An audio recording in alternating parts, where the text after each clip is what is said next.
Mic check.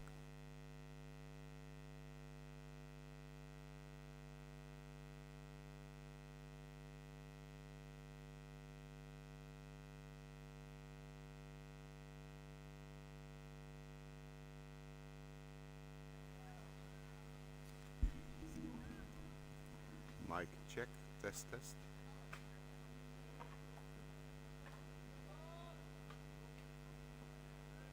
Test. Test test. Mic mic check. Test test.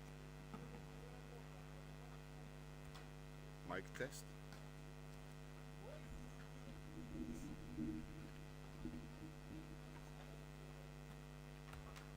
Mic test.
morning and welcome here near Berlin in Brandenburg.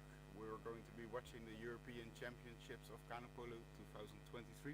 My name is Jörg Gein and I'm joined with... Vladimir. What is up, YouTube?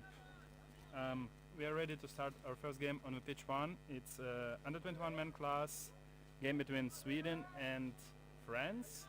And few seconds before start we will introduce you the players. So Team Sweden, it's number 1 Oliver Johansson, number 2 Kasper Savehammar, number 3 Melker Lindström, number 4 Fabian Lindmark, number 7 Aron Lindholm, number 8 Noah Lindholm, seems we have a brothers, number 9 Melvin Molander, number 10 Wilmer Hecke.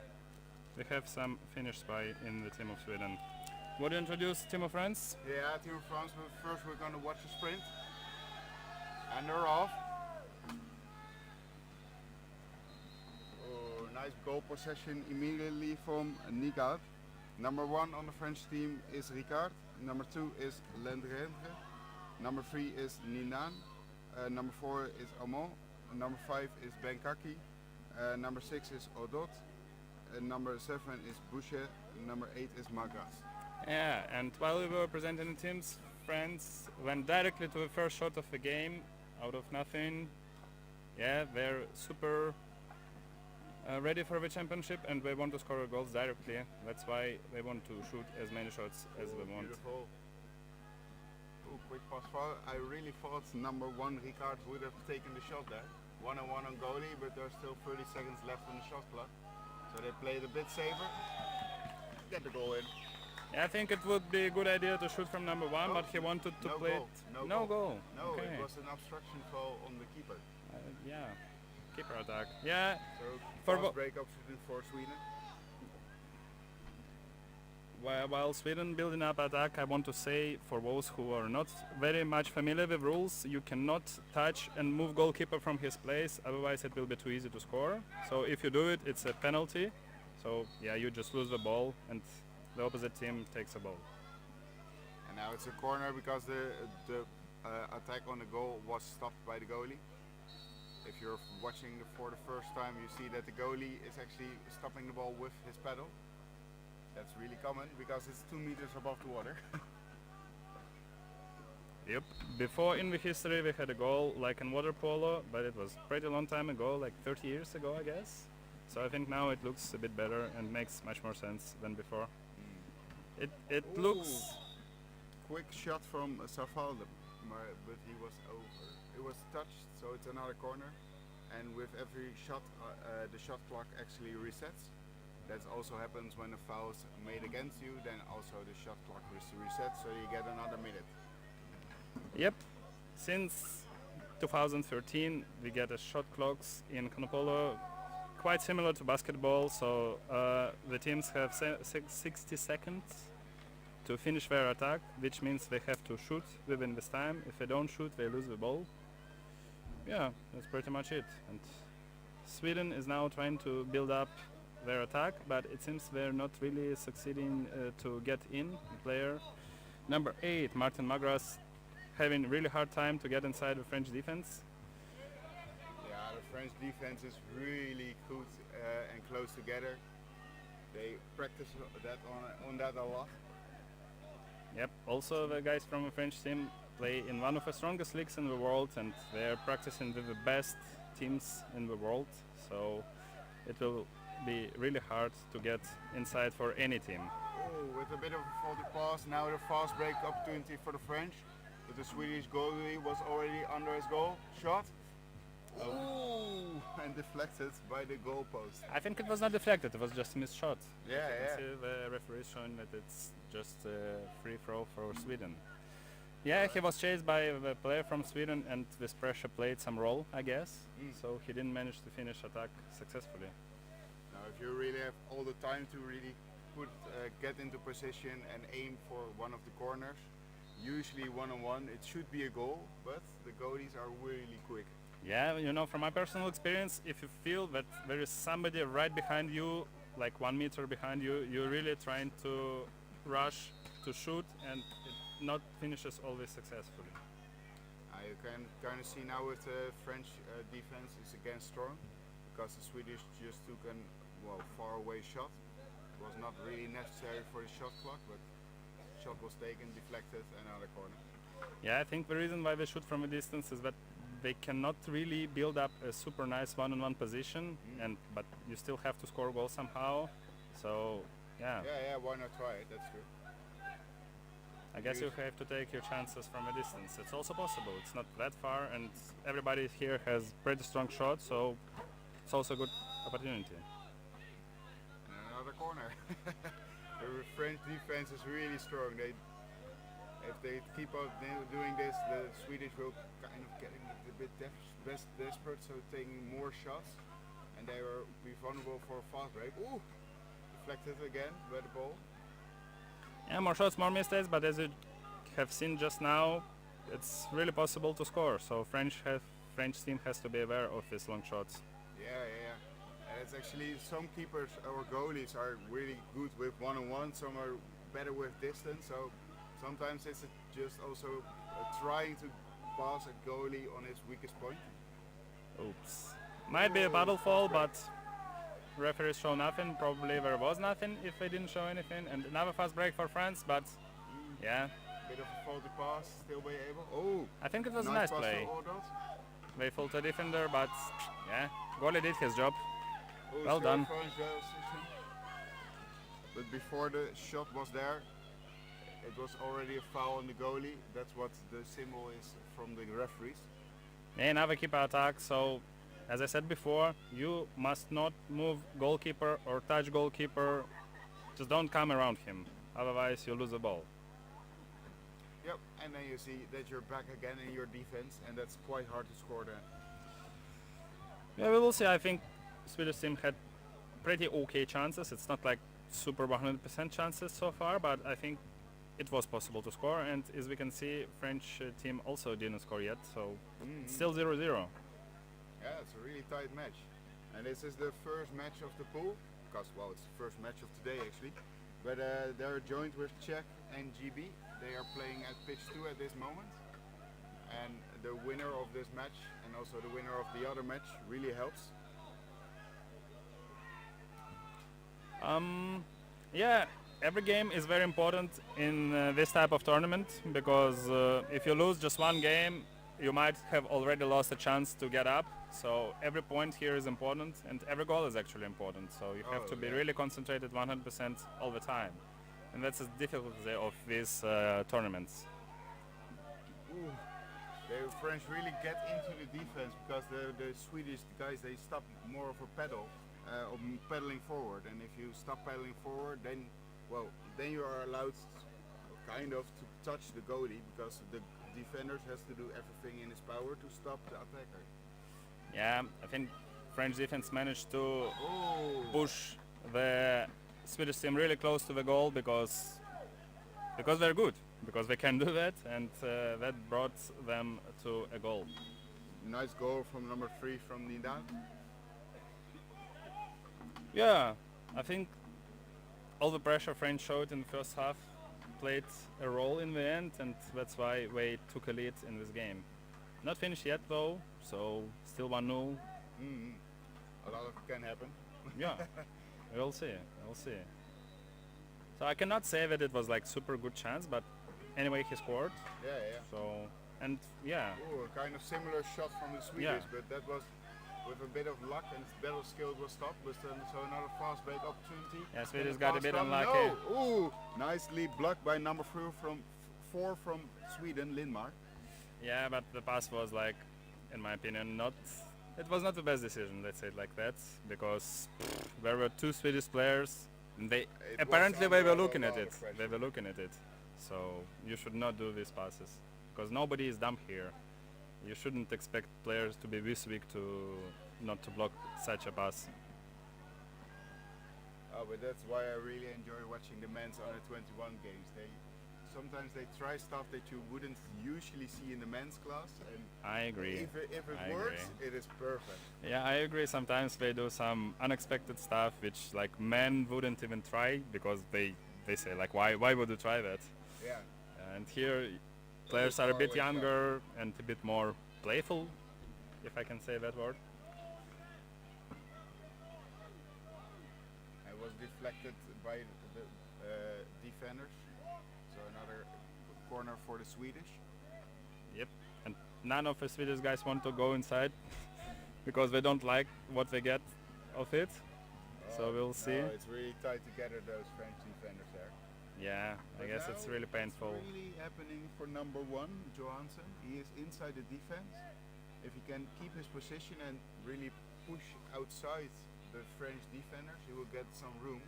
And if the pass then comes to him, he can try to score a goal. Yeah, I can say that like when you are fighting with two guys, especially from really experienced team, it's really hard. Even though you have like super good ball skills, if you're attacked by everybody from a defense, you just get pushed out exactly how you have seen now. So one guy dive under you and they all together push you outside. Anyway, Oh, nice goal! Anyway, yeah, I think Frenches were too much concentrated on the center, so they were a bit too high in their defense position, so that they didn't notice the guy behind them, which managed to get the pass and score. Oh, and in the last 10 seconds of the match, France do take the lead in this match. Yeah, sometimes you have to do it yourself if you're really pissed, which was shown by number one from France, Emeric Richard. A lot of pressure from the French on the Swedish because there's still just a few Last seconds seconds, yeah, long shot, unsuccessful. Well, I think it was a nice first half. I think it's okay to see this kind of game for the very first game of the championship. So not everyone is super warm up. Of course they're ready, but sometimes we see mistakes. It's fine. I liked it.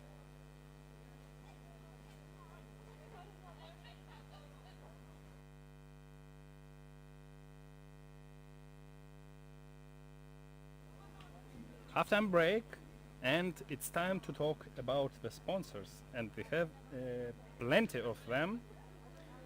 First of all, I want to notice that you can visit canoepolo-tournaments.eu website, where you can find all necessary information like live streams, schedule, results, and so on. And generally it's quite good site about canoe polo, so if you're interested in history and results and everything up to date, visit it sometimes.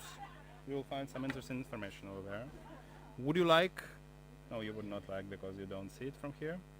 I will introduce sponsors myself. So first sponsor is the city and state of Brandenburg, and I will just read them out.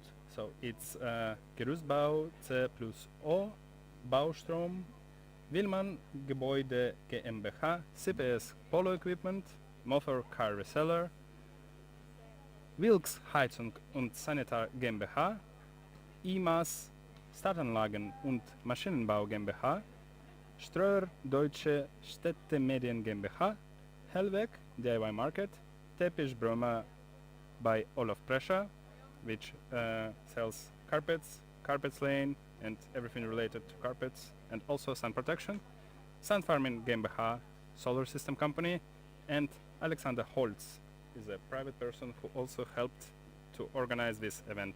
Thank you to every single sponsor, because we need that to do this broadcasting and to organize such a nice event. A lot of work goes into it. While we're just sitting here in the resting period for this match. The matches, you might have noticed, are a bit shorter than maybe some football matches. But so it's 10 minutes, then we have a 3-minute break, and then 10 more minutes. So the teams are now getting the last feedback and tips from the coaches about what they can improve. So probably the French will get, okay, nice defense, continue with that. And the Swedish will get some more information about how they can get into the defense and really try to get in position. I agree. I think Frenchies did well. They just have to realize their chances probably a bit better to score the goals. And yeah, Swedish have to analyze how exactly do we need to readjust their offense in order to in order to score more goals, because I think they didn't get a lot of chances in the positional attack, and there were not a lot of fast breaks from them. Anyway, second half has restarted. Charge start, probably one of the nicest moments of polo game, and this time number 7 from France. Busca won the game, won the sprint, Yep. so they stay in pole position. Ooh! And a quick shot from Ricard, number 1. So the French take now a 2-goal difference lead on the Swedish man. Yep. Yeah, I think Swedish team has to be a bit more concentrated in order to prevent fast shot. It shouldn't be that easy to score from the first wave of attack. And now they're setting up their own attack. Yeah, they're getting through the defense of the French, but really stopped again. And it's good to note that even if they lose, that doesn't matter, because they still have 2 more rounds in this pool. But you really want to keep your goal difference as low as possible. I would disagree, because I think like when you have a group of 4, it's really important. So every game and every point is really, really important.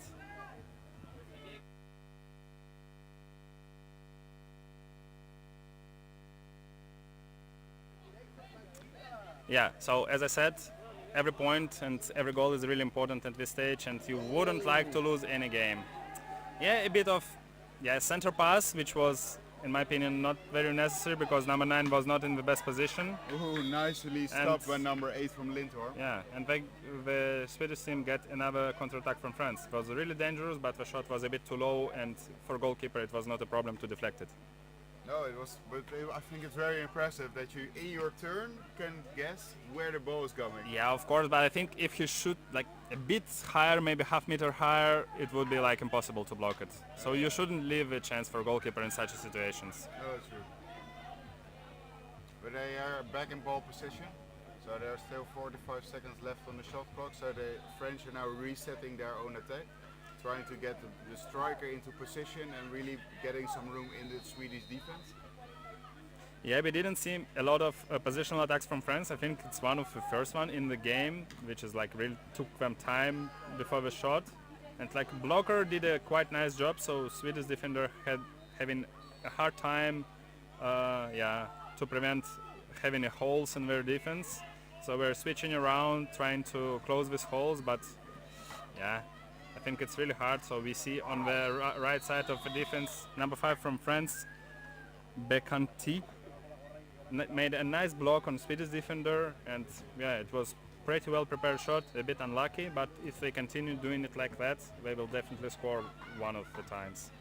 Yeah, this is one of the moments that you really notice the difference between a really big canoe polo country and a smaller one, because and another shot and score from Yard while we're explaining it, but there were more than 30 players that applied for the French under 21 men's, and in Sweden there were just 8 players. These 8 players, they wanted to do it and they went. And with the French we have the training camps and stuff, so yeah, it is hard for a smaller country like that to really be oppressor against the French. Yeah, of course I agree. So the bigger selection pool, the better results. It's pretty obvious, and also Sweden lives pretty far from all the canoe polo events, so for them every tournament is a big problem. They have to travel one day by car normally just to go for any tournament, and then they have to go home after this tournament. So yeah, it is not the best geographical position, but still, yeah, they love polo and they do it sometimes. We see them around in big European tournaments, and they're developing anyway. So yeah, because they have to really keep going. awesome. Because it's, I think it's one of the first time actually seen Sweden under 21 men here, and it's also good to know that actually all 4 categories are filled with Swedish teams. Yeah, it's very nice. It's very nice. Normally from these kinda small countries in terms of population and who are pretty distant from Europe, they like normally send 1 or 2 teams, and you never normally see all 4 categories filled by these teams. And there was just a quick shot on the end of the shot clock. That was over the goal, so French are now back in the attacking mode. And you see now that they kind of slow down the game as well because they are 3 points ahead. And you see that they play it a bit safer. I think Swedish guys are a bit tired, so at the beginning we have seen that French team didn't really manage to get very successful in attacks, and now Swedish guys seem a bit tired, so they're getting a bit slower. They're getting a bit more tired when they struggle in the defense or offense inside the box. Yeah, but that's normal. So sometimes people who are not but well trained, who don't have a chance to play the best tournaments, their stamina is worse, and at the end of the game they look more tired. Yeah, now we see the kind of the relaxing in the Swedish part. They really take their time to get the man inside the defense of the French. It now really happened with number 9 Molander. Hopefully he can get the pass and shoot on goal. Yeah, that was another dangerous pass, and now another fast break opportunity for France. Let's see how they do it. Be a goal just about, they were 3 against 1. And number 4 Amal really made made the goal, but it was really made by the rest of the players. Yeah, number 2 of Sweden, Kasper Safehammer, did a little mistake. So basically, when you have 2 players against you, you should go in the goal. Otherwise, if you take one of the players, it will be easy pass to another guy and shot in free goal, which actually happened. So yeah, you should just go in the goal in these cases and get more chances there. Yeah, it's sometimes hard to really imagine because you're 2 against 1, and sometimes you think, okay, if I stop the pass, I got it. And if you go to the goal and you're already quite close to the goal, you just get a pass in the goal over your head. Yeah, I understand. Yeah, we all did these mistakes, and it's shameful after that. Anyway, Sweden is trying to set up another attack, so we're still trying to get to the speed inside. I think it's not impossible for them. They just have to get a bit more distance, do a full sprint, and then they're managing to get inside the defense. So with 10 seconds on the shot clock, it's a faraway throw from number 8 Lindholm, but it was deflected by the goalie, so they got another 60 seconds.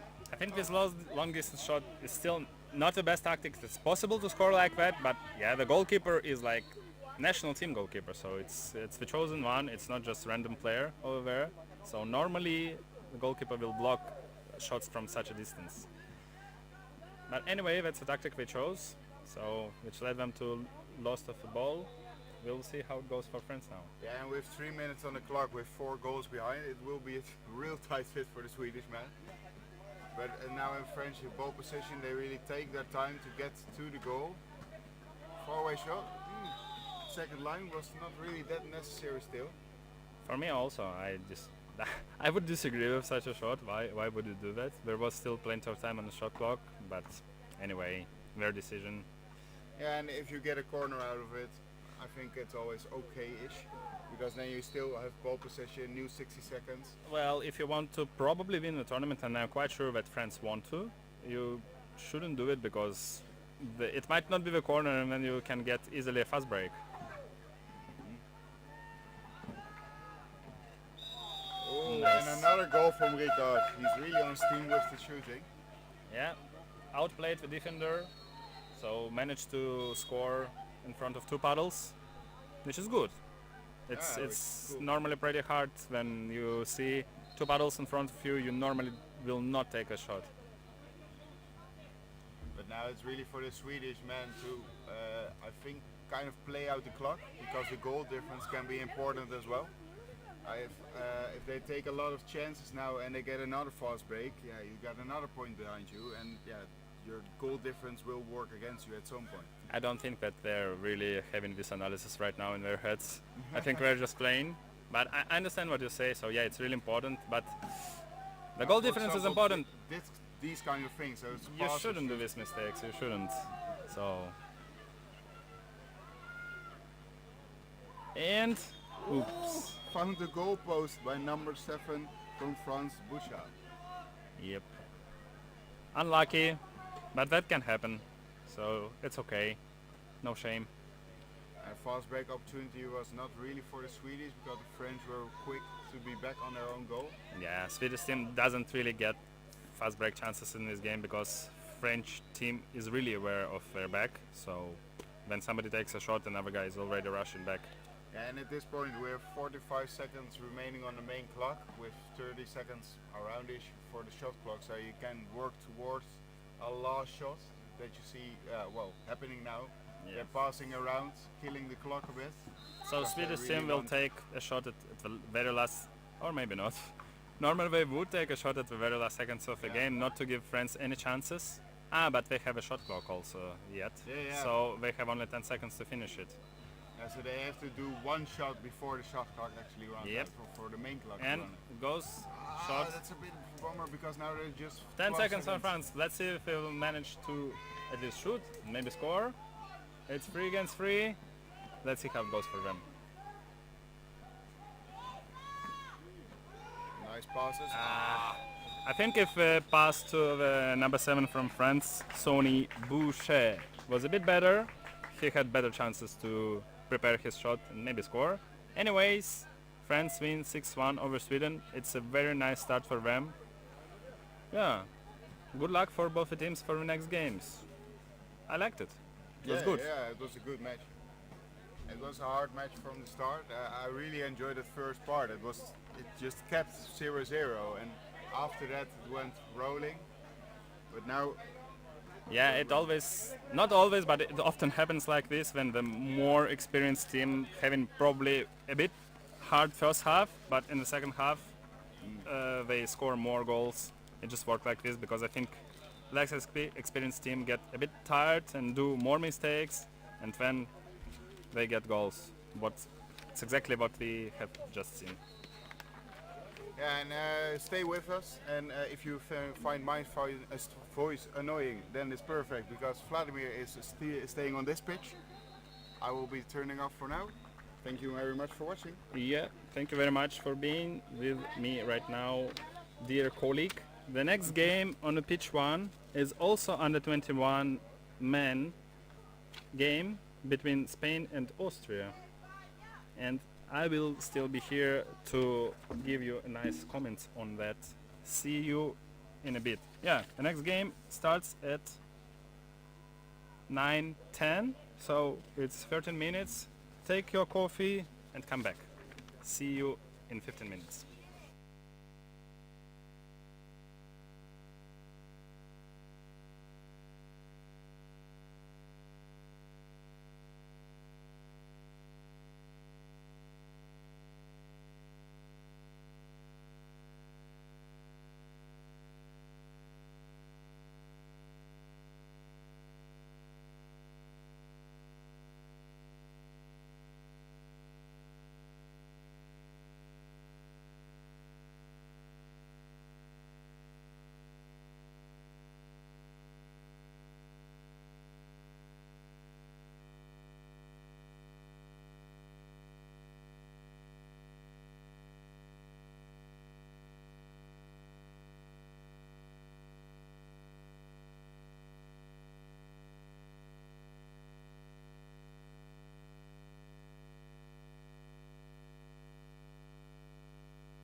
Dear ladies and gentlemen, señoras and señoritas, Damen und Herren,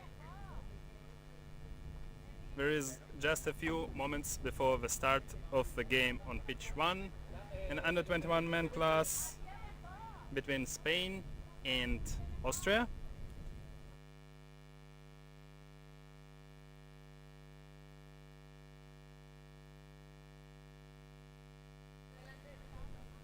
And before we start, I have to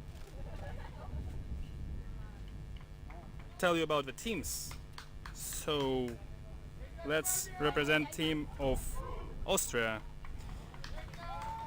Number 1, Niklas Becker. Number 2, Leo Lettner. Number 3, Matthias Hatzicka.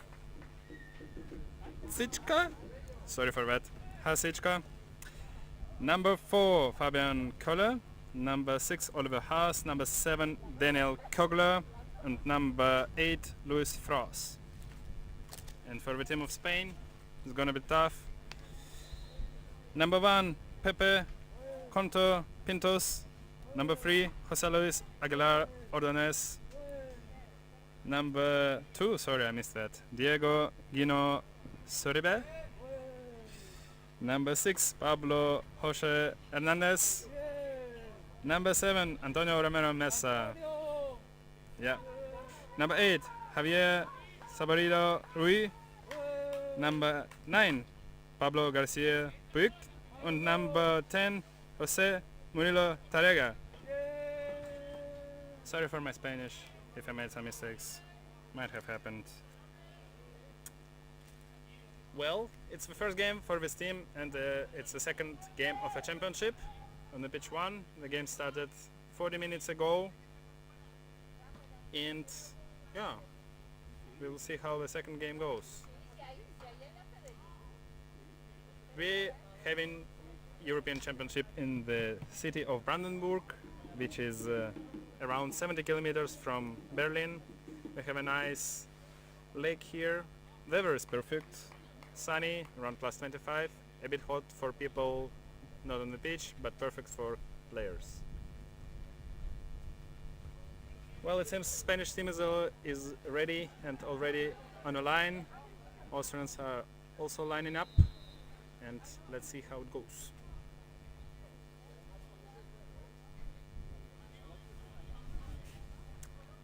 Players are ready for the charge start. One of the beautiful moments of Canoe Polo. The ball is in the center. Two guys are paddling really hard, paddling their best. Their top speed to get the ball.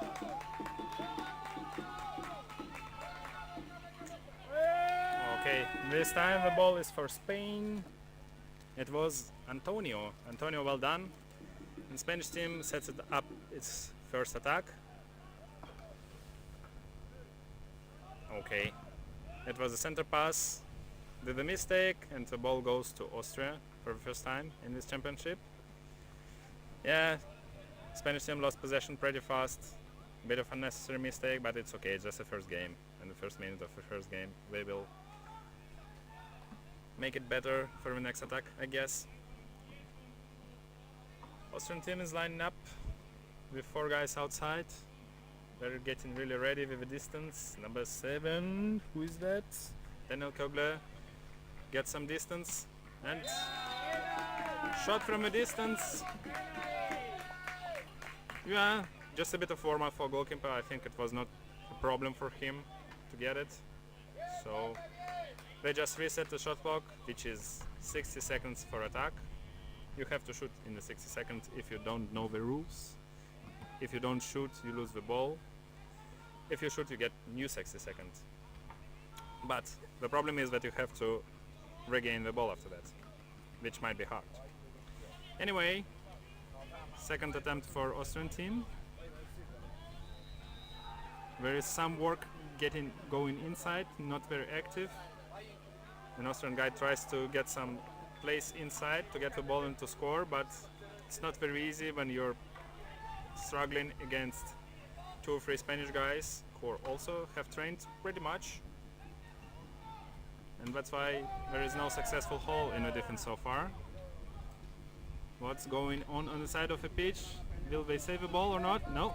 Spanish team regains the ball. A bit of mistake from him because he swinged his hand a bit too much below the line, and the ball goes back to Austrian team, and they probably get new 60 seconds. Unlucky for Spain, but you have to think about it when you're near the line of the pitch. A lot of Spanish fans around cheering for Spain. They're making noise, and probably that got some effect. So Austrian guy didn't manage to shoot nicely. He missed the goal. Timeout, ball went too far out from the pitch.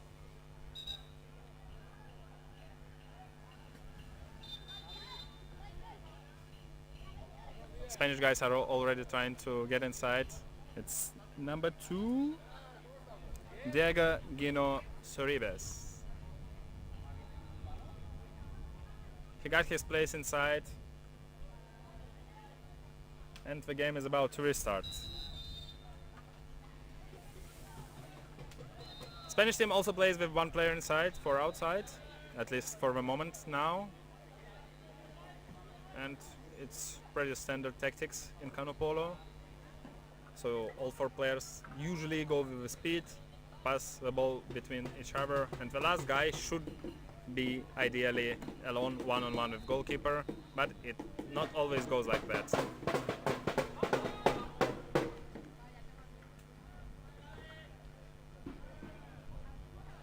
Yeah, number 3 from Spain didn't find it necessary to shoot directly. It's Jose Luis Aguilar.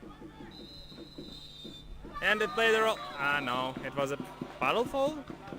I don't know, maybe there was a paddle fall somewhere in the defense during the fight for the position. I personally didn't see that, and that means that the goal doesn't count. Still 0-0. It's 3.5 minutes since the start of the game. I think we've seen some nice attempts from both teams, but the score is still 0-0.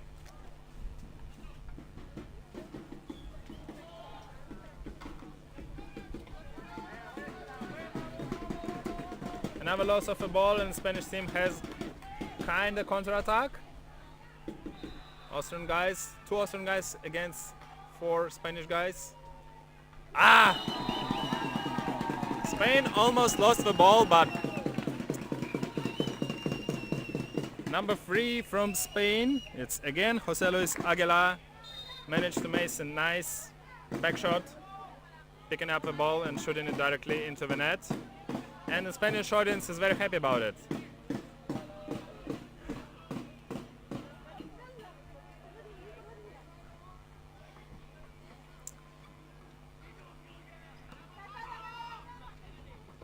Ooh. The central guy of Austrian team was not really too much close to the goals, but he still made pretty hard shot. I think it was a bit higher, would be a real problem for a goalkeeper, but it was a bit too central. That's why Spanish goalkeeper managed to deflect it. Well, we don't see often Austrian under-21 men team in the international tournaments. I think it's one of their first really big experience, and the Spanish team is usually represented. It's pretty experienced team with a lot of successes. And the last Europeans, they won a gold medal, so I think the aim for this tournament is to keep the same position at the top of Europe, and that's why we see that they try to score as many as they can. 2-0 now. Another ball was brought to the central player and he scored. It seemed easy. Probably it was easy. Another dangerous pass. You shouldn't risk that at a European level. It doesn't work here. If you see a paddle in front of you ready to block the ball, ready to block your pass, don't do it. Otherwise it's risky. You can get another counter-attack, and 3-0 will be a really, really hard problem for Austrians. Well, some fouls from Spanish team, so referee shows play on, which means if you made a foul, there is another 60 seconds. Anyway, Austrians took a shoot, so there is 60 seconds because of that.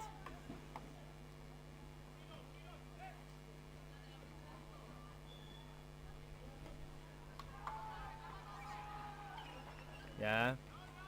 Number one from Austria, Niklas Becker, tried to put the ball inside, but like the position was not really hard. I think Austrian guys inside, they don't get like really good position, or if they get it not for a long time, because Spanish guys are really trained.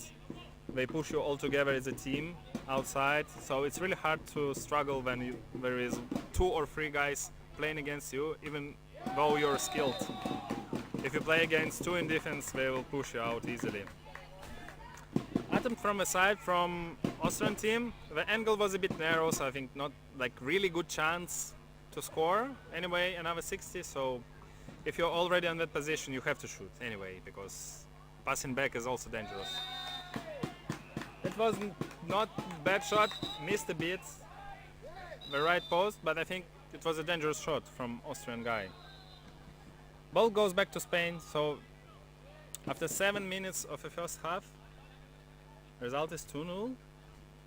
Austria doesn't get really good chances, and Spanish already in the lead.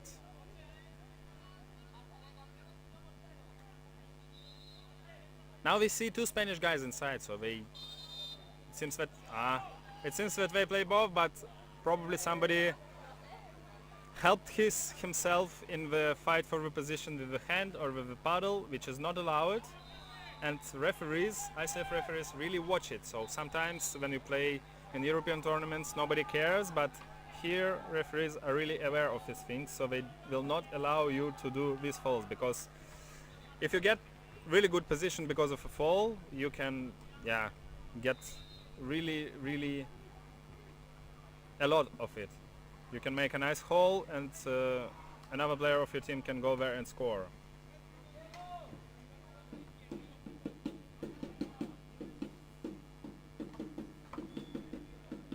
Reset of attack for Austrian team. The first wave was not very good.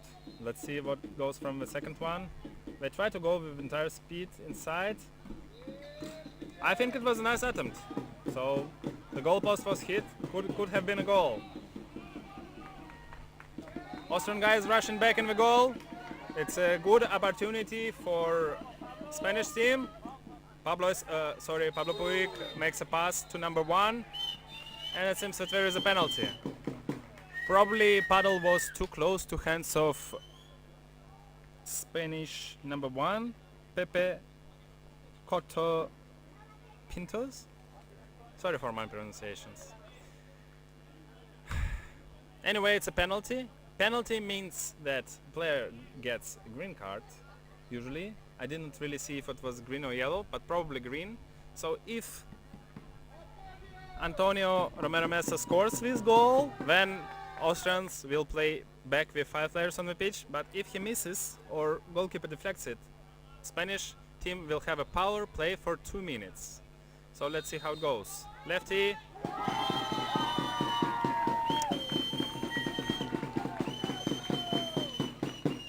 Humiliated.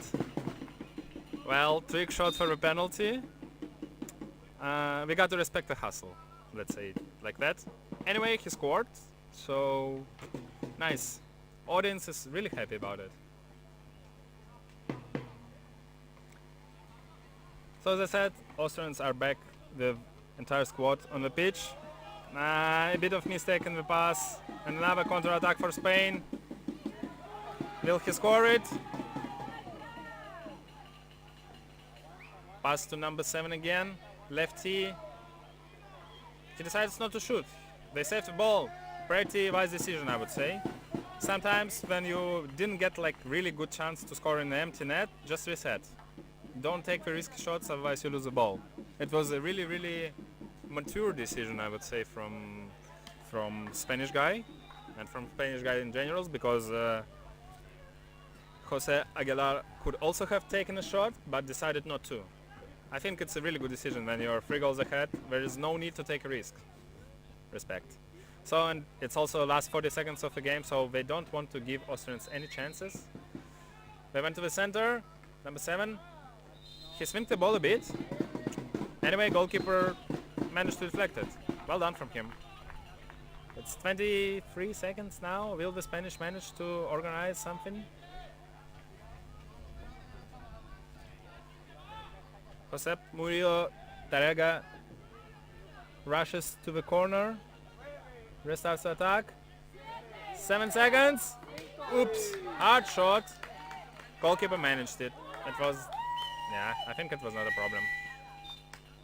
Probably the shot was a bit too central. Well, nice first half, I would say. 3-0 for Spain. I can't say that Austrians did really bad. They had some chances, they just need to score them. Let's see what second half brings. I think they have to be aware of the counterattacks, but probably their coach or themselves, they discuss it in the break and readjust something. Maybe we'll see something in the second half. We have plenty of sponsors for this championship, which make and who and which companies are make it much easier to organize these sort of championships, which we all likes. First of all, results, schedules, live streams, links. Where is it? canoepolo-tournaments.eu, the best site for the canoe polo information. Go there and you find anything over there. Thank you to Hans Jensen. So the sponsors, bunch of them. City and State of Brandenburg helped to organize it. Brandenburg is the city where we are, so yeah, they help us. Gerüstbau C&O, Baustrom, rental of a construction site electricity. Willmann Gebäudeservice GmbH, which provides communal services, winter services, street cleaning and maintenance services. CPS, one of the widest paddle producer, one of the biggest paddle producers. They also produce boats and plenty of other stuff. So, and yeah, they produce nice polo equipment. Motor car reseller Wilks Heizung und Sanitar GmbH, which provides heating and plumbing. IMAS Startanlagen und Maschinenbau, which provided us with all time systems and monitors for this game and for this championship. You will see the logo on the monitor on the other side of the pitch. Ströer Deutsche Städte Medien GmbH, City Advertising, Hellbeck, which is DIY market, Teppichbroma by Olaf Pressure, which sells carpets, carpet lane, carpet care and does sun protection, Sun Farming GmbH, solar systems, and private person named Alexander Holz. Thank you all for... Sorry, Alexander Holst. My mistake. Thank you all for the help to organize it and for all the sponsorship. And we see both teams on the sides discussing the plans for the second half. I think Spanish should be pretty happy with everything, so they did pretty well in defense. They didn't leave much space for Austrians and also scored some counter-attacks and standard attacks, so yeah, maybe they have to try, they want to try something new in this tournament right now in the second half. And Austrians have to adjust somehow because they're 3 goals down, which is not very good. I have to note out that every goal and every point is really important because there are only 4 teams in the group. If you want to go to the top 8, you have to really be concentrated in every moment because even though you lose, goal difference or amount of scored goals might play a role in the end of group stage. Ready for the chart start? I think it's again the same guys. Let's see who wins this time.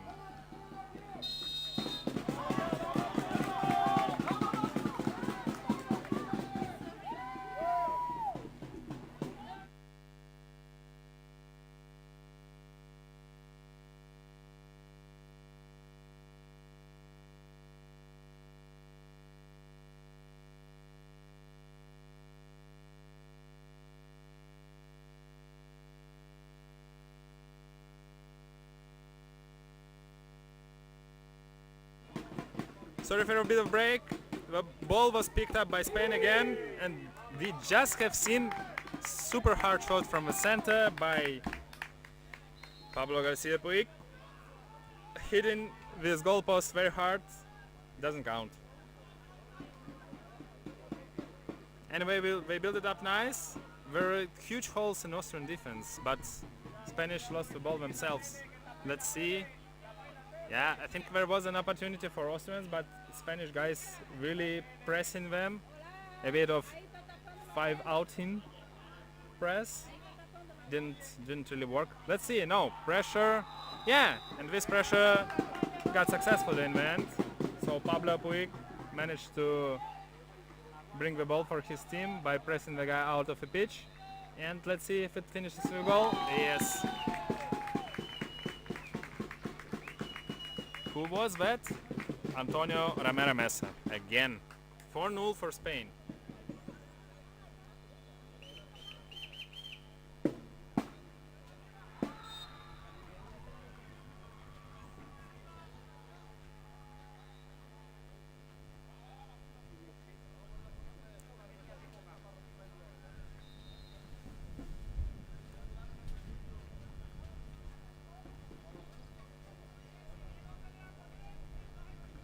So Austrians sent one guy inside who tries to get his position.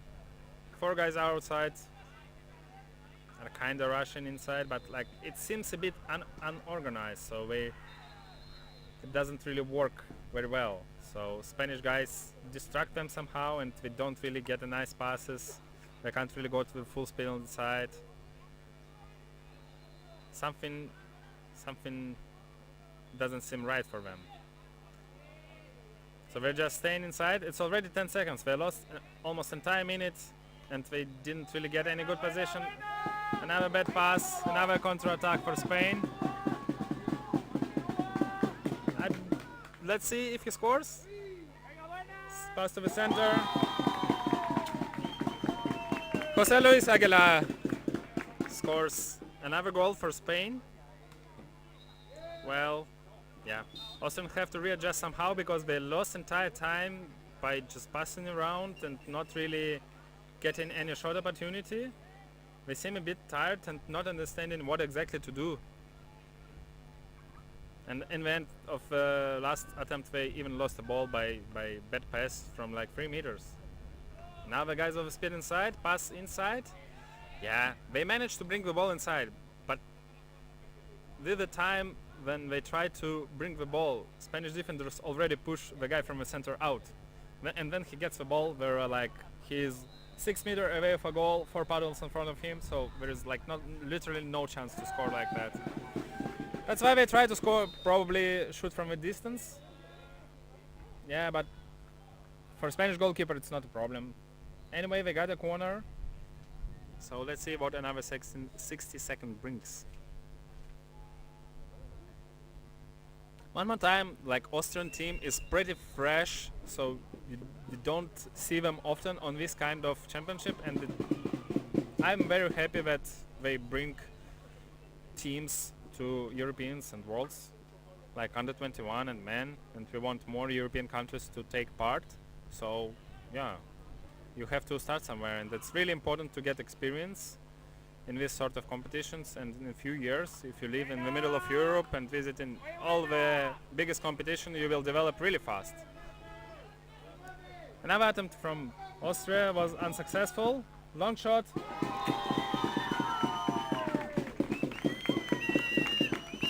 Pablo Garcia Puig, 6-0 for Spain. Spanish guys looks relaxed. Like it seems that they don't put like a lot of forces in that, and it's probably really good for the start of competition for them.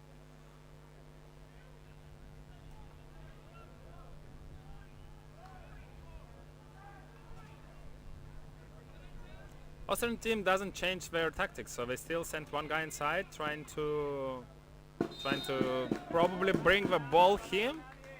They bring the ball there, but still they're like usually at least 2-3 paddles in front of the player, so yeah, it's less than 50% chance to score like this thing,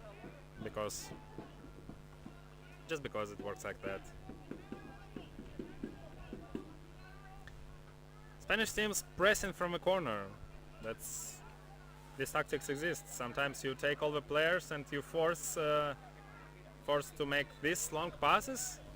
The pass was super nice actually.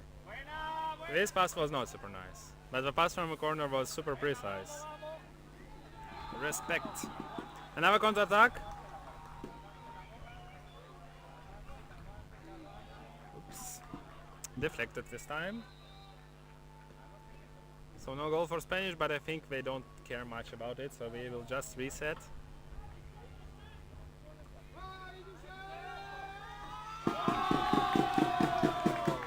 Yes, they just reset, and Austrians didn't manage to get back in defense really nice. That's why another goal from Spain from the right side. It was a good decision to reset, and a hole was made on the left side of the defense, yeah, which brought the guy one-on-one.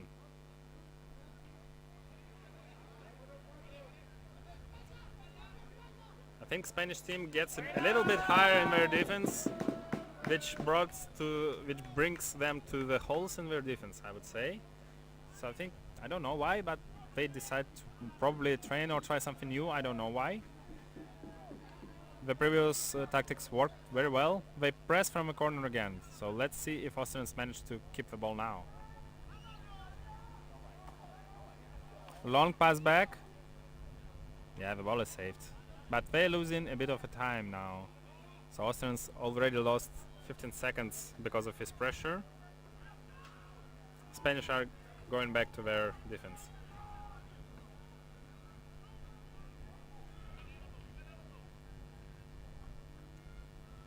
Number 1 from Austria goes himself. It's Nicolas Becker. Let's see if they manage to save the ball. Oops. Really close to the side of the pitch. And he loses the ball. Unlucky. You have to be really aware. It was the captain, Fabian Köhler. And Antonio Romero Mesa again pushed the Austrian guy outside of the pitch. Long pass. Was not picked up nicely. So they again... Every time Spanish team doesn't manage to get something really, really good from a counter-attack, they just reset. And it's nice decision. So they're ready. They don't make stupid mistakes even in the first game, which shows I would say it's a good preparation. Because sometimes in under 21 man class you see some, let's say, controversial decisions from the teams. Sometimes decisions are really dangerous to lose the ball and to get a counter-attack. The Spanish team does it well. Anyway, series of mistakes near the Austrian goal. I think they just got the ball, and after that they managed to lose it really fast. I didn't even see how that happened. And another goal for Spain, so it's 8-0. Yeah, 2 minutes before the end of the game. Don't know what to say. Anyway, every goal is important, so for Austrian team it's really important to miss as little goal as possible and probably score something, because goal difference can be important in the end of the game. So yeah, and that's a goal. That's the first goal. Matthias Hasichka. I'm not sure if I'm pronouncing it right, sorry, but at least one goal. It's nice. But they have to get back faster to defense, because like Spanish got really, really close. So after scored goal you shouldn't be too happy. You should always rush back. Austrian team looks really tired, so they're getting a bit slower. So the Spanish team really, really pushing them close to their goals. They're almost smashed, and maybe the shot from a distance, yes. That's what happened when you're getting tired at the end of a game. So just 2 Spanish guys smashed entire defense really, really close to the goalkeeper, and the shot from the... I wouldn't say it was long distance, it was like middle distance, but really, really nice shot. Yeah, right to the high post, and it's another goal for Spain. 9-1.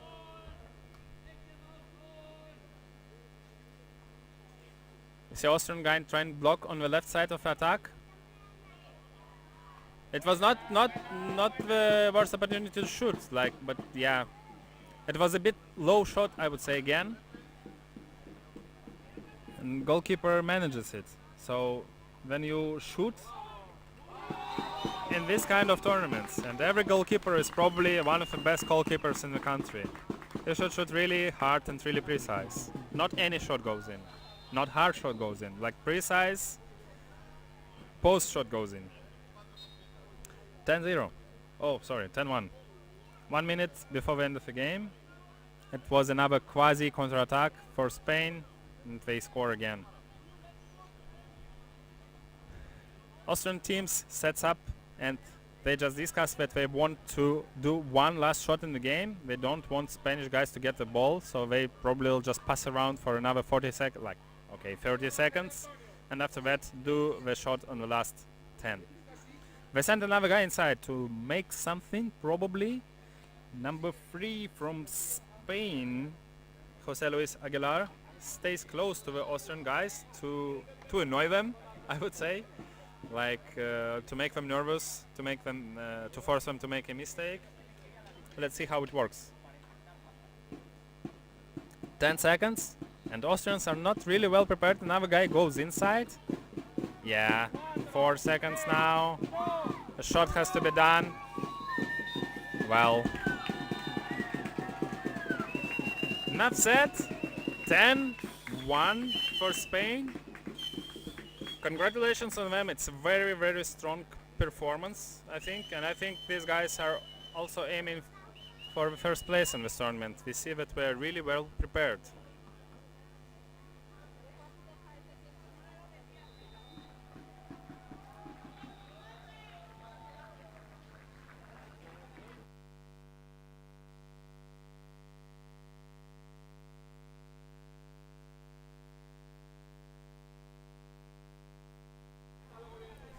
And the next game on pitch 1, just in probably 5 minutes. Yeah, it's 9:45. Under 21 women class. This time, Group B. Yeah? No, it's Group A. Great Britain against Czech Republic. For those who are already here from the audiences from these countries, have fun. Your team will start in 5 minutes. See you later, guys. Ciao.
Hello and welcome back to pitch 1 at the Canoe Polo European Championships 2023. My name is Elmo. It is an absolute pleasure to be here with you today for this women's under-21 group stage game. This is Great Britain taking on the Czech Republic. The referees for this game are Martijn Rol and Marta Bugaj. As I said, it's a group stage game. In this women's under-21 tournament, there are 2 groups of 5 teams. Great Britain and the Czech Republic, they're in a group with Germany, Switzerland and Spain. Germany actually played Switzerland at 8:30 a.m. today. The result of that was Germany 10, Switzerland 1, so Germany getting a decisive win on the board quite early in the day. Aim of this group really is a top 4 finish, as this takes you through to the quarter-finals. Now, Great Britain's target, they've said this tournament is to play as a team and develop for the future. You know, it's quite a young team. I reckon the average age they said was about 17, but this team is absolutely packed to the rafters with potential. The Czech team, they're aiming to get experience. They're a super keen bunch of players. So for number 4 and number 7, who are the Salakova sisters, this is actually their first year playing polo. So talk about a bit of a trial by fire. I suppose while I'm name dropping, I might as well introduce the teams. So from the Czech Republic, number 1, Hanna Dacik, number 2, Matilda Valtrova, number 3, Beata Valtrova, number 4, Magdalena Sakalova, number 5, Karolina Talavanova, number 6, Anna-Marie Patsis, number 7, Marketa Sakalova, and number 8, Anetska Chernikova. And then from Great Britain, number 1, Molly Fletcher, number 2, Jessie Hurt, number 3, Emmylou Hassan, number 9, Evie McNamara, number 5, Lena de Mol, number 6, Jessica Webb, their captain, number 7, Ruby Isilis, and number 8, Poppy Clues. Struggling a little bit with the sun today, so I'm going to do my best for you, but we have a delightful reflection sat under the GB goal at the moment, so we'll try and keep you updated on the action, but seeing numbers of players is a little difficult. You know what? If anything, we love a challenge. While we have some time, I would like to thank our sponsors, City of Brandenburg and the State of Brandenburg, without whom this event very much would not run. IMAS, Startenlagen and Maschinenbau have also been integral in setting up the event. We also have had a sizable donation from one Alexander Holst, which is a personal donation, very, very generous from Mr. Holst, for which we're very, very grateful.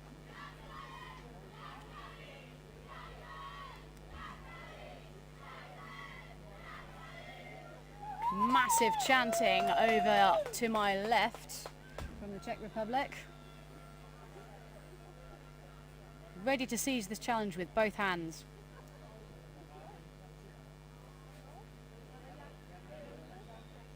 Meanwhile, the British under-21 women, slightly more calm and collected team chat, it would seem.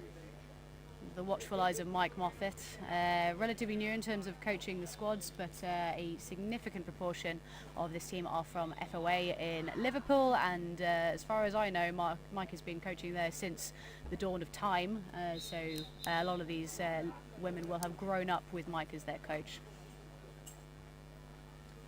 There's 3 whistles from the ref calling line up, please.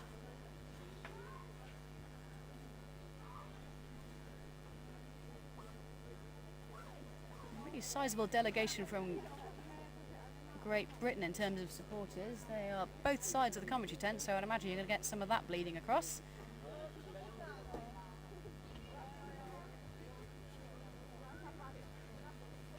Particularly enjoy the giant inflatable beer keg. That's quite fun. So, ready for the sprint. Sprinting from Great Britain, it's looking like it's going to be number 9, Evie McNamara, who's taking on number 2, Matilda Valtrova.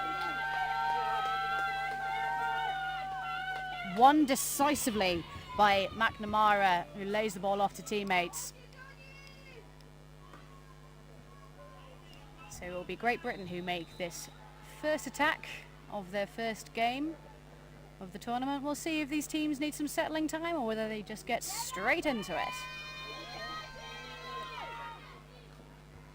Oh, just needing to tidy these passes up a little bit. Foul drawn. Back over to Isilis, was it would seem. Referee says from there. Ball finds Isilis. Isilis lays the ball right back out to McNamara. Lovely ball into the middle there. Just turns over to the Czechs, but under heavy pressure from De Mol. De Mol hot on the tail of Valtreva. Valtreva in trouble here. De Mol not letting up. Now just settling back into their own half and setting up their defence. Looking like we are slotting into a nice static 2-2 here.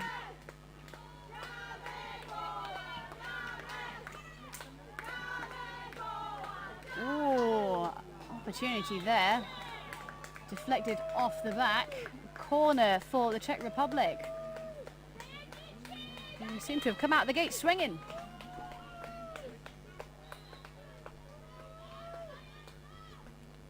Valtreva to take. And Czech being held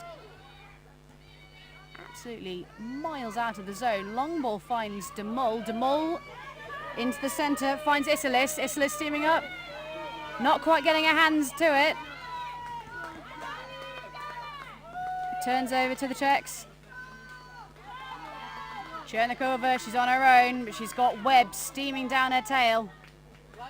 Webb working hard, trying to push her clean off the pitch.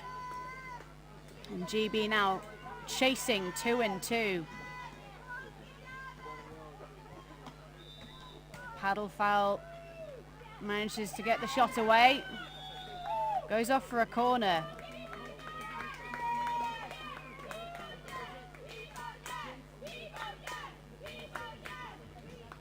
Big chanting from Czech supporters to my right. I think the Czech team are doing phenomenally well.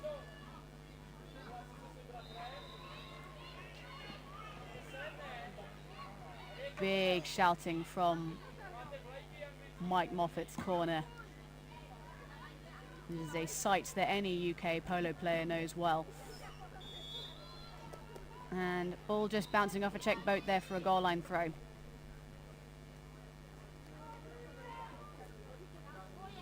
Valtreva wasting no time in getting back to goal.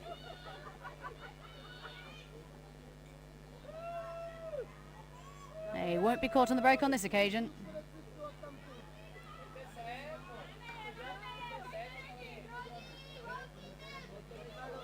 Great Britain just holding the ball out nice and far, hoping to hit this zone with speed. Long ball in from Webb, absolute cannon.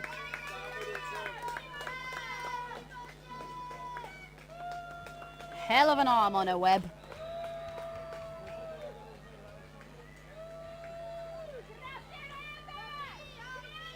De Mol and Hurt working hard in the zone, trying to open up some space for their teammates to run into. And the Czechs looking to push out and hassle the corner ball, forcing that long loopy pass. Lovely ball over the zone, finds Isilis. Isilis now buries it, back of the net. Clinical there from Ruby Isilis. Great Britain are on the board. 5 minutes and 46 seconds left to go on the clock. How will the Czechs answer? Only time will tell.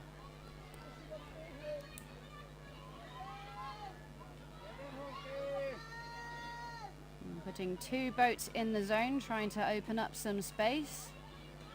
Those zone players really holding them a country mile away from the zone. Ball needs to be, need to pick one side and pick a bit sooner. I think Datsik there just with a distinct lack of options. Both options being covered very effectively by the British defence. Ball needs to go right here. doesn't. Ooh. Very optimistic pass into the zone there. Draws the foul. Great Britain on the attack now. Big calls. Webb holds it. Needs to find DeMol right at the front. DeMol just controlling that beautifully. You could see her head snapping backwards and forwards, looking for the ball over her shoulder. She knew it was coming. Isilis now stopped definitively. Great opportunity there by Isilis and DeMol.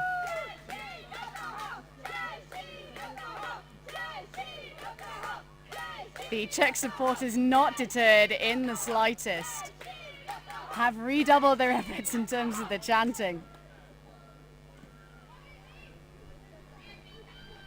And Webb and McNamara just controlling the ball out the back, trying to bring some of this discipline. Having said that, yeah, big calls. I don't think Moffat's happy with that at all. Slightly optimistic there from Jessie Hurt.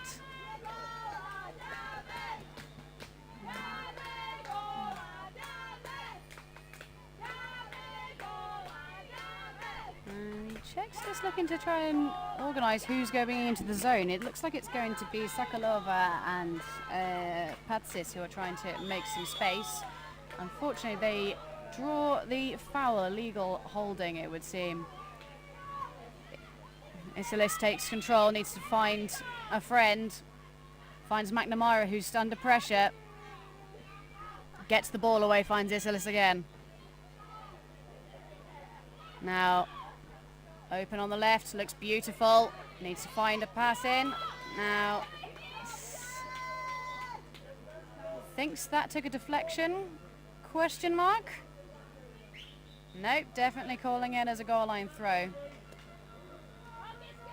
And just the release being a little bit too late, ball going low.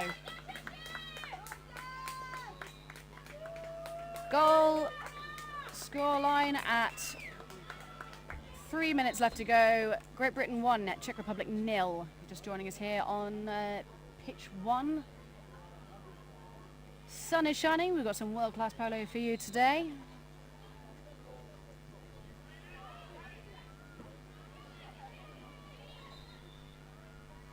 Czech Republic just taking some time to organise what the plan is here.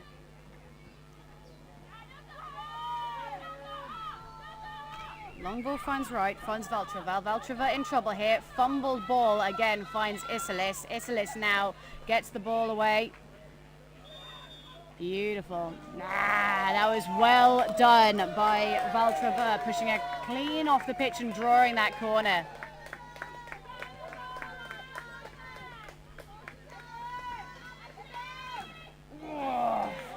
Oh, opportunity now.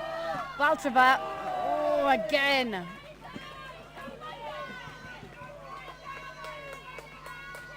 Britain on the attack, but they are being covered effectively by those white boats.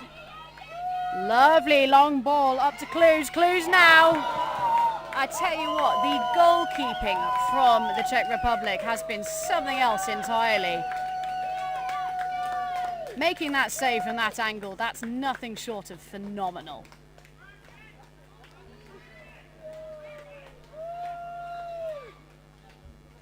I think we just need to see some discipline now from British teams. Work the attack, hit the zone with speed. Isilis just drawing the foul there. The refs clearly thought she'd gained traction off her opponent's boat. Opportunity now for the Czechs, needs to find the middle. Long ball, they had more time than that, I thought. I think there was an opportunity more centrally in the pitch. 56 seconds. First game of the day, and let me tell you, it is spicy here in Brandenburg and the Havel. Britain pushing out that long loopy pass, finding DeMol on her deck. Oh! Monstrous shot from Valtrova. That had some horsepower behind it.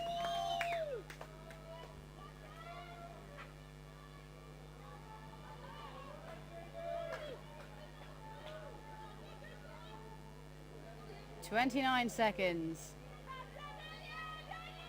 Looks like we might be trying to go for a four-man star. We've got heavy pressure from the Brits, so that long loopy pass. Time to find Chernikova. Chernikova holds it. Takes it to herself. Long ball! I think that was going under the bar. Needs to be controlled here.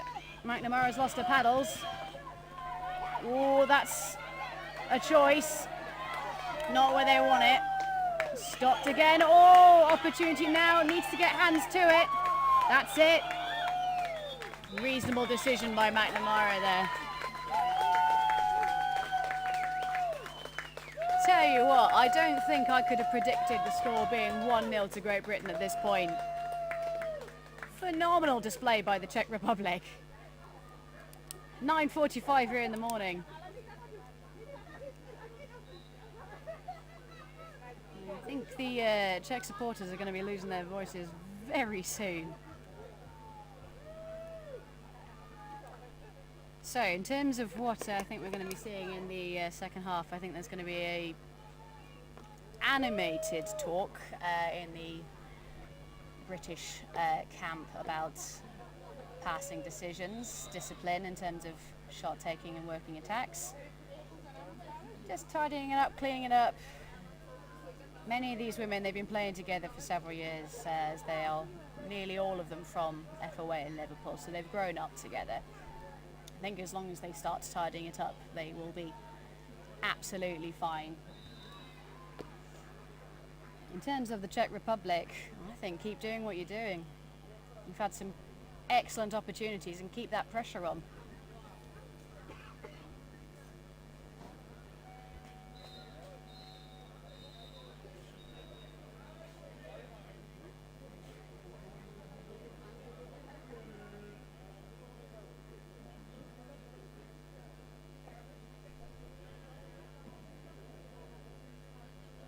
Just joining us here on pitch one. This is a women's under-21 group stage game.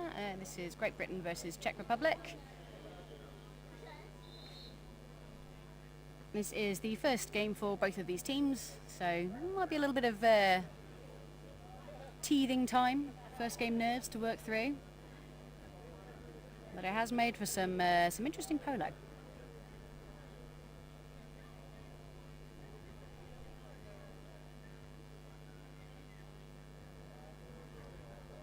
I think we can expect some explosive power from the British here. Ideally, they would want to be topping the group. In theory, the higher that you finish in the group, the quote-unquote easier your quarter-final will be. So I think both of these teams are going to be coming at this second half with no mercy.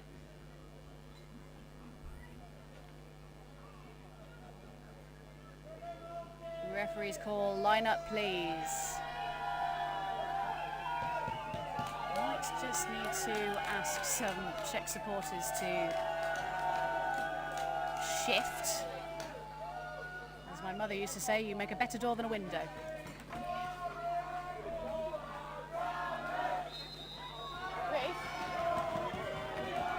And they're off. Sprinting, we've got Veltova taking on McNamara. McNamara wins. Well, I was going to say 2 for 2 on sprints, but actually Veltova just turning her from underneath. Beautiful work there. Yeah, still got some Czech supporters standing in my eye line.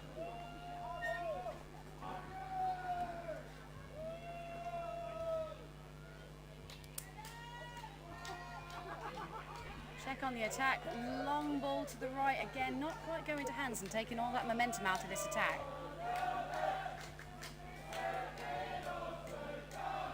Trying to work out if it's rude to throw pens at people.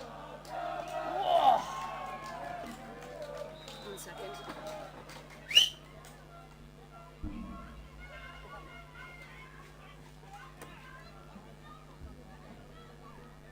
Just get their attention. My view is now unobstructed.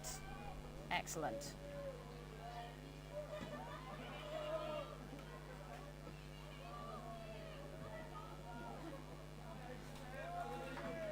Veltova just monitoring the British progress. Oh, big shot from McNamara. That was going top corner.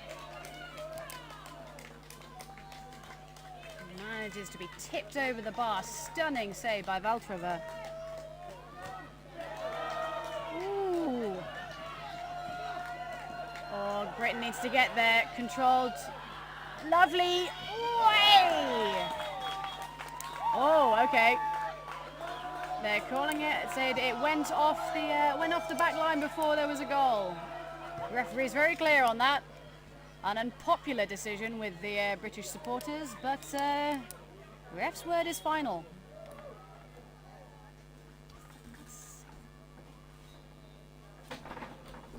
Aye.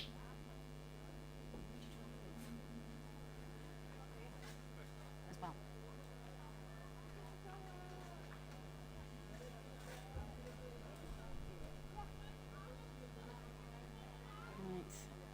I think the referee's just clearing things up with the table. Make sure that wasn't being recorded as a goal. So, goal count as it stands. Great Britain 1, Czech Republic 0. Czech Republic on the attack, being held well out by the British, forcing the Czechs to, recycle that. Valtrova finding the bottom bar, picked up by McNamara. McNamara needs to look long now.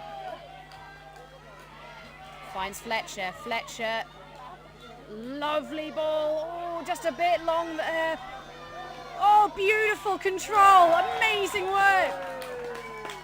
Webb showing her experience there, unflustered. Managing to find clues, who buries it in the back of the net for Great Britain. Great Britain 2, Czech Republic 0. 7.5 minutes left on this first game of the day for both teams. And then Great Britain just finding their stride now. But Czech Republic still bringing some heavy firepower.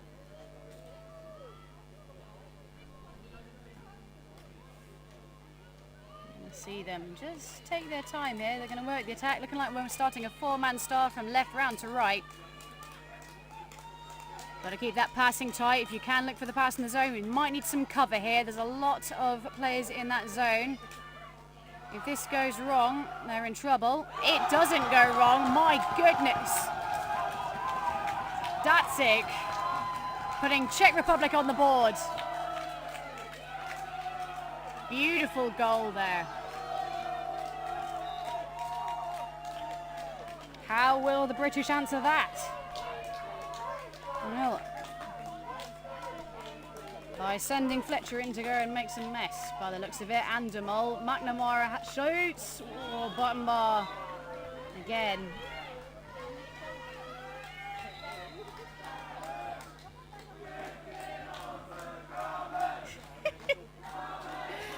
Czech supporters having the time of their lives at comparatively quite early in the morning on a Thursday.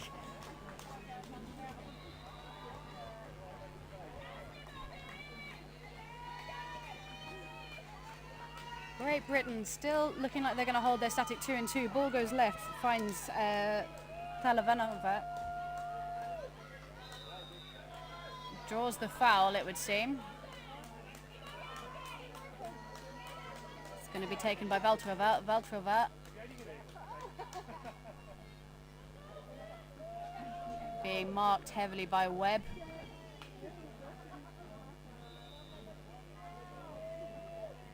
Ooh. Wide. Opportunity now for Great Britain. And the Czechs won't be caught on the break on this occasion. They have hot-footed it back to their own half.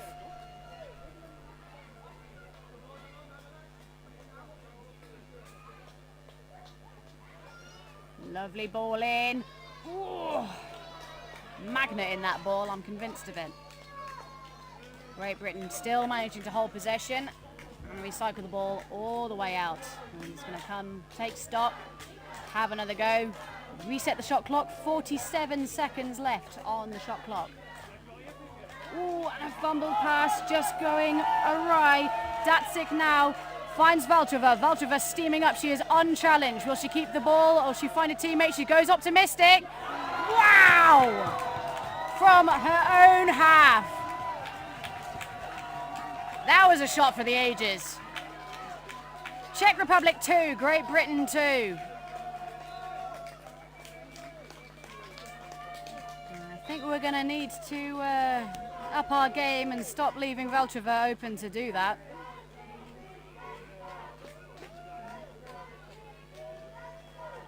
The GB supporters, undeterred by the volume of the Czech supporters to my left, have started chanting.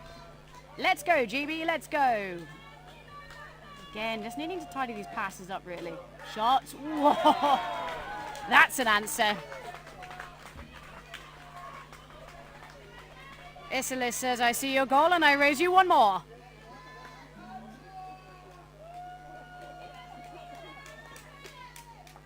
Great Britain back in the lead. Yeah, referee just letting the Czechs know you do have to be in your own half before you can start.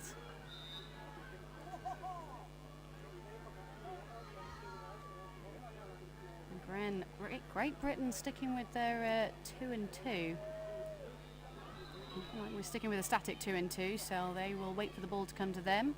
I imagine if the opportunity arises, they're not afraid to push out. Ball starring round. Ooh, fumbled pass again. The cornerstone of the star is the passing. It has to be tight. Jamal finds Webb. Again, that pass just not going where you need it to. Sokolova turning the ball over. Well done by Webb. They're pushing her clean off the pitch. Drawing the goal line throw. Mike Moffat is animated this morning. I'm not sure that's broadcastable. And Czech Republic pushing out, 5 out. Fair play to them. Long ball up, finds Demol. Demol will hold this under pressure if she can. Not quite managing it. Amazing work there by Chernikova. Manages to find Valtrova. Valtrova, long ball again. Ooh.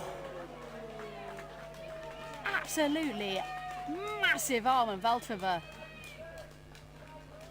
Great stop by GB. That was bottom corner.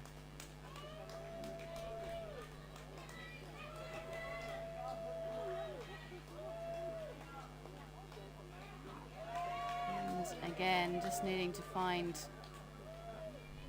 a little bit of calm and serenity in this. The calm before the storm. Sending a boat in on the right, so it'll be interesting to see if they start from a wing. They've started it from the middle. That's not where you wanted to put that, Valtrova. Isilis draws the foul.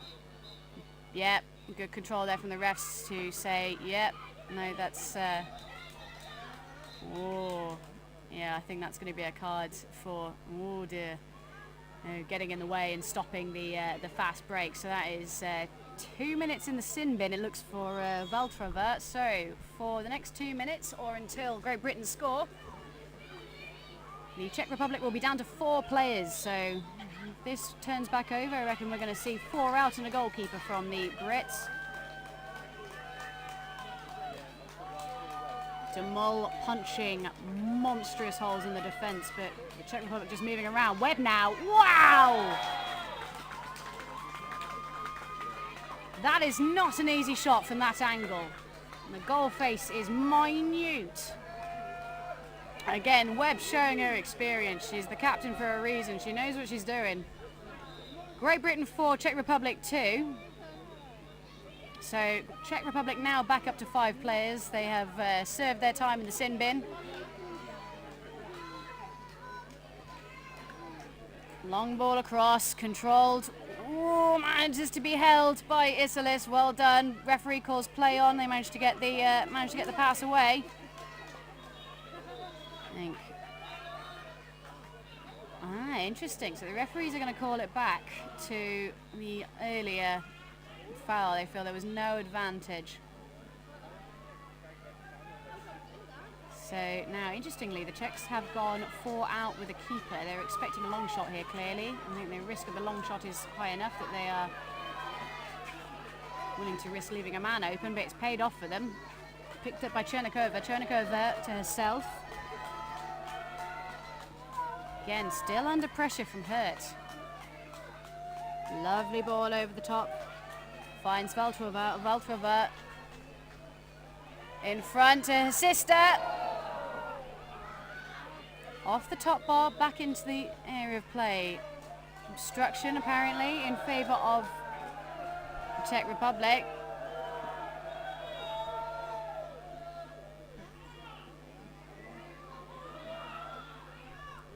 British supporters with some choice words for the referees, it would seem.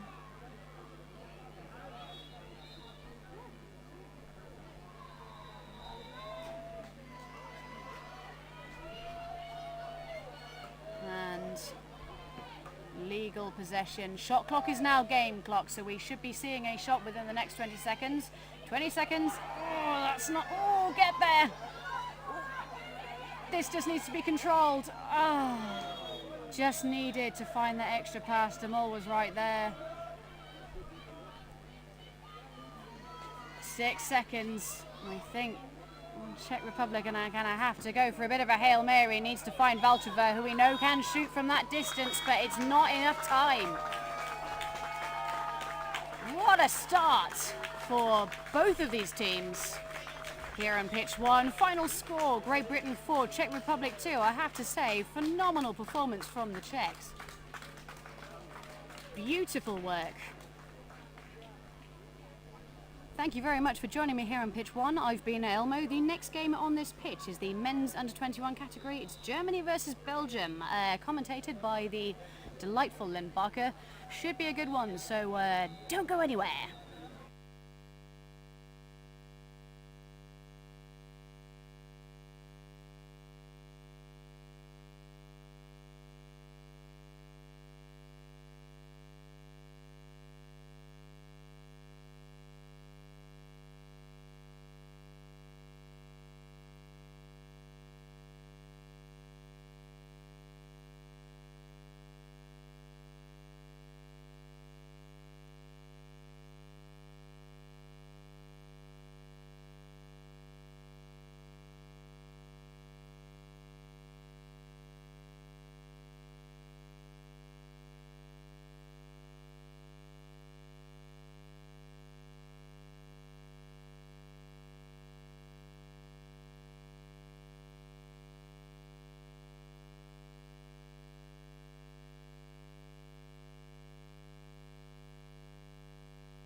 Dear ladies and gentlemen, on the pitch 1, game between under 21 man teams from Netherlands and Lithuania is about to start. Referee just showed it 1 minute and the teams have to get ready.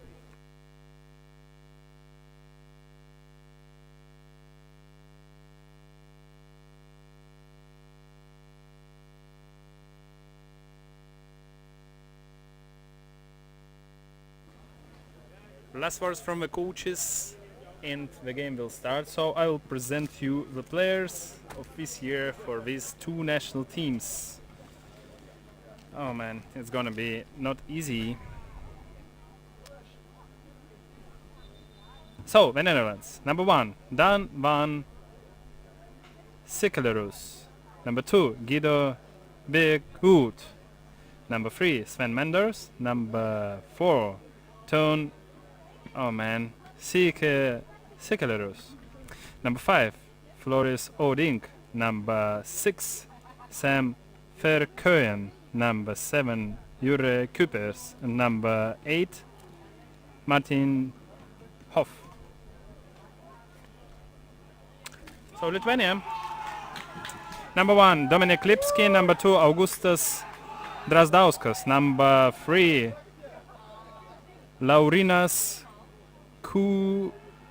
Kudis. Number 9, Rimvidas Tomkovidas. Number 5, Maxim Mickiewicz. Number 6, Jonas Petrokas. Number 7, Kristupas Totorovas. And number 4, Dominikas Debesis. Coach Lukas Kudaba. That was hard, but let's get back to the pitch. Teams are lining up. Charge start is about to happen. Let's get ready. Who is that? I cannot see the numbers of charge starters. Anyway, doesn't matter that much.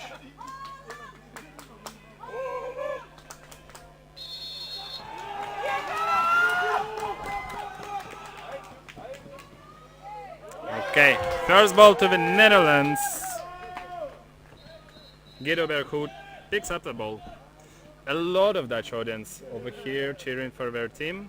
From Lithuania, not very much, because travel from Lithuania is quite complicated to here, so they didn't manage to bring man team this year, so there's just under 21 man team.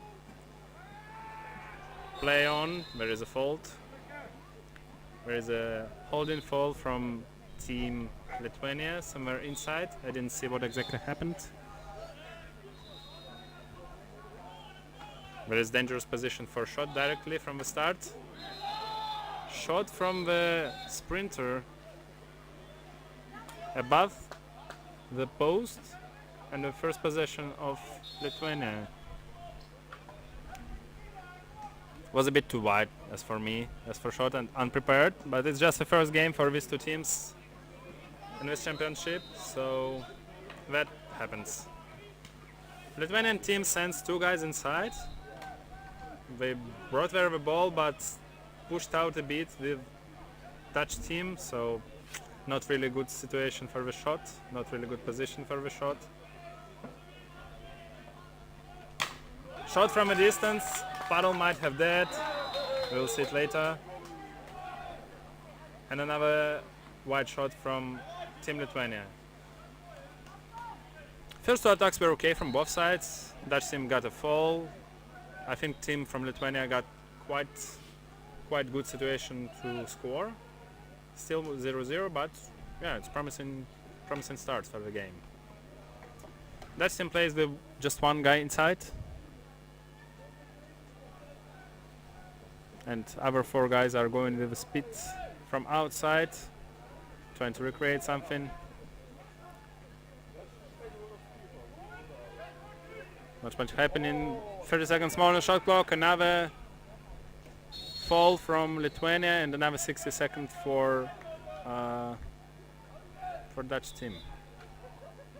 I don't really see what's happening, so it's a second fall like that from Lithuania, but I did not really notice what exactly was meant by referees. quick release and quick shot. Goalkeeper was prepared. Was pretty tough shot from pretty close position. Anyway, Maxim Mickiewicz managed to block that. Well done.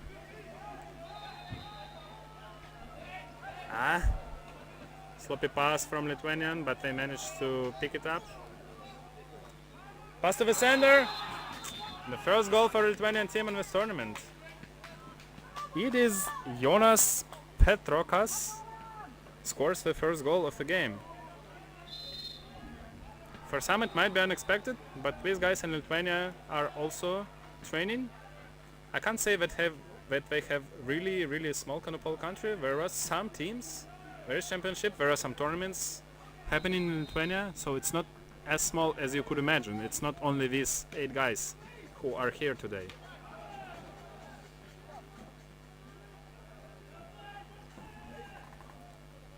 So that team is paddling around, trying to understand what to do. I don't really understand what do they do. They just pass around, so they send another guy inside. One guy goes outside. Seems a bit unsystematic for me. I don't really understand, and it's 20 seconds left. So, ball goes back to the center. Left side, back to the center. Not the best pass. 8 seconds to shoot. That will be probably a long, not unprepared shot. Was a bit dangerous, but not too much. It was a weird attack from Dutch team, I would say. So it was a bit unsystematic, and it seems that players didn't really play together in this particular attack. I don't know what happened. I think the previous one seemed a bit better, but we'll see how it goes further. The Lithuanian team again sends 2 guys inside, trying to, I don't know what they try to do, to get some position or just to make some traffic.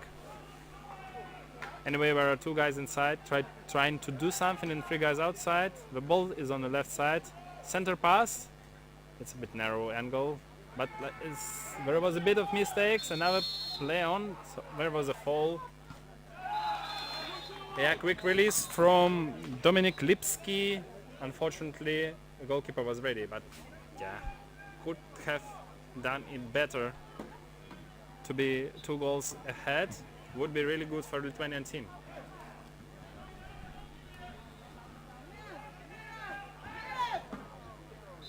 Another center pass, and I think it's free shot for Netherlands now. No, it's gonna be a corner. It's gonna be a corner. But it was a still dangerous pass because the Lithuanian guy didn't manage to catch it in the center, so it was a bit risky. Anyway, this time the Lithuanian team is lucky not to lose the ball, but you probably shouldn't have taken these risks. So it's always better to pass back if you have time, of course, if it's not the last seconds of the shot clock.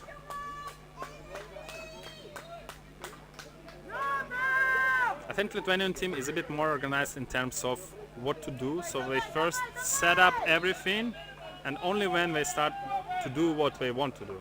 So they don't just paddle around themselves. They have pretty systematic thing.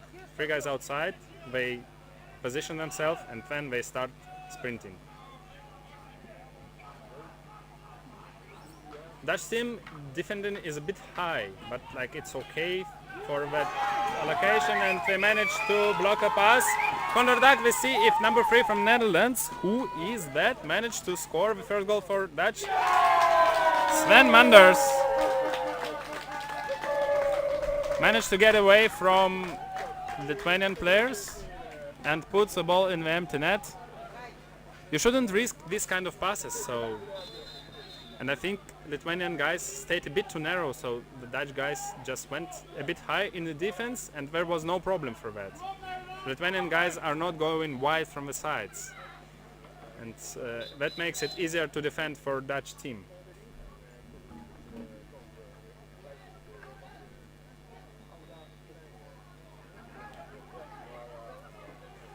Yeah, Lithuanian team doesn't always have a chance to come to the main events such as European and Worlds.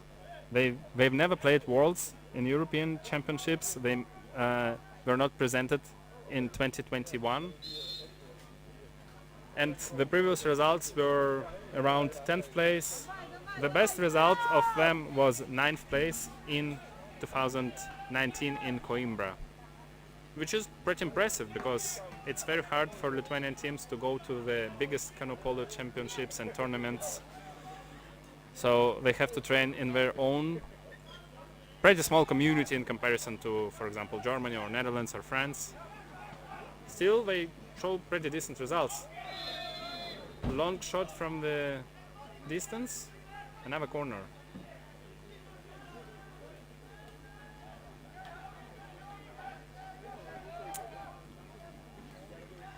Interviewed Lithuanian team claimed that aim for this tournament is to get in top 8, what makes sense because they never been in top 8. So yeah, they want to get out of the group in the top, so they have to pass the group to be first or second, which requires to win like you would aim to win every game in this case, because every point is important here. It's just 3 games which will decide if you're in top 8 or bottom 8. A foul from Lithuanian teams, some holding or obstruction. Again, I don't really follow what referees show, but that might happen sometimes. I don't really understand.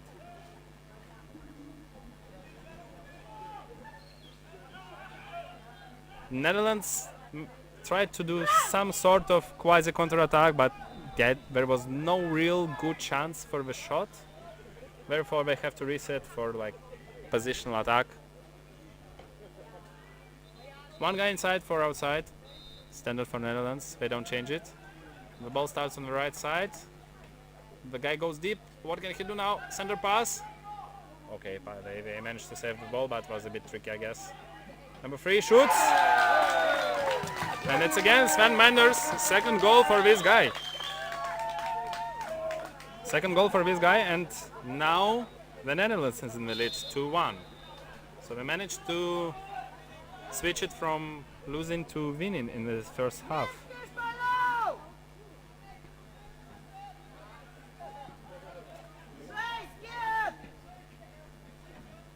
Sven Manders is also the longest playing player in this team, and he's the captain of the team, and if the team is losing, captain have to decide the game, which he does.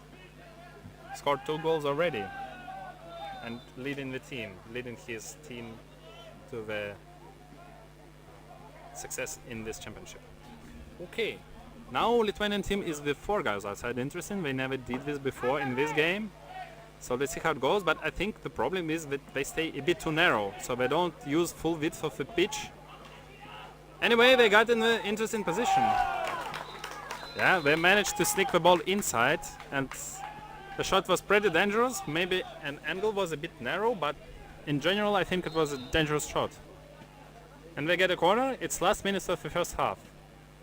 Dutch team starts pressing the corner, but they didn't took all the players, so was not really a good try to do that.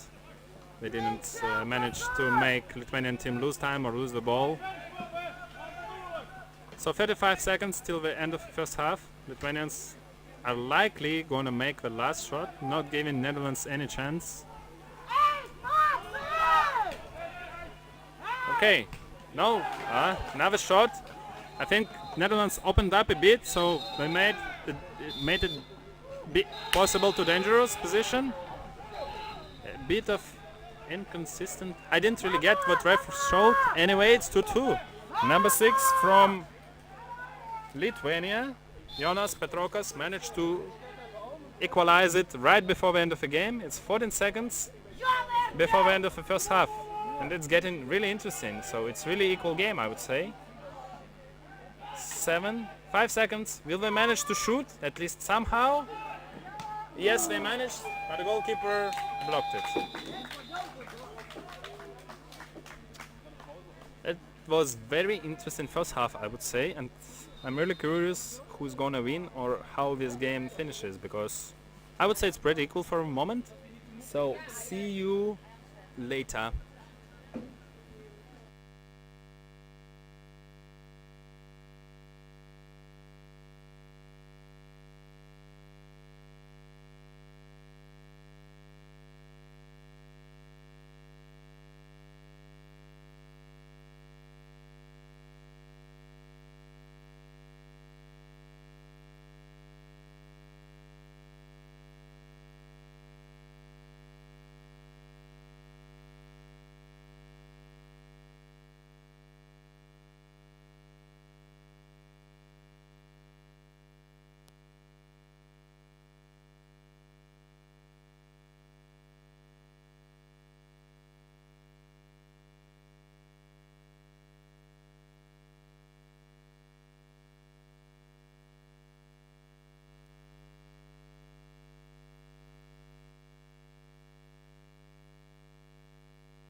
Sorry for the delay, we have a bit of technical problems. We will be right back once we are done setting up the camera.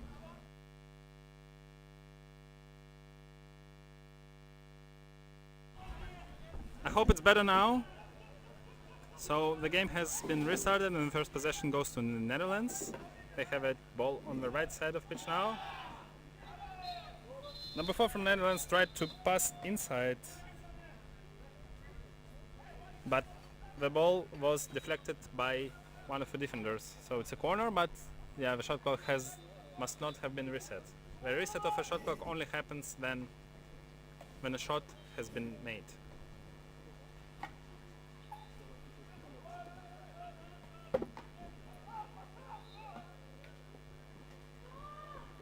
Was very dangerous pass, I would say. Was super close to get blocked by Lithuanian guy. They got lucky, but he didn't manage to catch it. And the loss of a ball for Netherlands. Yeah, I didn't really get what did they try to do. Anyway, ball goes to Lithuania now.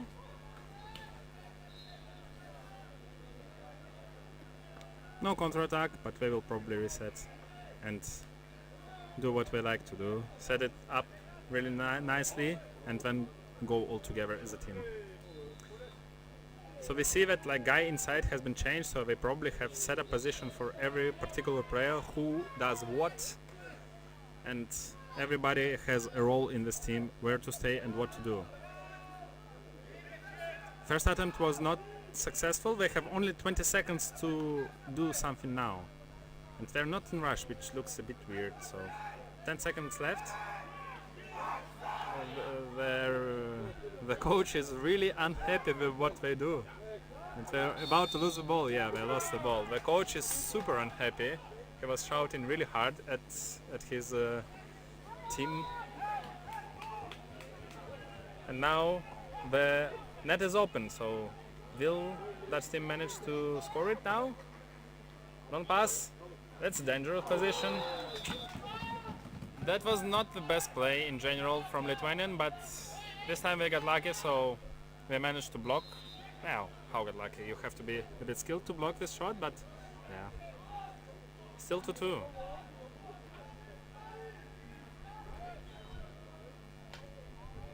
The coach of the Lithuanian team normally plays in the national team, but he's just a bit too old for the under-21 team, and that's why he's coaching this year, not playing himself. Well, illegal push, because the ball was not in the possession of Dutch guy, and another 60 seconds for Dutch team. A bit of dumb fall for Lithuanian, because they gave additional time for team of the Netherlands, and there is actually a good block from the right side, but which was not used anyway. Florian Odink makes it 3-2 for Netherlands. Managed to sneak inside of the defense of Lithuania and score himself. Okay. Direct comeback from Lithuania. It's again Jonas Petrokas scoring the third goal for Lithuania. Yeah, Dutch guys probably were too happy to score, so they didn't really set up a proper defense in time. Therefore, Team Lithuania scored. So 3-3 again. It's really close game, I would say. So I cannot predict how it finishes.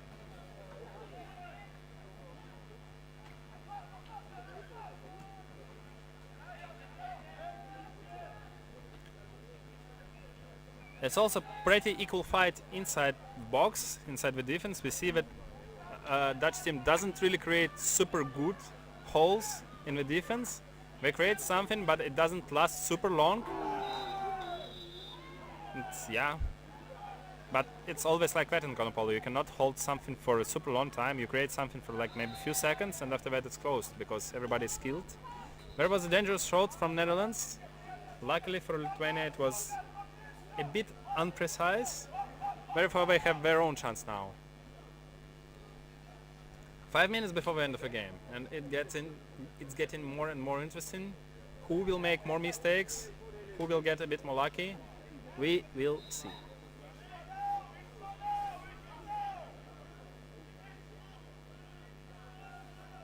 "30 seconds left in the shot clock." Lithuanians also seem a bit less and less organized. So I think at the beginning of the game they were really precise with what they do. They sent like particular guys in the box of Dutch defense. They were setting up with real distance. Now we're just also paddling around, trying to sneak somehow, like this, make passes like this. Sometimes you can get lucky and manage to get something of it, but usually you just don't get anything if you play unorganized. There is timeout, and referee shows number 7 from I don't know which team. No card anyway, so nobody is getting suspended. Nobody goes out from the pitch. The Lithuanian guy tries to sneak from the corner. Well, didn't really work well. Not the best decision, and yeah, they just made a fall trying to regain the ball. And they're giving a ball back to Dutch team, which is not very good at this position of the game. It's draw and it's 4 minutes left, so you wouldn't like to get scored right now. Will they score now? Nah, Dutch team was really close to the center, but they lost the ball again. Too many unnecessary mistakes, and yeah, you shouldn't probably also pass like that. Who will get the ball? Dutch team will get the ball. Why would they pass there? I don't know. The players both were taken. You shouldn't give passes like that. The player was under pressure, so even though he managed to get the ball, he cannot really get anything from that. So it was just dangerous pass for nothing. And Dutch team's made to play. They really outplayed, but the shot was not good enough, and the position was a bit too narrow probably already. But they really made a nice play, and they left Dutch guy number 8 Martin Hoff 1-on-1 unscored. Well, still 3-3. It's very interesting because I think there is getting more and more mistakes, and Dutch team starts playing 5 out, which is really interesting. I don't know if it's a good idea, but let's see how it goes. So they really want to win. They really find it necessary to win right now. Yeah, but they also can miss 1 goal, and then I don't know if they can manage to score back in a short time. It's not that easy against Lithuanians. So let's see. Well, it seems they got a ball. Well, it worked. Will you put it in the net? Oh no! Sven Manders, the captain, got probably a bit tired. Didn't manage to pick up the ball. No, really? What is going on? Well, a goalkeeper from Lithuania makes a wise decision to stop this vacchanalia and just put the ball to corner, because it was too dangerous under the goal. Like, everybody was losing the ball. It was unclear what's happening. So sometimes it's just better throw the ball away. What he did. So 2 minutes, 3-3. A lot of mistakes. So let's see how it finishes. Timeout.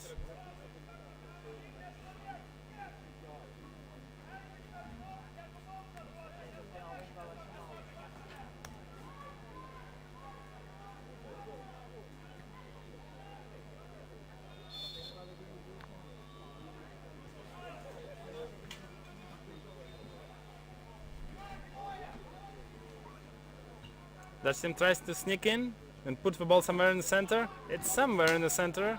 Goalkeeper does really good job for Lithuanian. I guess he really blocked a lot of dangerous shots. He does a really nice job in the goal. And there was a puddle fall in the try to pick up the ball. Dutch team goes again with the press. They think that they do it better. They think that they can regain the ball and win, because they probably consider that Lithuania is the team which should be beaten by them. And the press gives them the ball back the second time. Actually, the press going very well for Dutch team. They really regained the position fast. Both times they went for the press. They tried to make it in counter-attack because guy from the Netherlands was really under the goal. It was number 2 Guido Berhu. But the goal was put in the play from a wrong point and the referees pointed it out. So, which is illegal. So you should get it back to the play exactly in the point where it left the game.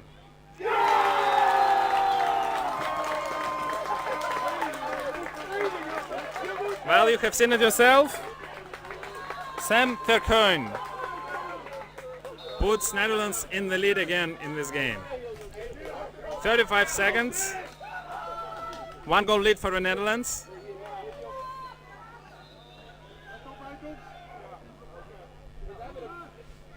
Did we lose the ball? I don't see it because the referee prevents me from seeing that. I don't see where is the ball. Yes, Dutch team managed to get the ball. And I think now we will just save it till the end of the game. It's 10 seconds. I think it was not the best decision from Lithuanians. And we'll probably get the 5th goal scored against them. Or not. Anyway, it doesn't matter.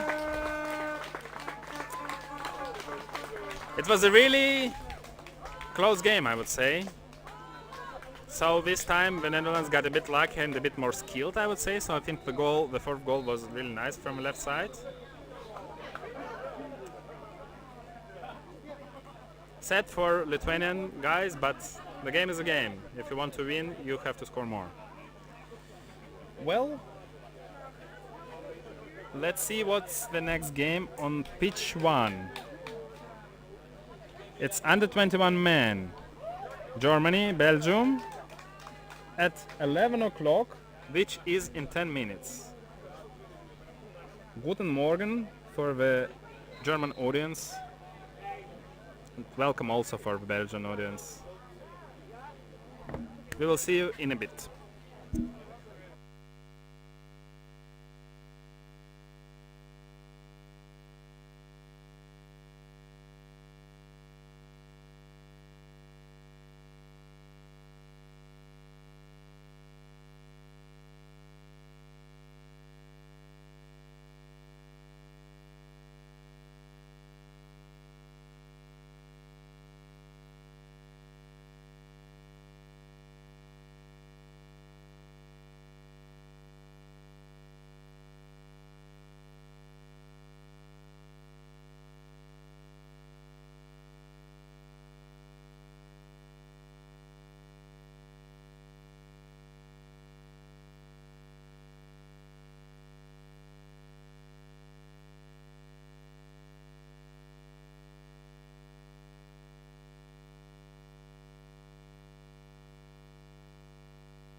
Welcome back to pitch number 1 at the European Canoe Polo Championships 2023 in Brandenburg in Germany.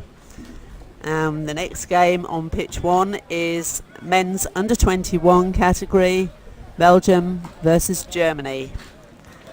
Our referees for this game are Ivan Fernandez Cadejas and Ricardo White.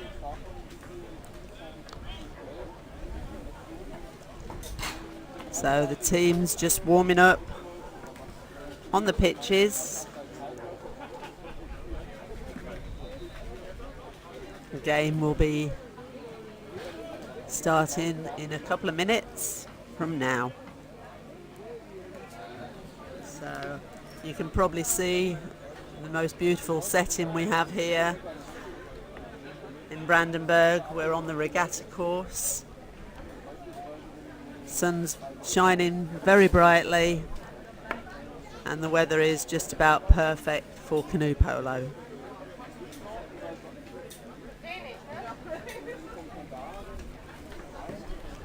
This will be the 16th European Championships that has been held.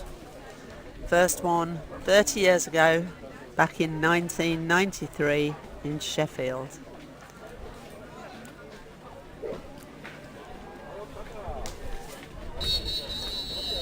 Referees just calling the teams to line up.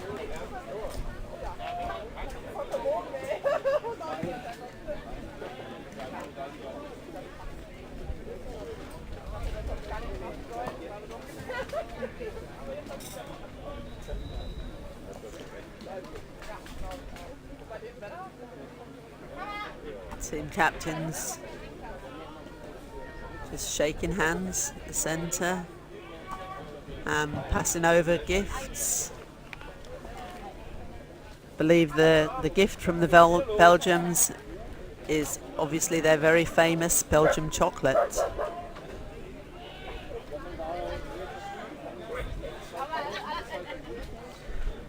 Both of these teams played in the ECA Cup this year, with the German teams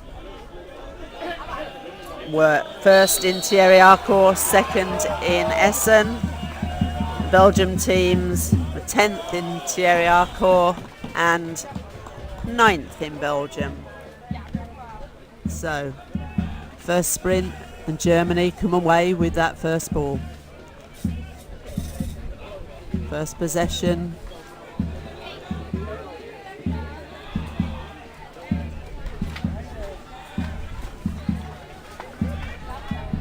Ball goes up wide, and that's the first goal very quickly.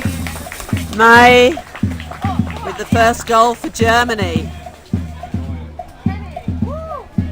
Once again, within 30 seconds of the start, we have our first goal.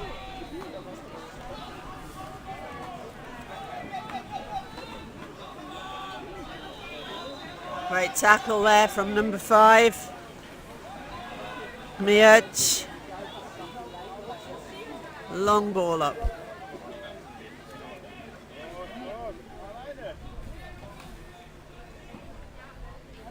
Ball recycled. No opportunity for the shot there. Belgium now getting a chance to set up their defence.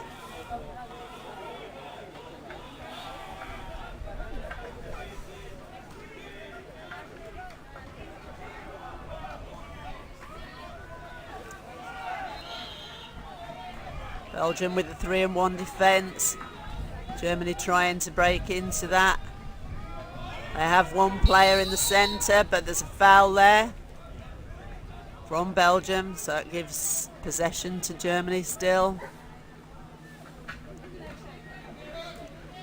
Resets the shot clock because of the foul.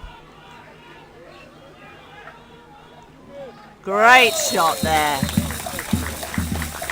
And Brewster, number 4 from Germany, with the second goal.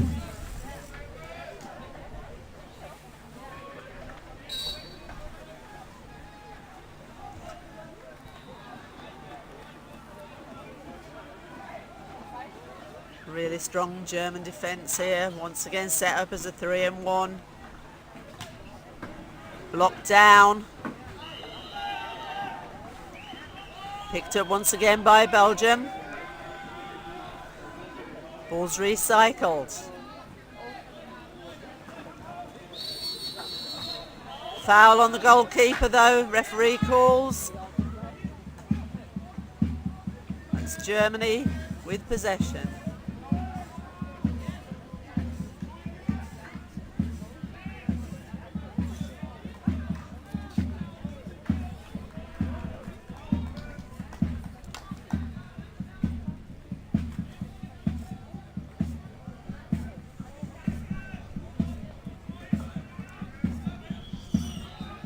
Germany just waiting once again. Obstruction, says the referee. Holding foul.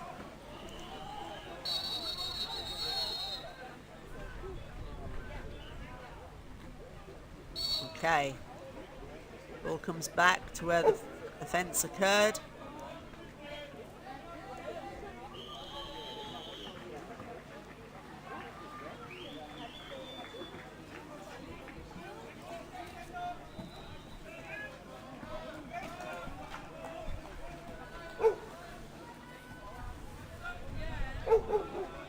Belgium just taking the time on this attack. What can they do? And that's the paddle foul. Shot goes over though. Be a goal line throw to Germany.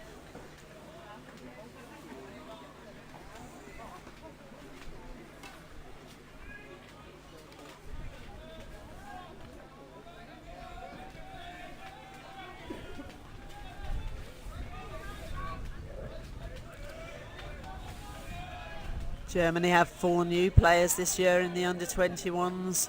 Obviously, players age out each year in this category, so they're often looking for new blood to fill those spaces. Players going out look to make it into the senior men's teams.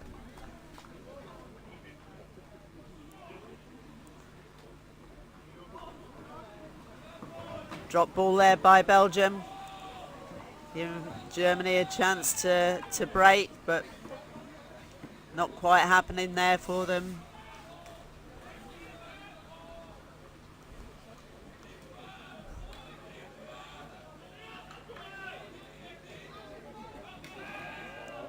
Picked up by Germany as it bounces off Youngverd's boat.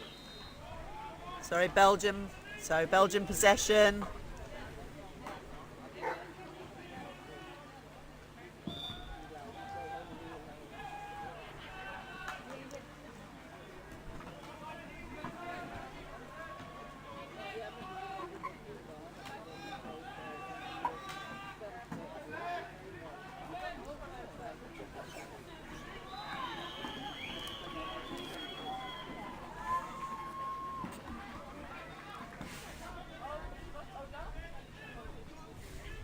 Very solid German defence here. One player inside that defence, but it's going to be difficult to get the ball into them.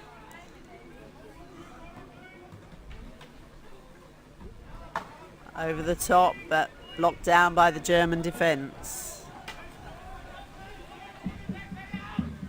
So Germany on the attack.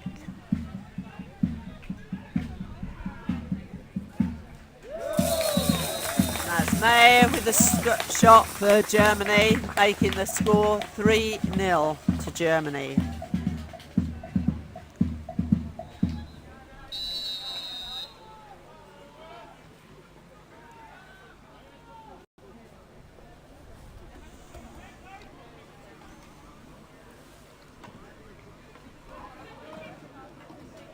So Belgium looking to try and get that perfect shot and get a goal.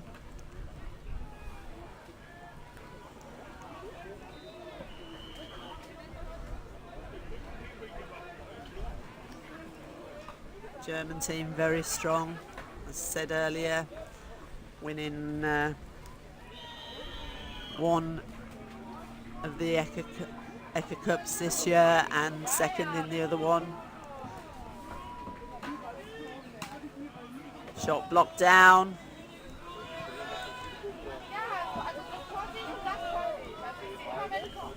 It's a very long ball up the pitch. Can he do anything with it?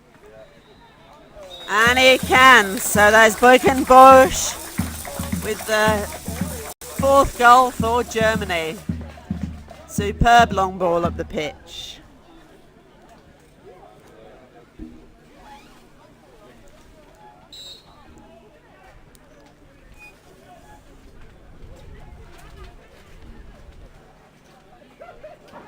Belgium team made up of players from 6 clubs in Belgium. That was a long shot right over the top of the goal. They try and train together once a month, including tournaments in the run-up to this championship.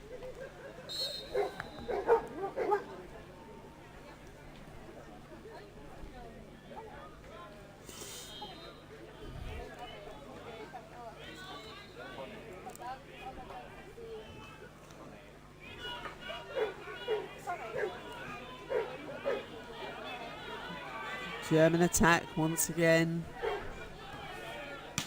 Shot, but saved.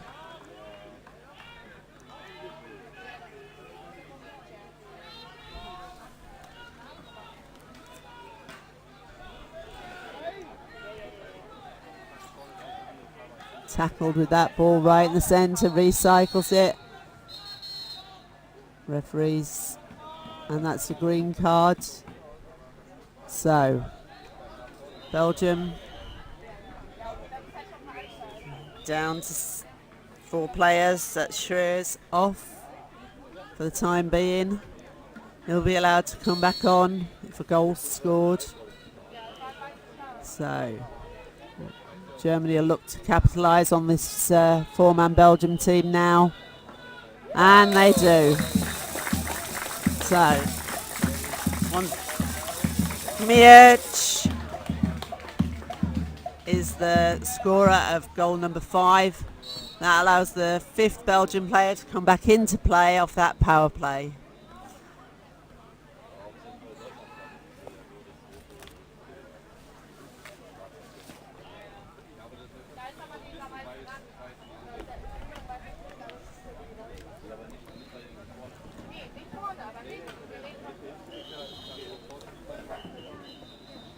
Sure, the Belgian team looking to get a goal in before half time. That shot goes out for a corner.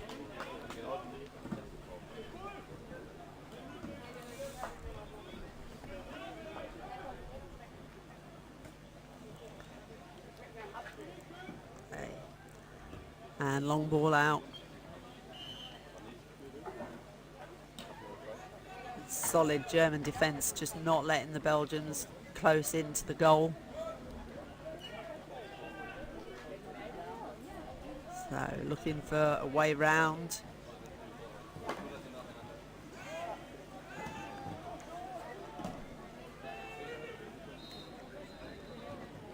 Facing a wall of paddles every time they come in and look to shoot.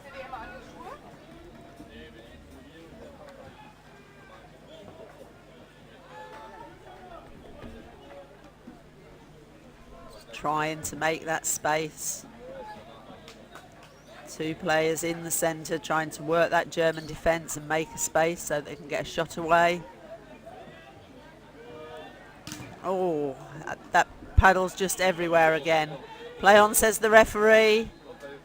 All comes back to Belgium. We've got 5 seconds. And it's over the top.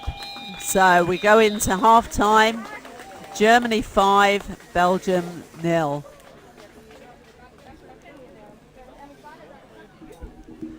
So the results and schedule and live stream can all be found on canoepolo-tournaments.eu. So if you'd like to look on there, you'll be able to see and follow the results of all the games that are coming along today. We'll be back in just a couple of minutes with the second half of this game. Thank you.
Okay, referees calling the teams back for the second half of this game. Balls placed in the flotation device, ready for the sprint.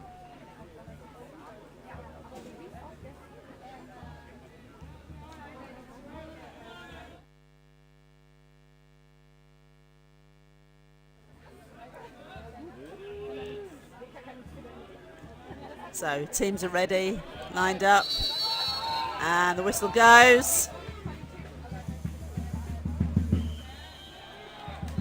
And that's Anne Brewster picking up the ball for Germany from that second sprint.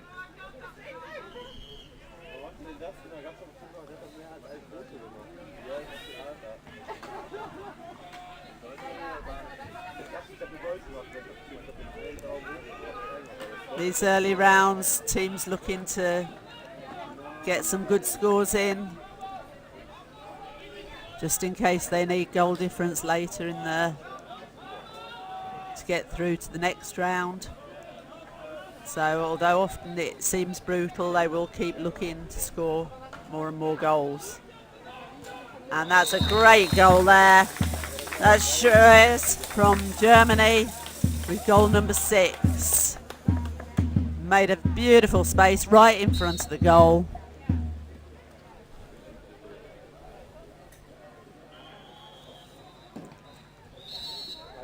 Belgian off the blade there, so that goes out for a corner.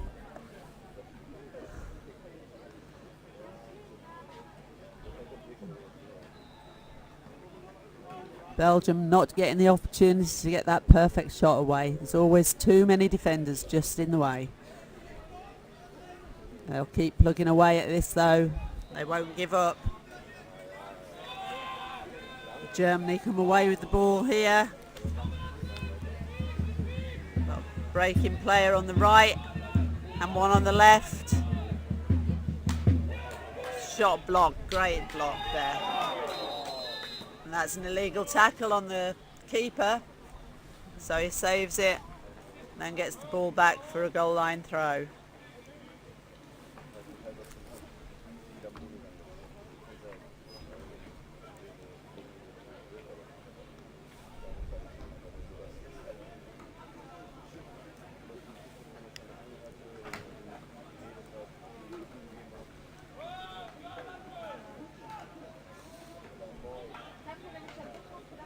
Great positioning there. Can he get... Always giving it back to the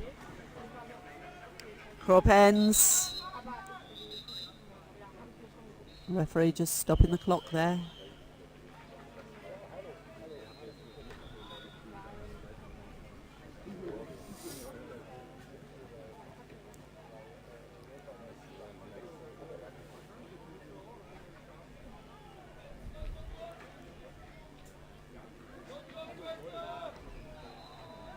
I think he's just getting the shot clock changed. Okay, so there's now 40 seconds on the shot clock. It was reset when it shouldn't have been. So Belgium play on. Shot there and great save once again.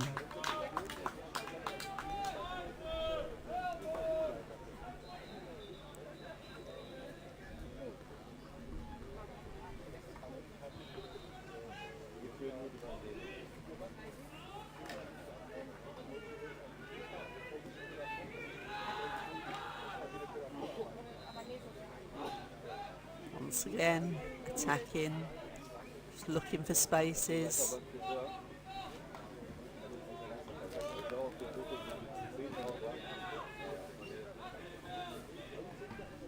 Oh, and out for a corner. So just a deflection there, takes it off the side, off the back line.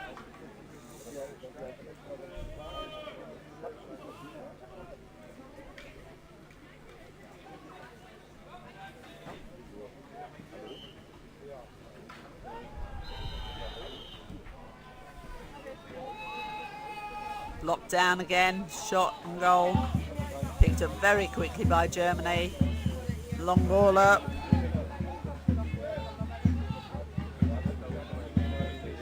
Brewster, what's he going to do? Long ball back again. Just taking no chances, keeping the ball safe.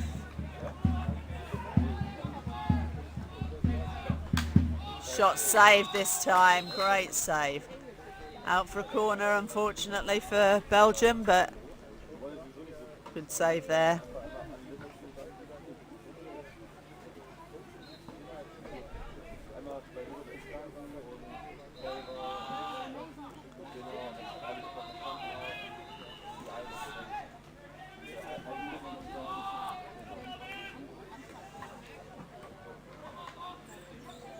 Germany building. And great block there. Blocked by the defender. Out for a corner for Germany.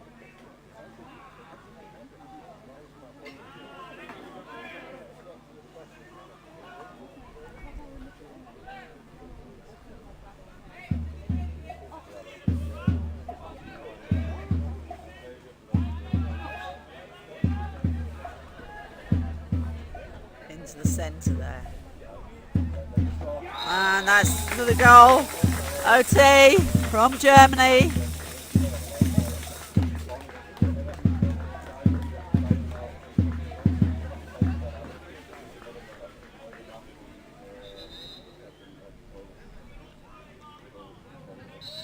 Restart.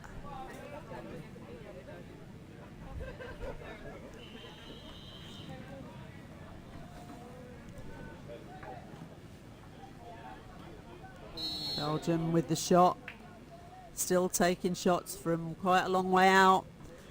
That wall of German paddles just blocking them down every time. These two teams have very different goals for these championships. Germany looking to make that final in the under-21 men's class, whereas Belgium looking to just build a team for next year's World Championships. So different targets for different teams at these championships this year. Obviously Belgium will want to come as high up the rankings as they can. So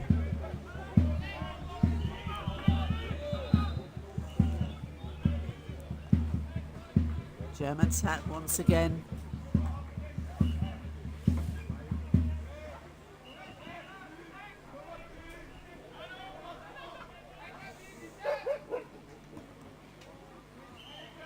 Building, moving, making space. Trying to break down that Belgium defence. Belgium pick that ball up this time, goes loose in the centre of the zone. Belgium attack once again.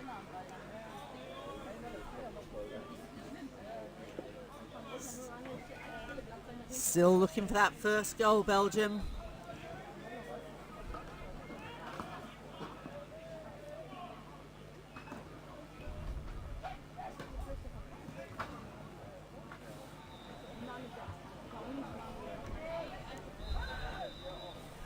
Looking in, and that's the corner.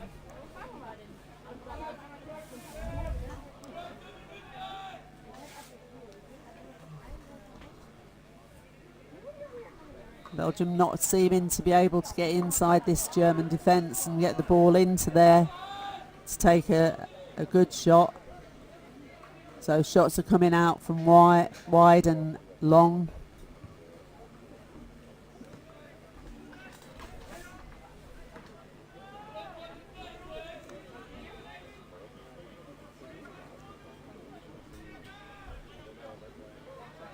Taking their time. Germany picking up the loose ball that was dropped when it came into the zone there. Fast break, once again, long shot. Oh, beautiful goal there from Jan Vert. Lovely goal. Long shot, spot on target. Great work.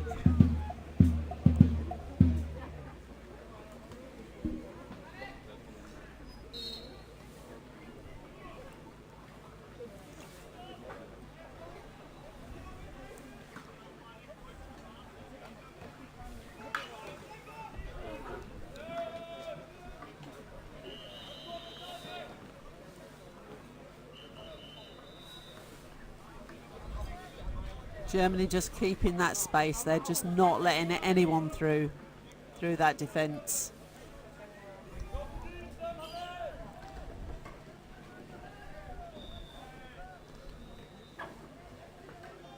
Certainly the masters of the craft here.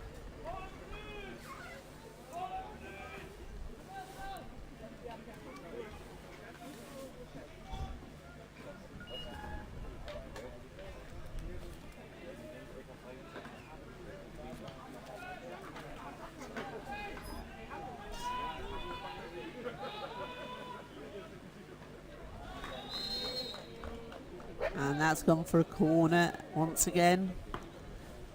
The other two teams in this group are Italy and Portugal. So all the teams will play each other in this first round.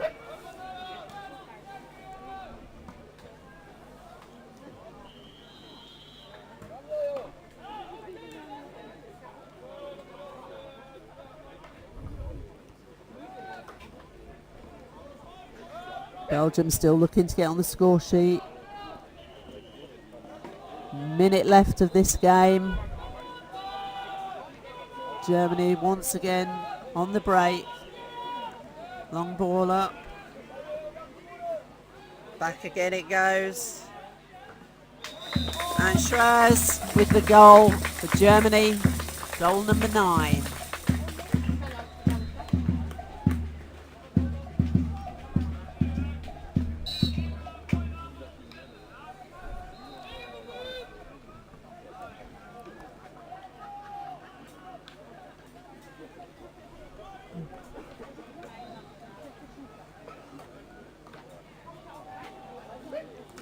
Germany just picking up that loose ball once again. They're looking for goal number 10. Will they get that before full time?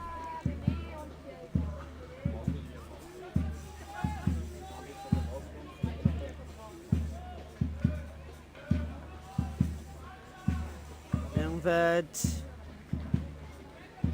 Armbruster. 5 seconds left. No, it goes over the top this time. And that's final whistle. Final score on this game. Germany 9, Belgium 0. Next game on pitch 1 is a women's game between Great Britain and Italy. And Elmo will be back with you for that game on pitch 1 shortly. Thank you for listening.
Hello, hello, welcome back to Pitch 1 at the Canoe Polo European Championships 2023 here in Brandenburg an der Havel. It is a beautiful day here in Germany. My name is Elmo. It is an absolute pleasure to be here with you for the senior women's group stage game, Great Britain versus Italy. The referees for this game are Sean Downs and Luis Badiola. As I said, this is a senior women's group stage game. This is the first game for both teams. They are in a group with the Netherlands and Denmark. The top 3 teams in this group, they've got a chance to progress, and the lowest they would place if they did this would be 6th. Great Britain, they've told us that they're absolutely gunning for first this year. They have 2 new coaches in Jamie Thompson and Steve Hickson. The team said the atmosphere is excellent, and they're hoping they can realise their full potential at this tournament. Italy, also when we spoke to them, they said they are also aiming for first. They came 4th at the ECA Cup in Essen, just above Great Britain, who finished 5th. Italy, they've gained a couple of players from their under-21 teams. That's number 2 Veronica Mazzanti and number 7 Martina Barbagallo. Seems like a good time as any to introduce the rest of the players. So from Italy we have number 1 Ada Prestipino, number 2 Mazzanti, number 3 Trevisan, number 6 their captain Catania, number 7 Barbagallo, number 8 Silvia Cugoni, number 9 Bornvenga, and number 10 Landolina. So from Britain we have got number 2 Amira Conrad, number 3 Eleanor McBay, number 4 Sarah Lanau Madden, number 5 Bethan Littlewood, number 6 Georgie Longbottom, number 7 Kirsten Lee, and number 8 Katie Howes. Going to be getting underway here shortly on pitch 1. Couple of minutes left before first whistle. Luis Badiola just stalking ominously up and down the pitch. And a guest appearance in my right ear from referee Brain Anderson. A true return to form from him at this tournament, it would seem.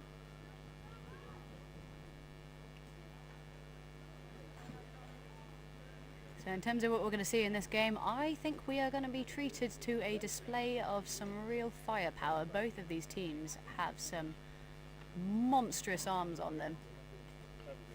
So I think in terms of shooting masterclasses, this is it. And hold on to your seats, folks.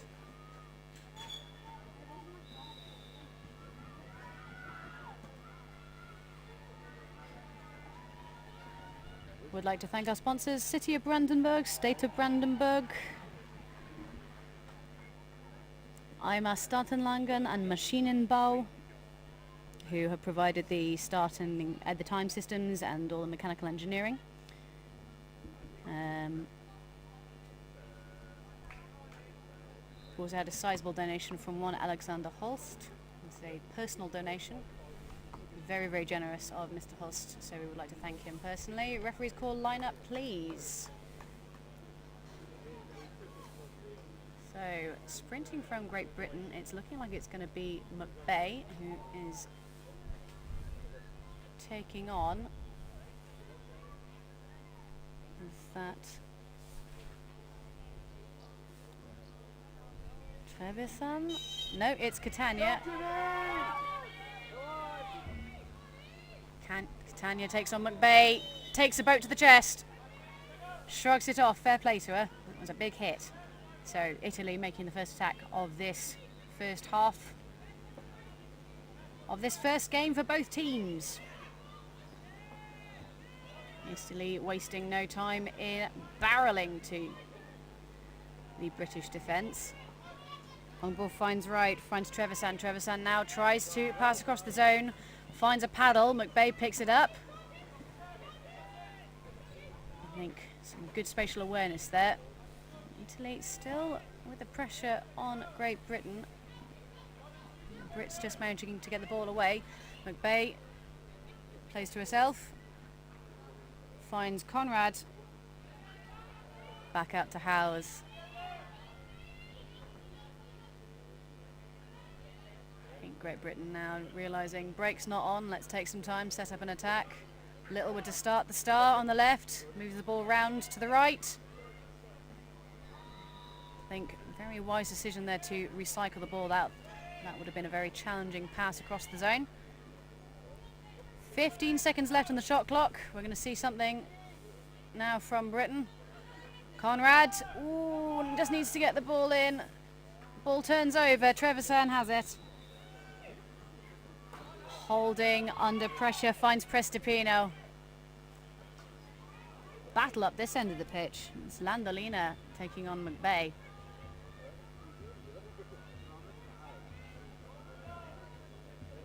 British did very well to shut down any sort of break.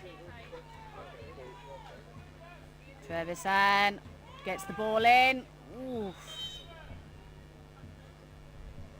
Lovely pass inside the zone. It's not quite finding the back of the British net.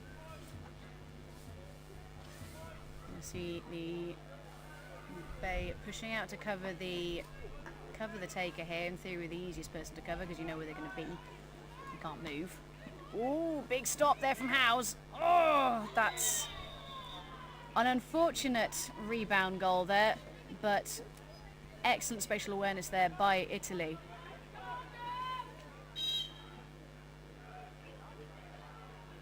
How will the British answer that?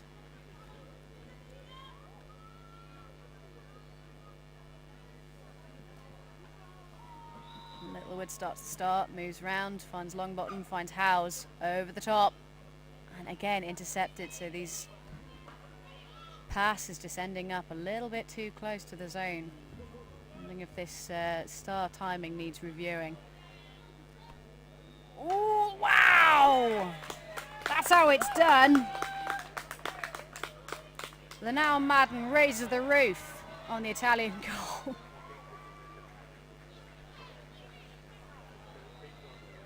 One goal apiece here on pitch one.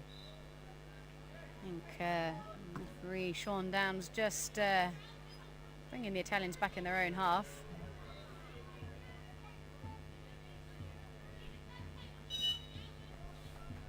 Excellent control there from referee Sean Downs, saying, yep, love the enthusiasm. Back in your own half, please.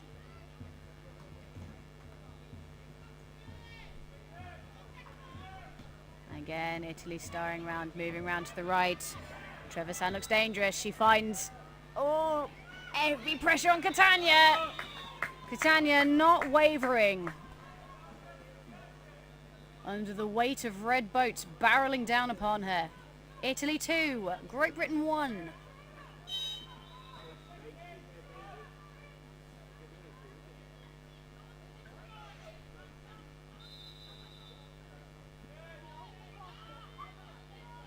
Some flavour of start infringement, which I can't quite work out what that was. Britain need to make sure they don't overcommit here. There are a lot of boats in that zone. I think Kirsten Lee recognising the danger and is staying out to provide some cover. I think they need to recycle this back out. Good decision there by Howes, finds Lee.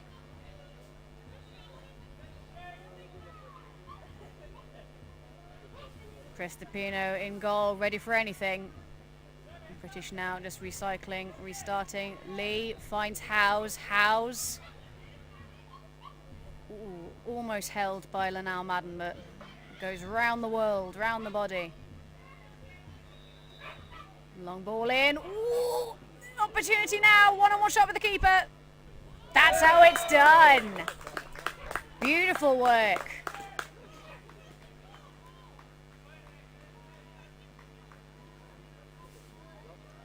Wonderful goal there from Amira Conrad.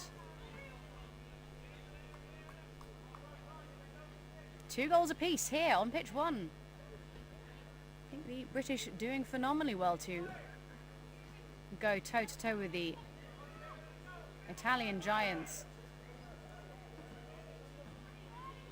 McBay shutting that down straight away. Opportunity now, look at her go. CPS paddles working overtime. Turns over to the British. McBay now moving left, but he's being heavily covered by Prestipino. I think the Italians have done very well to shut that down. Whoa! Long ball finds the bar. picked up by Conrad, needs to find a friend. Has a go.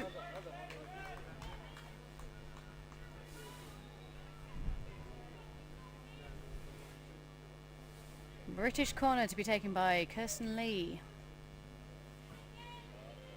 5-man star. Conrad, just off the back there, just goes wide to the left of the goal face. The British are deciding they're going to have a better chance of this in their own half and are not chasing the ball back, making sure they won't be caught on the break.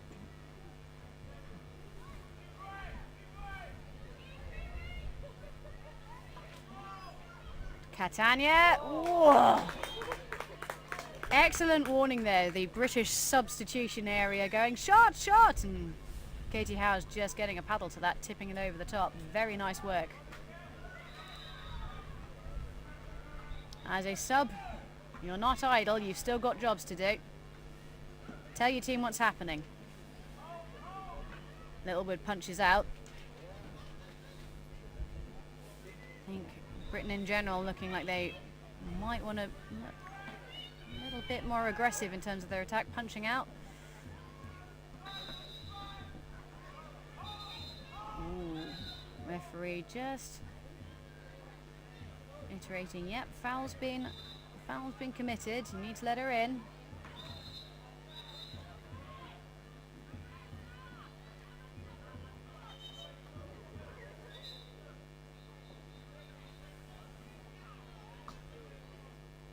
Just timing out, I think, to make sure the foul is taken from where it occurred.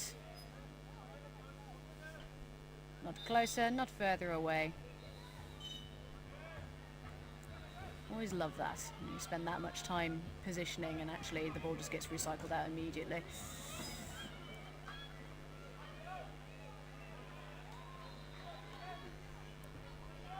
Howes holds it, long ball. That has given pitch 3 something to think about.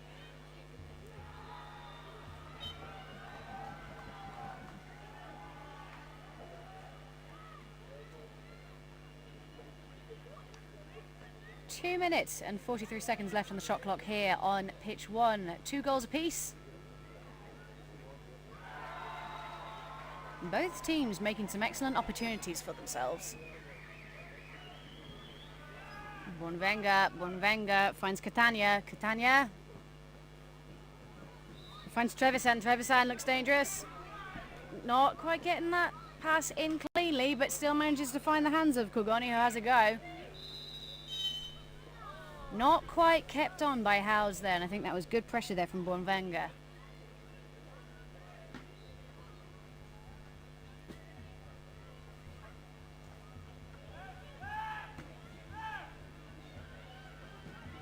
Oof, felt that. That was interesting. So paddle foul committed by Conrad means she's 2 minutes in the sin bin. 2 full minutes unless Italy score, in which case she can come back on the pitch. For those 2 minutes, however, Britain will be down to 4 players.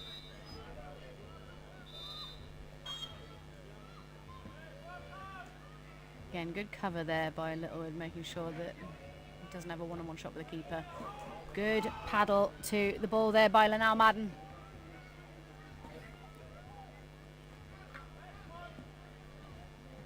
Great Britain are going to have to work overtime on this. Littlewood's gone. Ooh. Lovely shot in there. Number 8, Silvia Cugoni. No stranger to canoe polo, showing her experience. Italy 3, Britain 2. Now, the Brits are now allowed to come back up to 5 players because Italy have scored. 1 minute and 20 seconds left on the clock. We'll see what the British team produce in that time. Ooh, again, those passes just not going to hand. Taking the wind out the sails of the British attack. Big calls of pressure. Put pressure on this ball. I think it's looking like Britain are going 4 out with the keeper. Long ball up to the anchor, finds Trevisan. Trevisan under heavy pressure from Longbottom. Resists the push. One Wenger over, finds Barbagallo. Barbagallo! Great stop. Barbagallo, one of the 2 players that have joined this senior Italian women's team from their under-21 squad last year. The corner will be Barbagallo to take.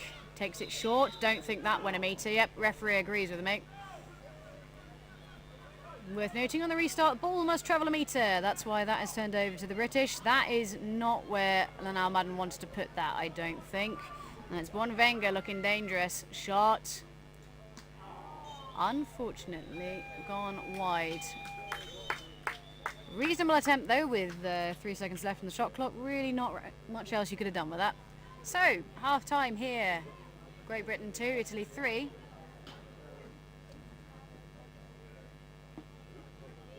The Italians have done phenomenally well to capitalise on some wayward passing by the British. I think we're going to need to have a chat about passes to hand and decision making over in the British camp.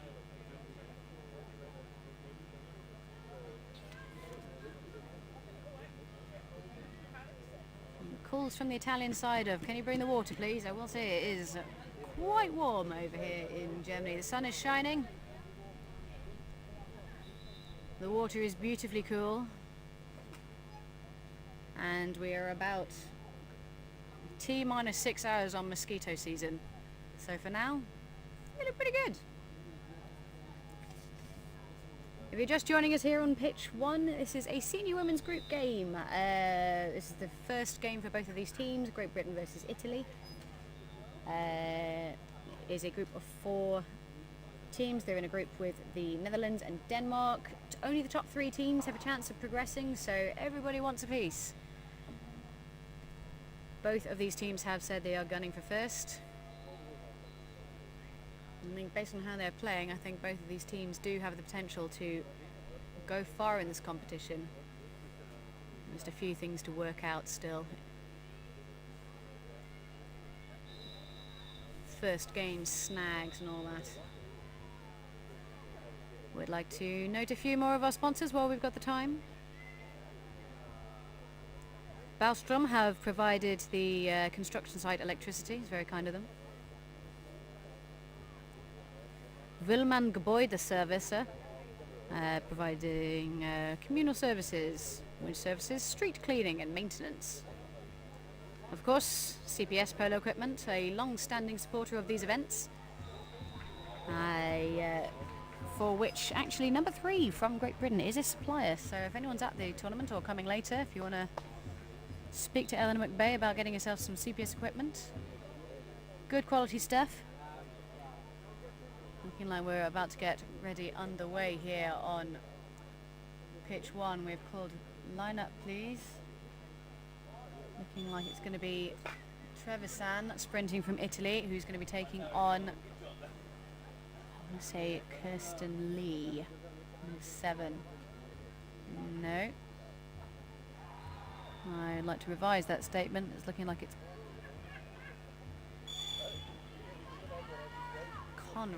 Conrad v Trevisan. Who will prevail? Ooh. Unlucky there from Conrad. Ball just pops out and Trevisan just plucks it out of the air. Italy 2 for 2 on sprints.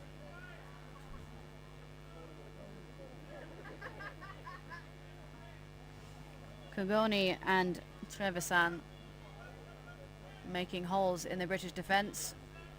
Nandolina just recycling the ball out through her teammates. The British holding the Italians far, far out of the zone. The now man needs to back off now and take Trevisan and hand Landolino off to a teammate. Ball across, finds Catania. Catania looking menacing. That was low, I think. Stopped, turns over to the British. Long ball up to Amira Conrad. She's on her own. She's got pressure. She needs to take some time. They're now Madden's wide. Worth a shot given the pressure.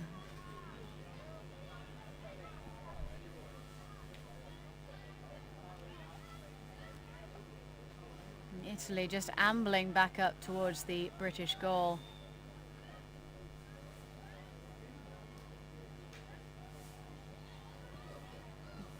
Italy starring round from left to right. Might be needing to run in with a little bit more speed. Whole point of a star is that you are a credible threat, so the defenders have to commit to you, which leaves space for your teammates. Oh, fumbled ball from Landolina, just killing the momentum. Takes the dribble, tries to get the ball into the zone, but just popped over the top and off for a corner. Ooh, interesting. Bit of timeout.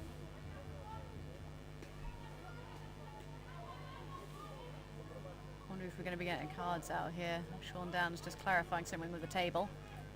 Oh, no, I think it was a shot clock issue, so they're taking time off the shot clock.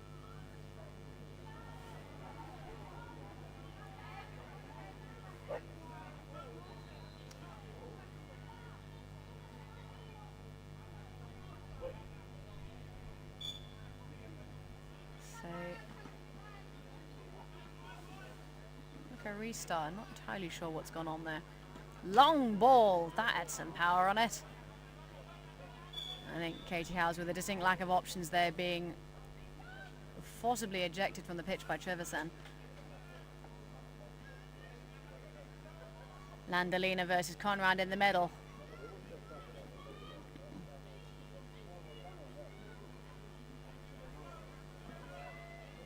Middle player in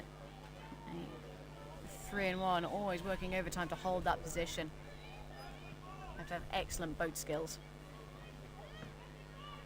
Long ball across the top, finds Trevisan. Again, this pass is not going to hand and just takes all of that momentum out.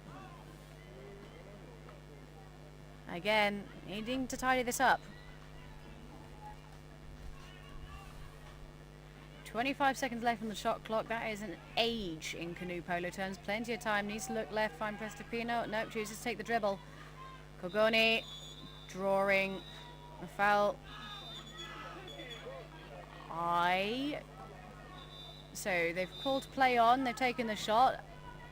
Not sure.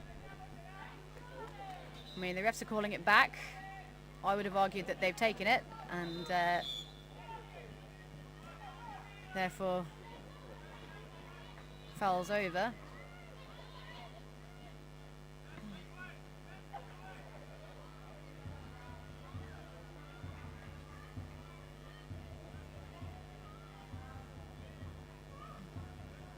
Lee just punching out to go and give the Italians something to think about.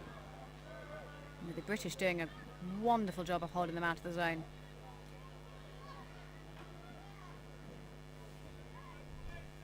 Conrad punches out.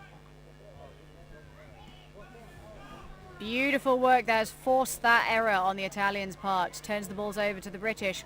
Long ball in front. Lee needs to hold this under pressure from 3 boats. Needs to find Conrad. Conrad needs to get there and turn around it. Excellent work. Linnell Madden takes the deflection. Was going to go off for a corner, but kept on skillfully by Prestipino. And Kirsten Lee just pushing Prestipino off the back of the pitch. Great work there by the British. British corner. So we've got Linnell Madden working the zone, trying to make some space for her team. Littlewood. Long shot from Littlewood. She's done that before. Monster cannon. Beth Ann Littlewood of Bridgend fame. Great Britain 3, Italy 3. 5.5 minutes left to go. Plenty of time for this all to turn on its head. Landolina finds Trevisan. Trevisan doing battle with McBay. McBay really giving us something to think about. Catania now finds Landolina.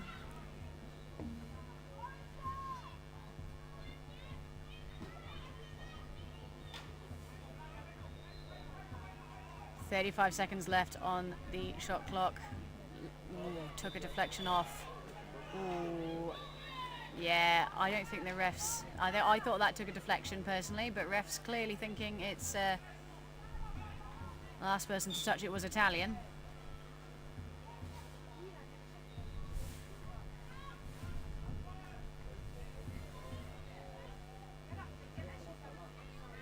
McBay starts the start, takes the ball in on the right, finds Conrad. Just needs to get hands to it. That was a very challenging... Ooh. I would have called that the other way, honestly, but not up to me. Referees are much closer than I am.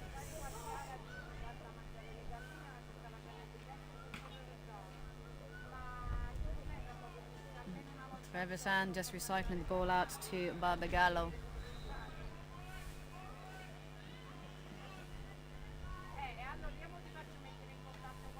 $30 left on the shot clock. We need to see Italy reset this properly. I think they need to come all the way back out. That's it. Give yourself some room to maneuver. Illegal holding, it would seem. Long ball finds Georgia Longbottom. That's it. Good call from the now Madden saying, don't panic, I'm right behind you. I know you're under pressure, but I'm here. Littlewood in the zone, making some space.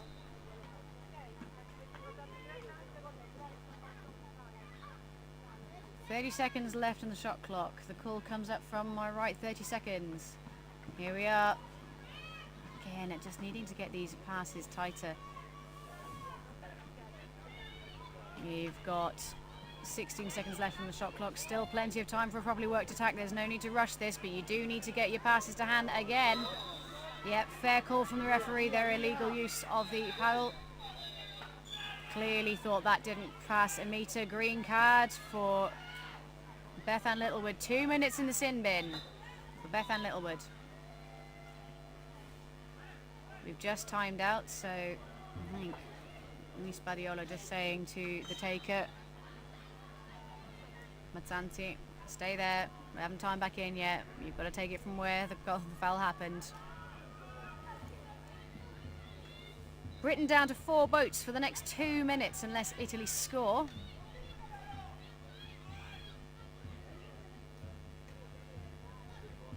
Ball is left. Trevisan bounces off the boat of Catania. Long ball across to Landolina. Landolina controls skillfully with a paddle. Finds the bottom bar. That had some spice on it.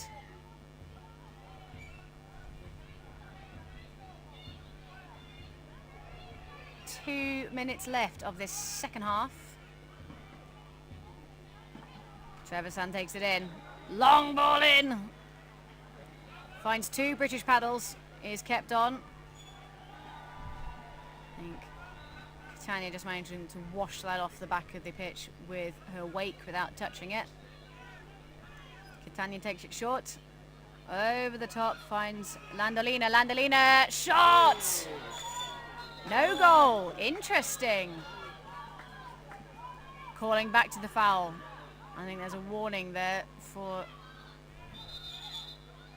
want to say number 9. No, number 8. There is no number 9 on this pitch.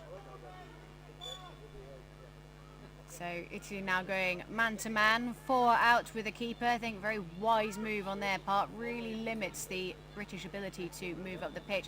That was skillfully done by McBay, just dipping her nose under and putting the boat in between her opponent and the ball. Catania wrests it from the control of Georgia Longbottom. Catania puts it up to Trevisan. Trevisan looking dangerous now, needs to find Matanti. Matanti! That's the one. Beautiful work there. Veronica Mazzanti. Italy 4, Great Britain 3 with 1 minute left to go. Britain back up to 5 now. Big calls of "come on GB" from my right. British supporters turned out in force to support their team.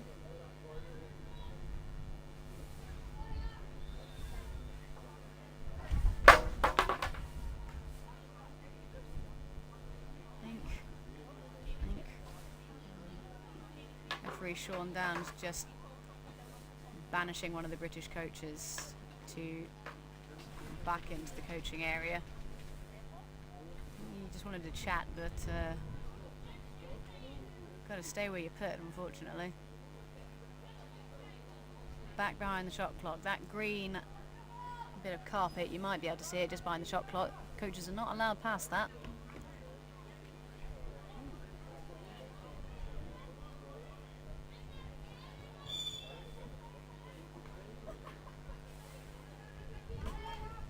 Not allowed past that in theory.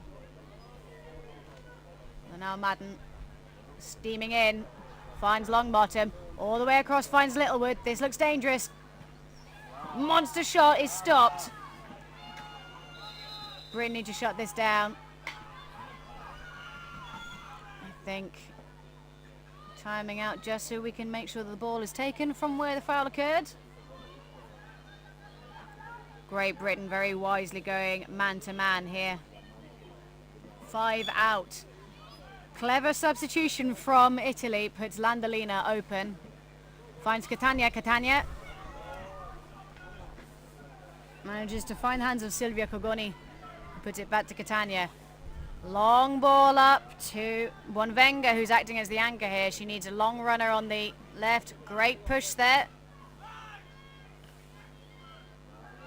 Catania. I think there's been some confusion over who has who in the British camp. Kirsten Lee trying to cover 2 players. She's only 1 player. Pristipino being pushed off the pitch. Just doing well to hold it there. Very smart play there from Italy. Disappointing result for the Brits, but they played phenomenally well. A great first game for both teams, I'm sure you would agree. Final score on this pitch: Italy 4, Great Britain 3.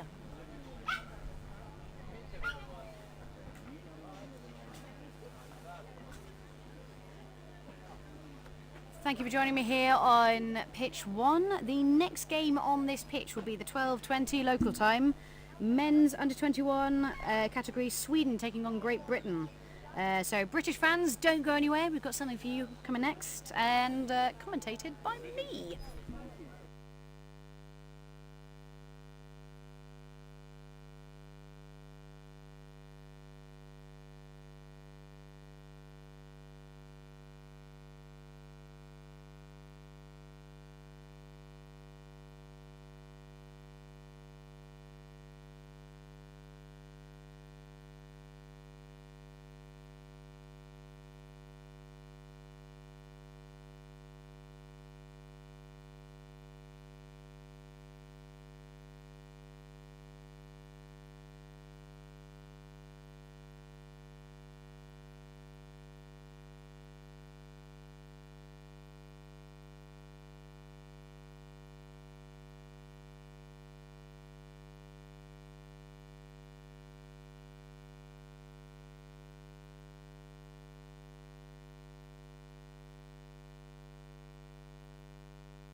Hello, hello, welcome back to pitch 1 for this men's under-21 group stage game. Sweden taking on Great Britain. The referees for this game are Ivan Fernandez Canalejas and Ricardo White. This is a men's group stage game. This is the second game for both teams. They both played at 8:30 a.m. this morning. Sweden lost to France 6-1. The British won 8-1 against the Czech Republic. This is a group of 4. Only the top 2 teams go through to compete for semi-finals places. So Britain will want to put another win on the board in order to cement their positions going through. The Swedish also really need a win here if they're going to stand any chance of progressing. Sweden, they've said they're aiming to qualify for World Championships. So of the teams not already qualified for the Worlds, which would be the top 14 teams from Worlds last year. So they're trying to finish above Ireland, Austria and Lithuania in total. Big chance here from Sweden. Great Britain want to make semi-finals and ultimately get a medal. They have been training together about once a month and they seem quietly confident when we spoke to them earlier in the week. Looking like we're to get things underway here. Sprinting from Great Britain, we've got Toby Marlow, and it's to be taking on Johansson. Comfortably won by Marlow, turns around the ball, lays it off to a teammate. Great Britain to make the first attack of this half. Angus Boyle trying to punch some holes in the Swedish defence. Toby Marlow running right. He's ball back out to Flynn Hammond. Tanner McCutcheon. Doing the McCutcheon name proud, putting Great Britain on the board within the first minute. Great Britain 1, Sweden 0. We can probably expect Great Britain to still punch out and potentially go for goal difference here. They will take no chances when it comes to securing that top 2 spot. Referee's called play on. I'm just given a warning, I think. That's to number 6, Flynn Hammond, for illegal holding, I believe. Referees have been using this system now, so cards are only for repeated fouls. Well, I shouldn't say that. They are mostly for repeated fouls, but you can go straight to green, yellow, red if you... Johansson, under heavy pressure from both sides, manages to find Sävehammar.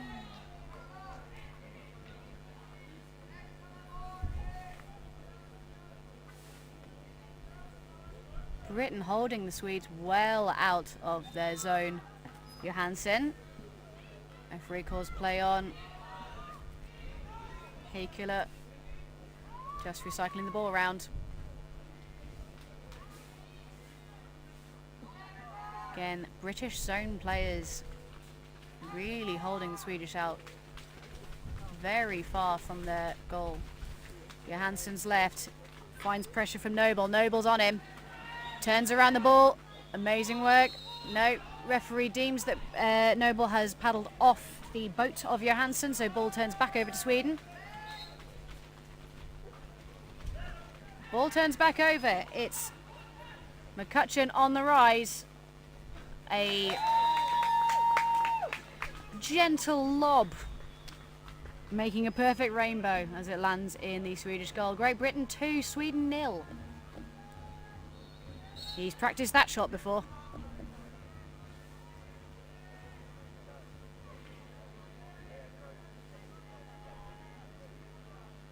Sweden trying to decide what they're going to do to answer. Again, being held well out of the zone by these absolutely monstrous players from Great Britain. Immovable objects, all of them. And the Swedish really needing to find some purchase in this British zone somehow.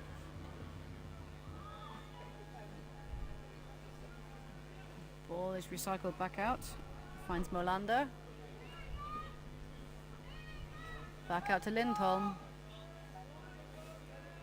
Molander. Shot.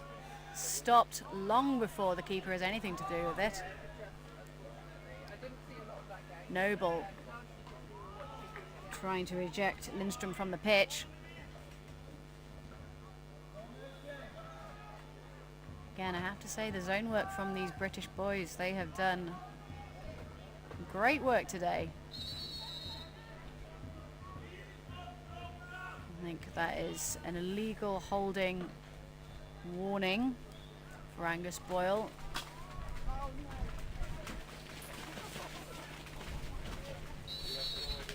I think we're cracking cards out. Green card for paddle foul for Angus Boyle, it would seem. 2 minutes in the sin bin. So, Great Britain down to 4 for the next 2 minutes unless Sweden score. These passes in the zone, needing to find their mark. Goes off for a corner. Lots of calls for fouls not given. All getting a little bit scrappy.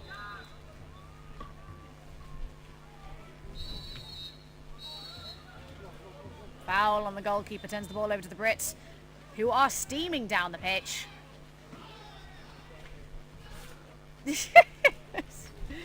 Some interesting theatrics from Molander. Clearly has been tragically killed by a tackle.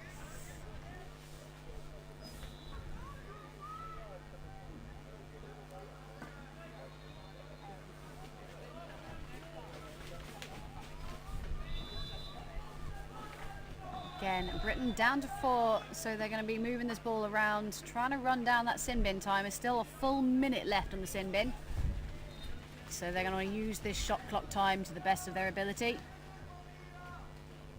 15 seconds left. Give the Swedish as little time as possible to reply if this goes south. What a shot!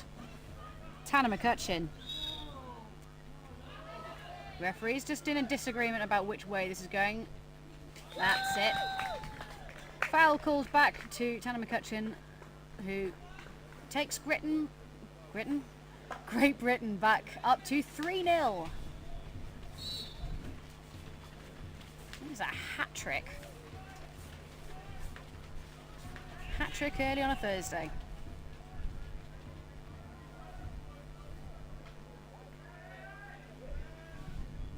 Still 23 seconds left on the sin bin timer, so Great Britain are playing a flat 3, it would seem. In theory, Sweden should be able to draw out enough defenders to leave a one-on-one shot with the keeper here. You are a player up. I think Great Britain doing an amazing job to hold that space in front of goalkeeper Jake Searle.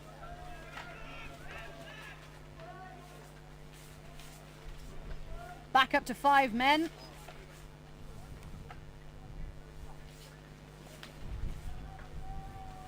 "45 seconds left on the shot clock timer. This is plenty of time still. Again, illegal kayak tackle, turning the ball over to the Brits. Tanner McConvey finds Dara McConvey. Sorry. Dara McConvey. Sorry, Tanner McCutcheon that was. My apologies. And Dara McConvey turning on the outboard motor that I'm convinced is under that boat. Steaming away.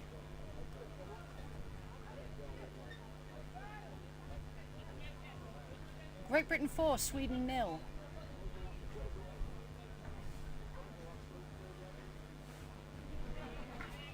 Again, that pass just wayward, but well controlled there by Lindholm. Just getting a paddle to it. That was looking dangerous there for a second.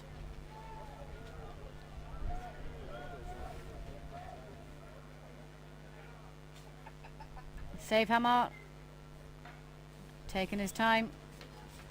Finds Hey Killer. Hey Killer needs to find a friend. He does. Lots of calls of the shot clock timer. 13 seconds left on the shot clock. We need to get something away here, Sweden. Long shot. Worth a shot. I think they were all prepared for this to turn and break. And not been caught on the break on this occasion. However, Dara McConvey looks dangerous. Great stop there by Aaron Lindholm.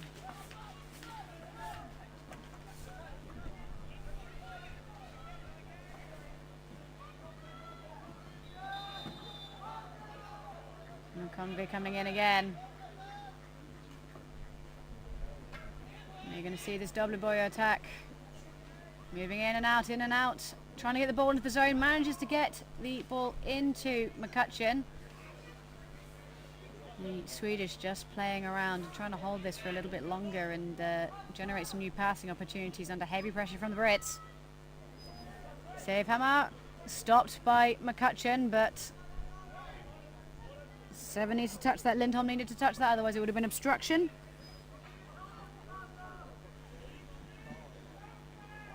Britain pushing out. Again, we did say they might do this. They need that goal difference. They're taking no chances. They want to top that group.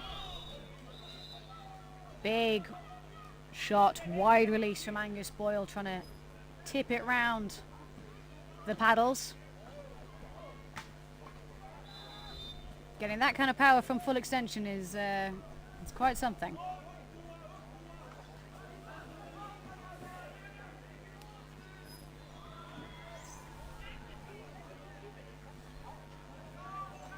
Again, Great Britain just showing some discipline here. We're going to see this double boyo. They're going to move in and out and in and out.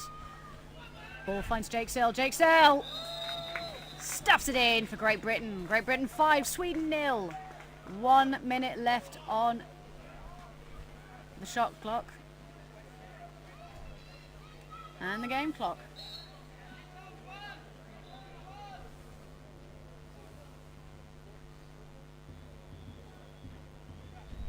So Sweden are going to need something special, but draws the kayak tackle foul immediately. Long ball up. Finds the hands of Toby Marlowe. Toby Marlowe into McConvey. McConvey, bottom bar. Picked up by Sweden, who have 36 seconds to do something with this. Whoa. Absolutely riding the wave there, Lindholm. Lovely ball in, finds save hammer.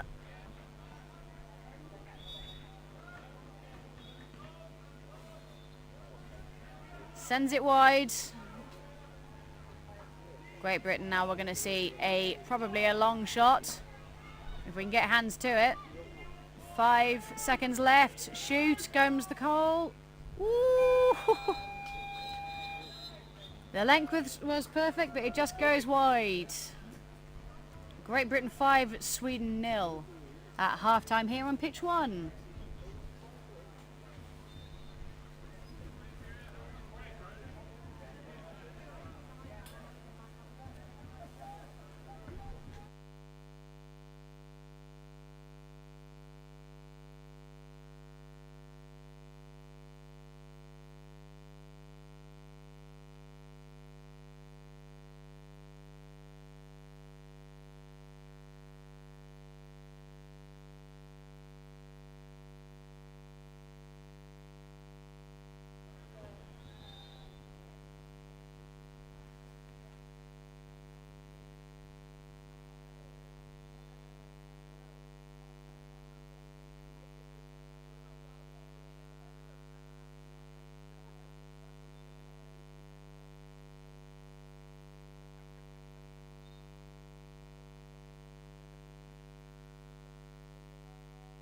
Just joining us here on pitch 1. This is a men's under-21 group stage game, Sweden versus Great Britain. This is the second game for both of these teams. Both playing at crack of dawn this morning at a eye-watering 8:30.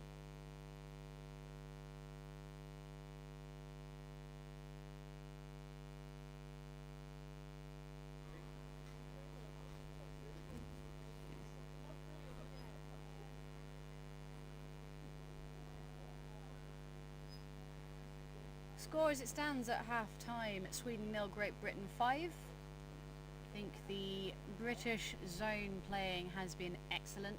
They have been holding the Swedish very much at arm's length when it comes to the goal.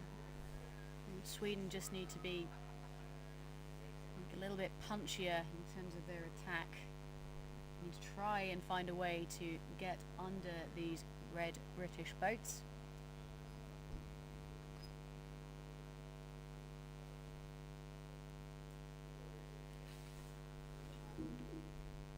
mention a few more of our wonderful sponsors while we've got some time now.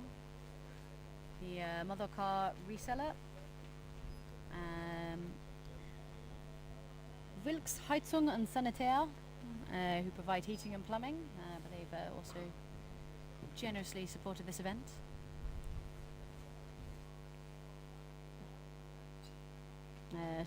Deutsche Städte Medien, who do city advertising, also supporting this event, very kind. Hellweg, apparently big in the DIY market.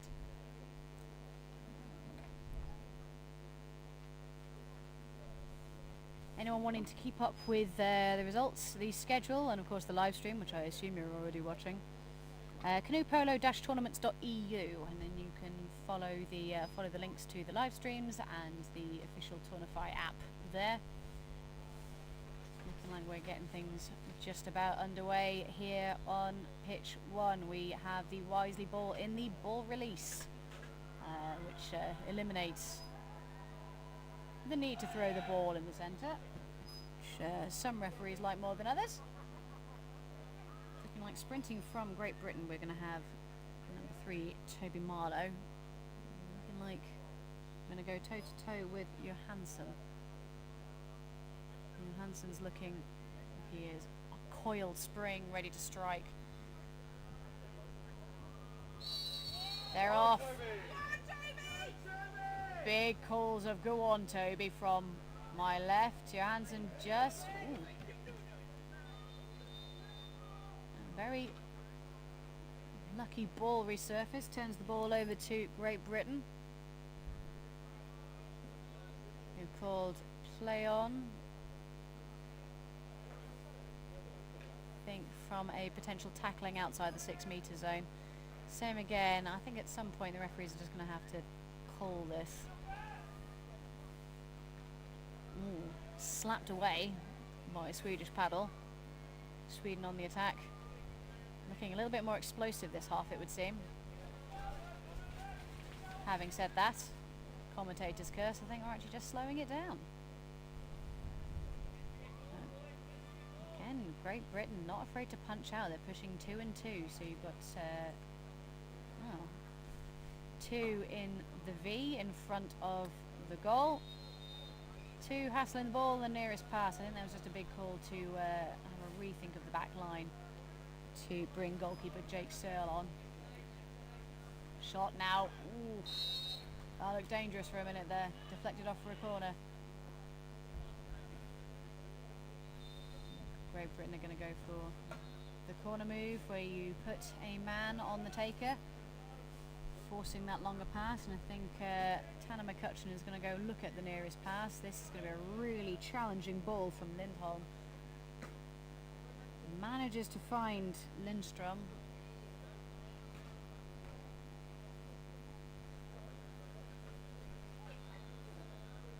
Some good movement there has created new passing opportunities.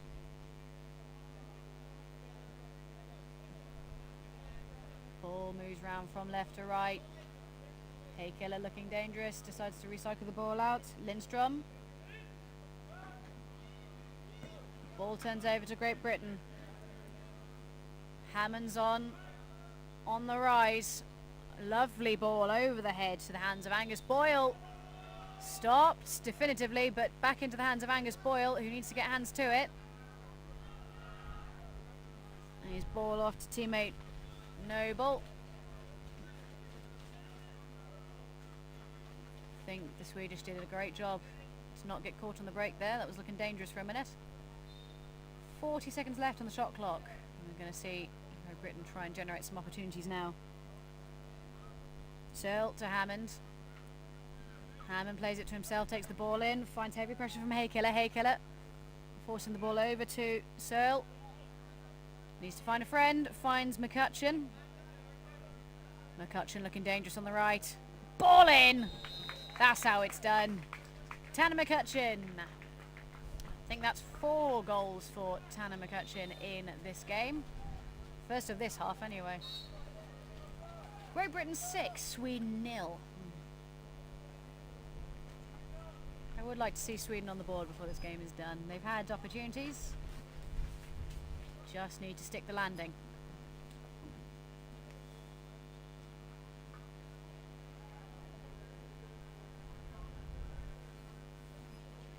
And Hakeler trying to generate some space, but really just being closed down decisively by the Brits.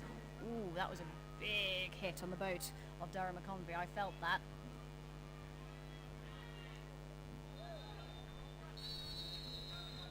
Illegal kayak tackle turns the ball over to the British. Durham McConvey has absolutely run away with this. Long ball needs to find him, doesn't, under being marked by Lindstrom. Whoa, that was beautiful. Cool, calm and collected from Jake Searle. Great Britain 7, Sweden 0. 6 minutes left to go.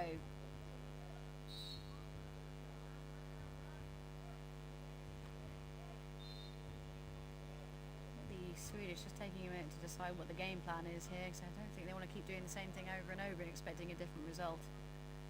I'm sending in Molander in to try and make some space, but finds a ramp in the form of Durham McConvey's boat.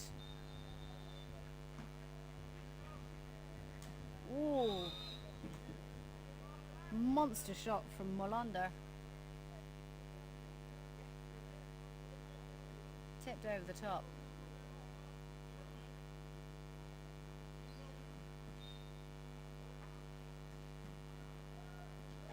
McCutcheon just marking the taker there. And again, Great Britain not afraid to punch out. Surely there's no advantage here. No, we've decided to keep playing. Long shot goes wide. I think McCutcheon just owning up and saying, yeah, that was actually a corner. Good sportsmanship there.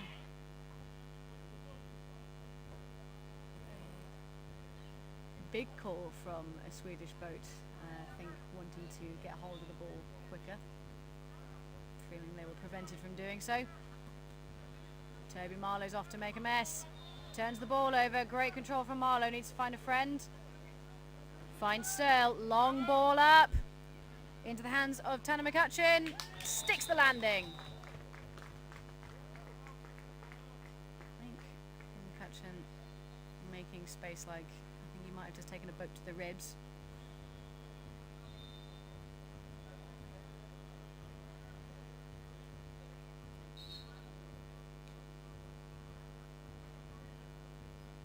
That's what the buoyancy is actually for. It's not really for buoyancy.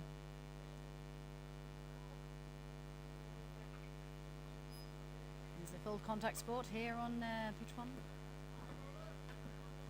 Oh. I think the Swedish do need to be starting their attack from a little bit further out, and they need to have a little bit more depth to their game. They're all going in at a flat line at the moment, and it's making it a little bit too easy for McConvey to just sit and mark them all out and prevent that ball from moving the width of the pitch. That's a mistake. Is it going to be punished? Big push from Tanner McCutcheon.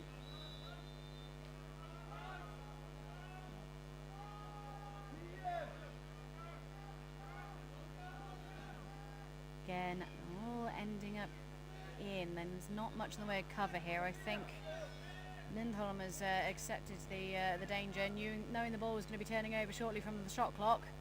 Long ball up, finds McCutcheon. Hammond, looking dangerous. He's threatening it. Thinks better of it. McConvey. That's bottom of the goal, so that's just underneath and has just swung round. So no goal for Great Britain, goes off for a goal line throw. Lindholm to take. Just under 3 minutes left here on pitch 1. Great Britain 8, Sweden 0.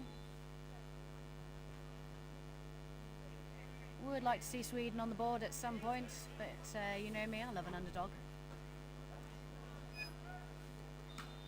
Big stop there. Again, I feel like the Swedish team, they need to have a little bit more depth to this attack. They're all moving in as a flat line, and I've said it before, I'll say it again, I think there needs to be a little bit more staggering in terms of how they're running in, because they are ending up with the ball far too close in, and that British top man is just shutting down that movement.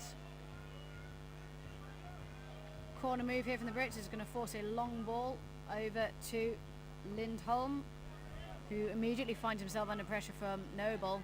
Turns the ball beautifully, maintains his boat in between the ball and his opponent. Need to get hands on it, control this. Lovely ball across, finds Haykiller. Haykiller has a push. Yeah, fair call there from the refs. Illegal possession, holding the ball for longer than 5 minutes. 50 seconds on their shot clock. Noble apparently going toe to toe with Haykiller. I think Haykiller being summoned back to his own half. Looks like Sweden are going for damage control rather than pushing out and trying to close this gap.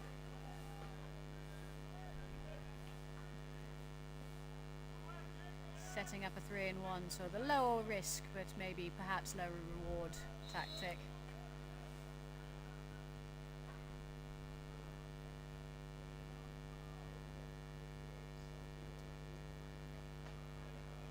Marlowe just going toe to toe with Lindstrom in the zone, trying to make some space. And Convey, wayward pass into the zone. Feels like there was an illegal use of the paddle there, I want to say. Ooh, yellow card for illegal use of the paddle. That's Haykiller who's been sent off into the sin bin. So worth noting, off for 2 minutes. Unless Great Britain score in that time, in which case they can come back up to 5 players. This is really not what Sweden wants when you're 8 goals down. McConvey. Not a very long penalty at all, it would seem. Great Britain 9. Sweden 0.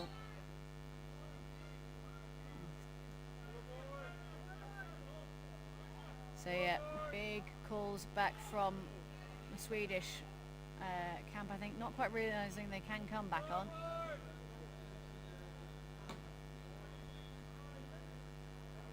Back up to 5 players. Might see a bit of a Hail Mary coming from the Swedes shortly. Ball needs to find Lindstrom and the Savehammer, and we need to go for a long shot here. That's it.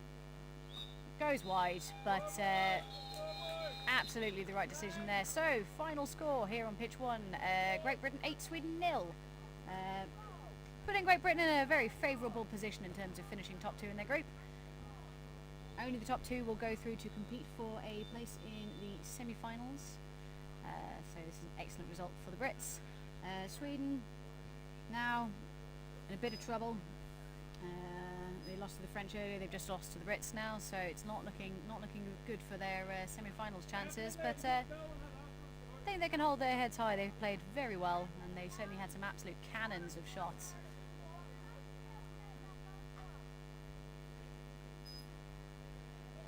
The next game on this pitch is the men's under 21 category at 1 p.m. It's going to be Austria versus Switzerland.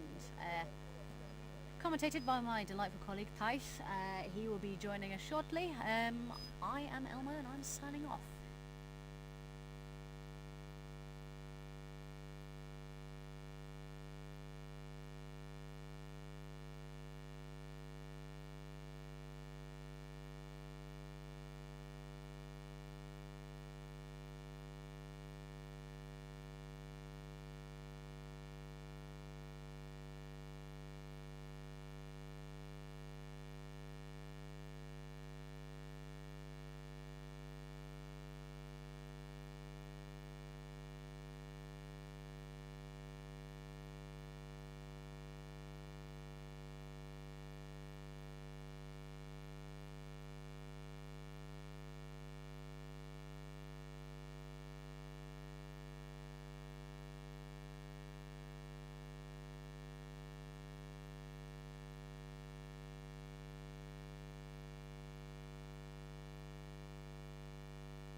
Alright, ladies and gentlemen, welcome back to pitch 1, where we will have the game between Austria under 21 men and Switzerland under 21 men.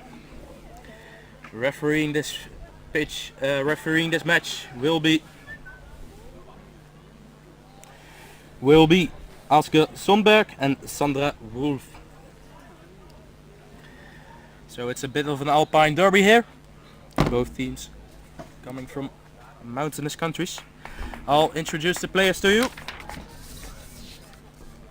right now, starting with Switzerland under 21. We have number 1 João Kubler, number 2 Misha Wandeler, number 3 Juri Vizezil, number 4 Niels Koene, number 10 Jan Schneider, number 6 Nicolas Busser, number 7 Benjamin Move, number 8 Sven Raschel, number 9 Milos Vizuzil. Coaching the team is Nico Kunzi and Sandro Kluser. And then for the Austria team we have number 1 Nicolas Becker, number 2 Leo Lettner, number 3 Matthias Hadziska, number 4 Fabian Kuller, number 6 Olivier Haas, number 7 Daniel Kugler, and number 8 Louis Fras. Coaching them will be Felix Kucha Lisberg. So both teams lining up for the charge start now. Ball has been placed into the ball release mechanism, which will be operated by the scorekeeper. Sprinting for Switzerland will be, can't really see his number, I think it's number 8 Raschle, and for Austria it will be Becker. Austria with Becker taking the charge start, and they can set up their first attack.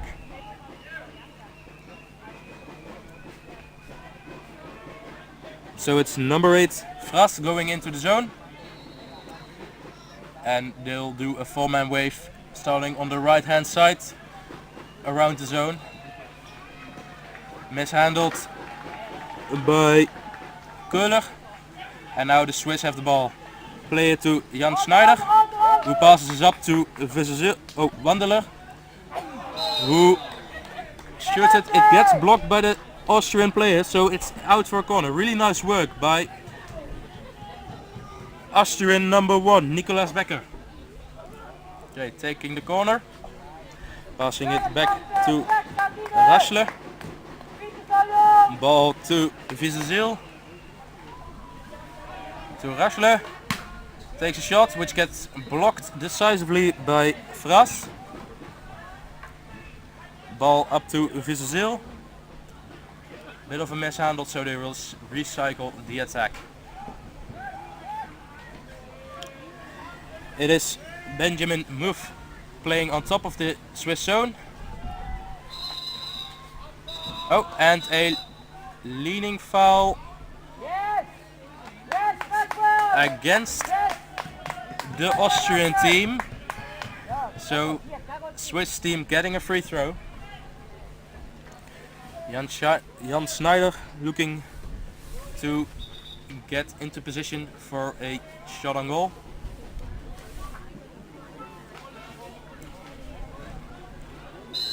Refs letting him get into position. Oh, and he shoots it way over. Refs call a timeout because the ball is out of bounds. So they'll grab a ball from a basket they have lying around, I think.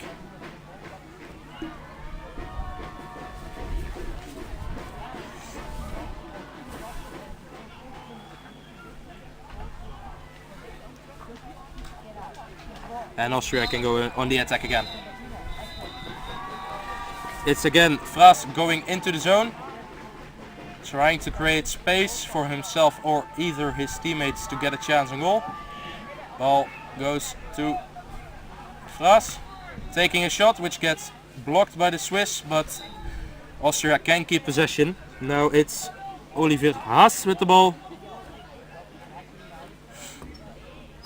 And Becker dribbles for himself, starting the way for himself, back to Letner. And Becker goes for a shot on goal, which gets deflected out for a corner. So both teams getting some chances.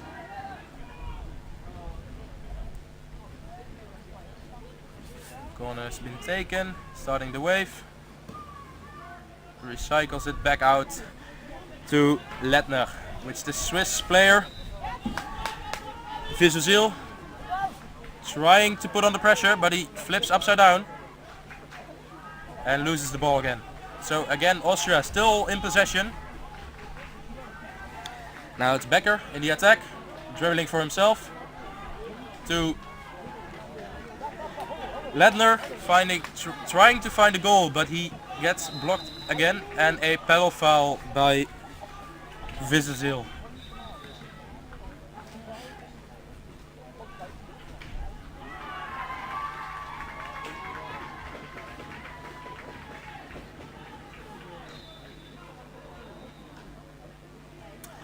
Okay, Austria team going in for the wave again. Ooh. Ooh. Bit of a tricky pass, you can't control it. And now the Swiss are going on the attack. Ball to Vizuzil. With some space. Trying to find a teammate. Finds Vizuzil, who tries a lob shot, which gets out for a corner.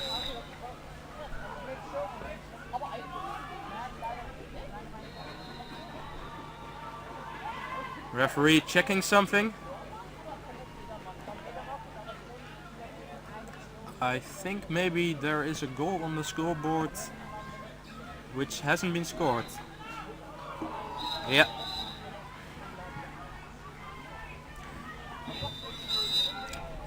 So now the game is underway again. To Vizuzil. Passes it to Muff. Ooh, but he turns away and gives the ball a free opening to Becker to take the ball. Now it's the Austrian team going in for the attack again, as Muff takes his place under the goal, relieving Vizuzil of keeping duties. Okay, pedal foul, couldn't really see what was happening, but there was a bit of a scramble for the ball. And now the Austrian team are going for a free throw. It will be Fras trying to find the goal, which he almost does, but it gets deflected and off the bar. So Austria once again are going to find for a goal.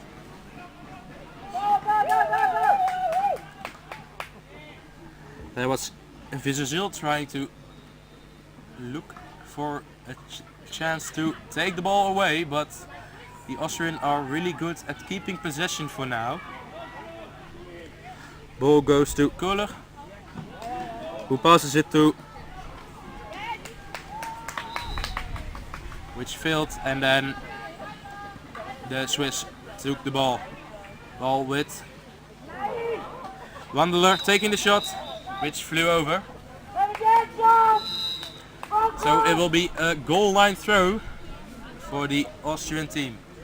Swiss are getting a lot of breaks, but they haven't profited from them yet. They need to keep their head a little bit more cool and finish the chances they have, because they do have those chances. Austrian going for the wave attack again, trying to get one man in the zone. Feed him the ball, which seems to have worked, but the shot has been blocked. And then it bounced off a Austrian boat, so a bit unlucky, but the Swiss team have the ball now. Passes up to Vizuzil, it bounces up a bit. And a boat foul. Ooh, and a nice save by Hasichka to push the ball against the bar, so it goes out for a Austrian ball.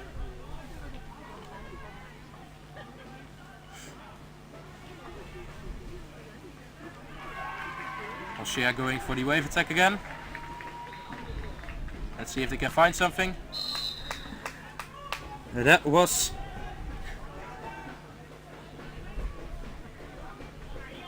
number 2.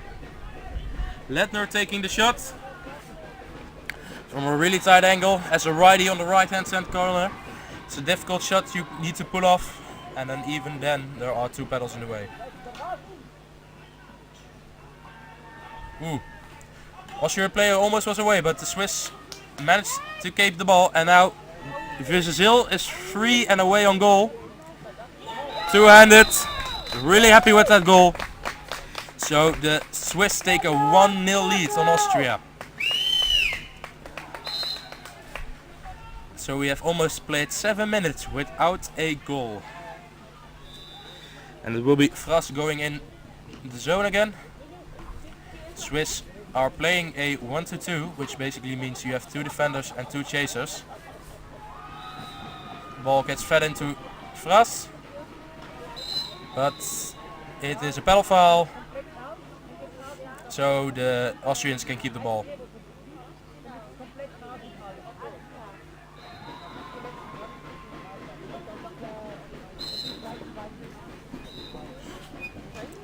Ooh, and it was a nice shot by Fras, but he hit the bar, so a bit unlucky there.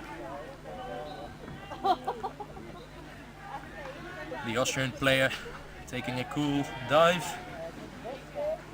going in for the wave again. Oh, miscontrols it. Also a miscontrol by Kuller. Again, one of the players is away. Oh, and I think that will be a penalty. Yes, that's correct. There was a player free, and the player with the ball, he got fouled. So it will be a green card for number 4, which is Kuller. Leo Ledner will take his place in goal. And then we have Jan Schneider will be taking the penalty. A green card of course means a 2-minute suspension until a goal has scored. So it is with power play. Ref making sure the other players are all behind the 6-meter area. Swiss taking the shot. As he shoots it, Jan Schneider with the 2nd goal for the Switzerland team. And now Austria can come back up to 5 immediately. Timeout called again. Oh. Fras was already too far, so they called him back because you can't be over the middle line when you need to present the ball after a goal. So the Austrian plan seems to be put number 8 Fras into the middle and then do a wave around it and try to feed him the ball or get a free chance yourself. Let's see if he can tries to do it himself.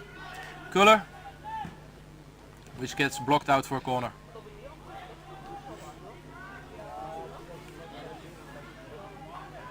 The Austrian player has to get the ball. And the Swiss are pressing on the corner. So when there is a corner, there is a moment when you can press out on the players. They really want to find some goals here, the Swiss team. Passes it all the way back to Kuller, which gets put on pressure by Schneider, who takes the ball. Passes it to... Ball ends up in the hands of Muff, who leans on the boat of the Austrian players. So now the Austrian players can have a turnover. 10 seconds on the clock. Will need to take a shot quickly. Takes a nice hard shot, but it's a bit low. I think the keeper got a pedal to it, but it doesn't matter. Now we are going into half time with a 2-0 lead for Switzerland.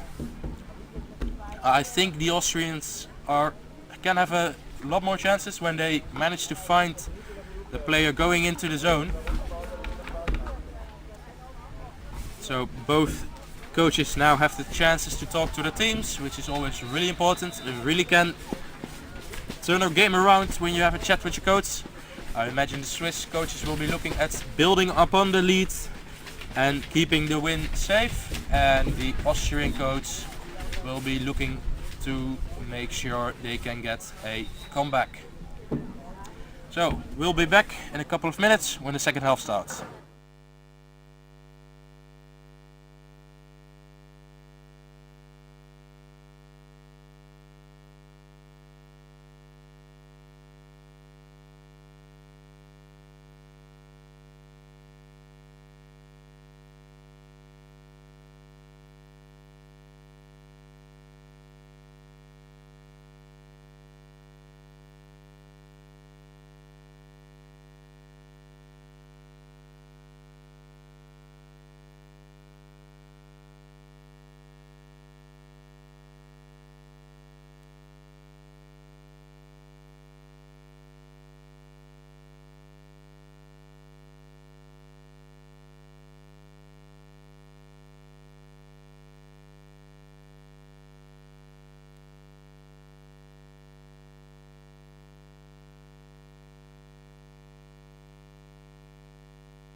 Okay, we're welcome back. We are about to start with the second half with the Switzerland Austria under 21 man game. Switzerland have a 2-0 lead, so they will be going into the second half with a big advantage. Taking the charge start for the Swiss will be Vissazil, and for the Austrian it will be Becker.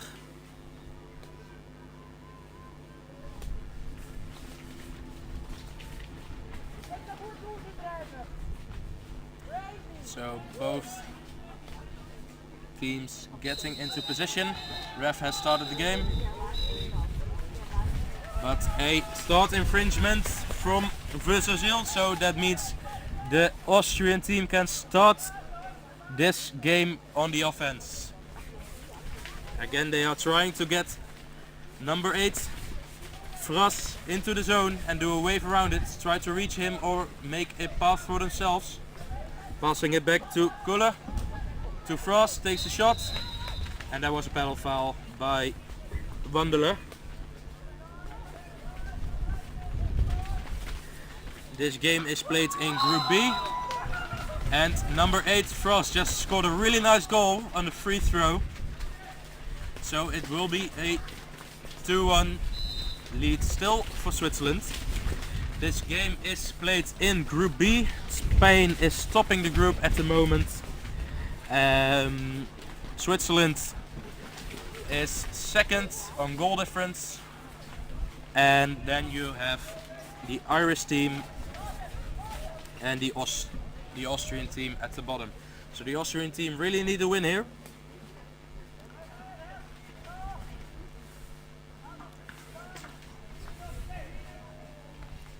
Ireland and Spain game is now on the way as well on pitch 2. So the Austrian will be really needing a win here, because the Spanish of course are massive favorites to win the game against the Irish, or even the whole tournament. Ball gets fed up to grass, but it was Muff intercepting the ball with his paddle. To Wandeler, to Snyder, and it will be Haas taking a place on the goal. Oh, never mind, you will be changed by Kuller. Ball goes to Muff, to the center, to number 2, which is Wandeler. trying to find a shot, really didn't found it. And now it's Kugler on the counter attack. Looked at the goal for a shot, decides against it. They want to play a safe chance. There is still a lot of time to be played. The Swiss team still using the 1-2-2. Fras still going into the zone. Not much has changed there. And it will be Kugler to eventually it ends up at the hands of Becker.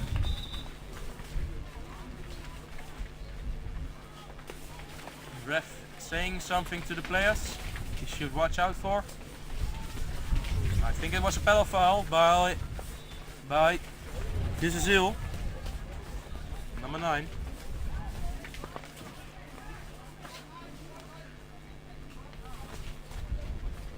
So now they can take the free throw. Maybe he'll try to shoot it again for us. Tried it earlier. Okay. Ball goes to Kogler. To Köhler. Tried to pass it to Haas, but he couldn't catch it. So now the ball has gone out for a goal line throw.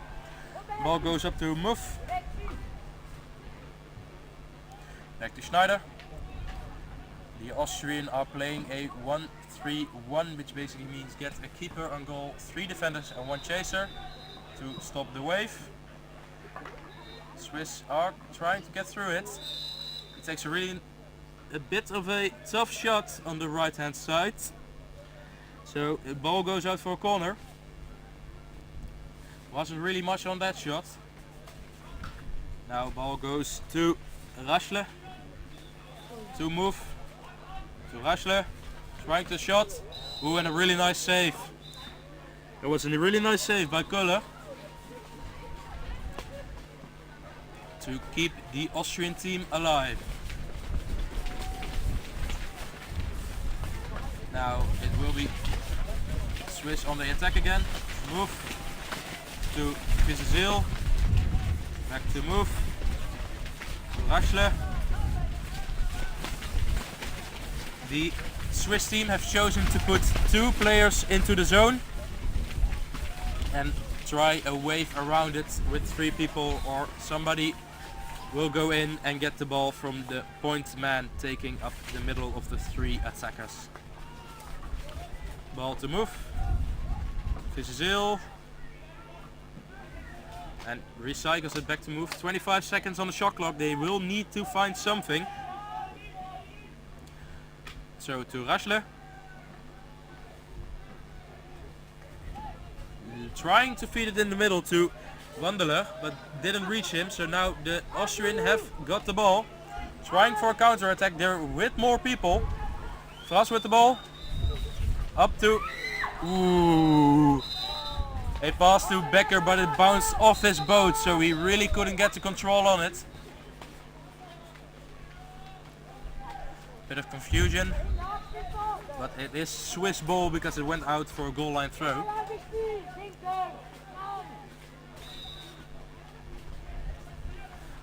And now it's Kubler and Schneider working into the zone with Vizil trying to get a chance and a shot off. He did get the shot off, he did get the chance, but it was stopped by the keeper. So Switzerland can take yet another corner. Vizil tries to feed it in the middle. Austrian player saw that. So now they're with the ball again. It is Köhler with the ball. Takes a dribble for himself. He is the captain of this Austrian team and the goalkeeper as well. Passes the ball to Lettner. Gets a couple of rolls in.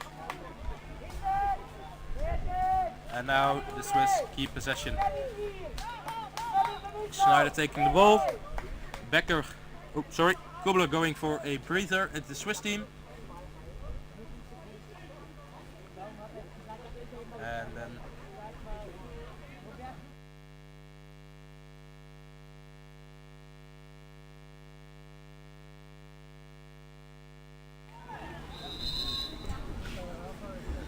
So Swiss player is going for a shot, ends up as a corner. Refs have called a timeout. Oh, it was advantage for a pedal foul, so it won't be a corner, it will be a free throw. By Jan Schneider is going to take the free throw. Let's see if we can get 2 free throw goals in the same match. Usually the players throw the ball backwards, because it's always a tricky shot. Ooh, but he had all the pedals beaten, but then he hit the bar unfortunately. And now it's Becker with the ball.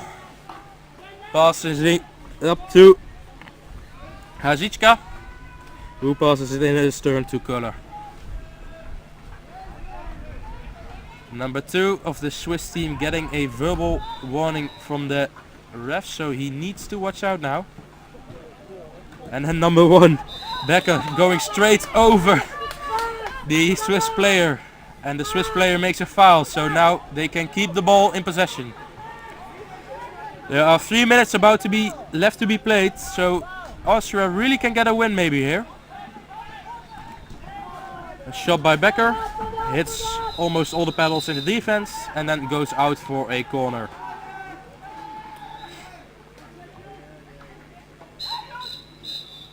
Refs giving a timeout, making sure the Austrian can take the corner. Swiss coach is shouting a lot at his players. I don't think he's too happy about how they're playing. They're going for a press now. Really wanting more goals, 1 goal difference. Oh. The Austrian player Kogler wasn't really in the corner, and now he went too far. So refs getting him in place. Tries to pass it to Frost, gets blocked immediately by Vizazil, and then we can start where we left off again at the corner.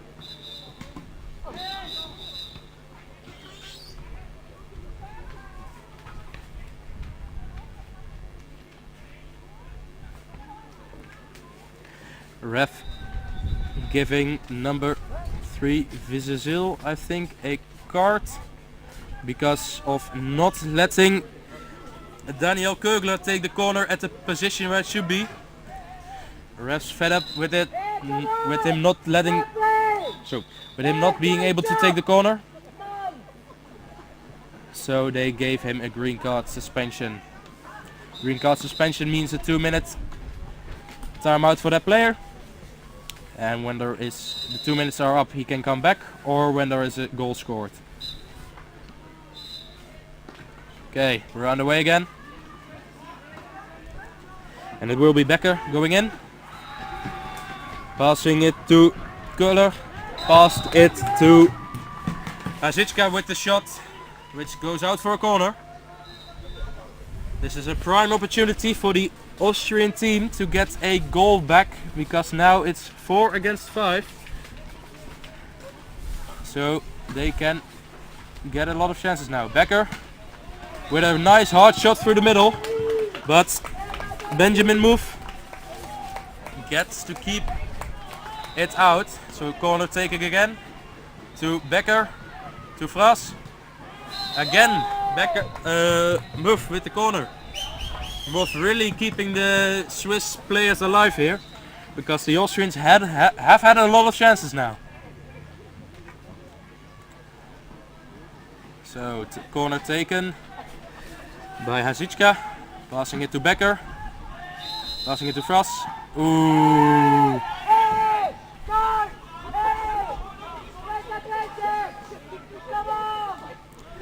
And ref calling for a foul, but number 8 took the shot anyway. Didn't think he heard it, which caused a lot of commotion on the side of the pitch.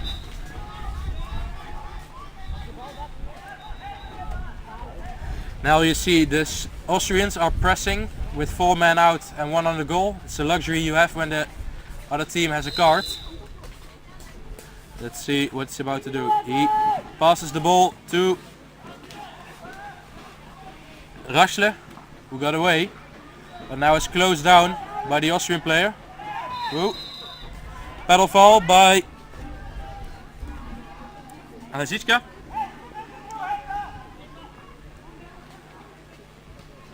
Swiss really careful with the ball now.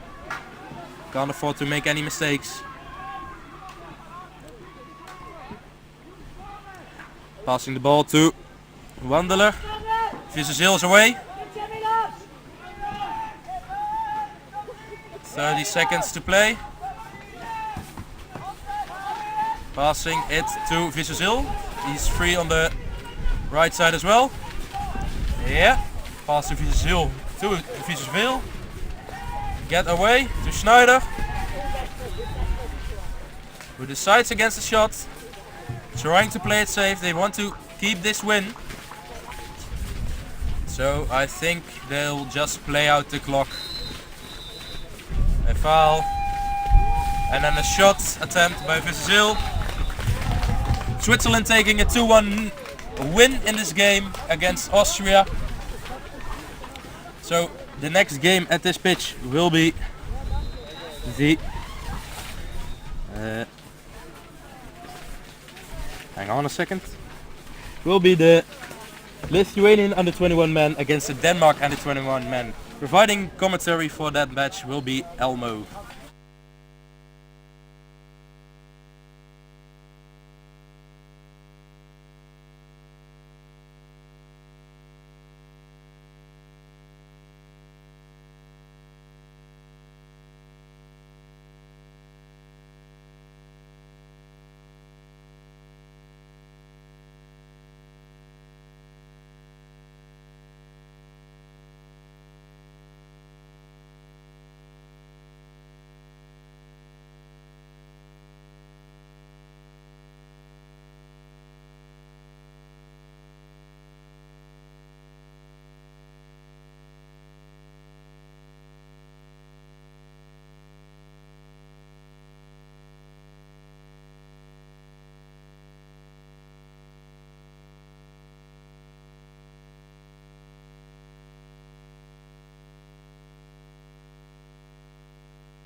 Hello, welcome back to pitch 1 at the European Championships for Canoe Polo 2023. My name is Elmo. It is a pleasure to be here with you all today. Next on pitch 1 we have the men's under 21 category. We've got Lithuania taking on Denmark. The referees for this game will be Sean Downs and Sandy de Comer. This is an under 21 men's group stage game. These teams are in a group of 4 with Poland and the Netherlands. Only the top 2 teams go forward to compete for places in the semi-finals. Lithuania have said their target is top 8. It's worth noting that if overall they finish ahead of Ireland, Austria and Sweden, they could qualify for World Championships next year, which is in China, so a trip not to miss. They have got a lot of new players this year, however they are able to train together all the time, as the country is relatively petite compared to maybe others. Denmark are aiming for top 6. They've been training together monthly and at tournaments as well. They really need a top 2 finish in the group if they're going to achieve this. Apparently their number 4, Willemsen, sells Christmas trees in his day job. I'm not entirely sure what he does for the rest of the year, but on that note, it looks like we're ready to get started on pitch 1.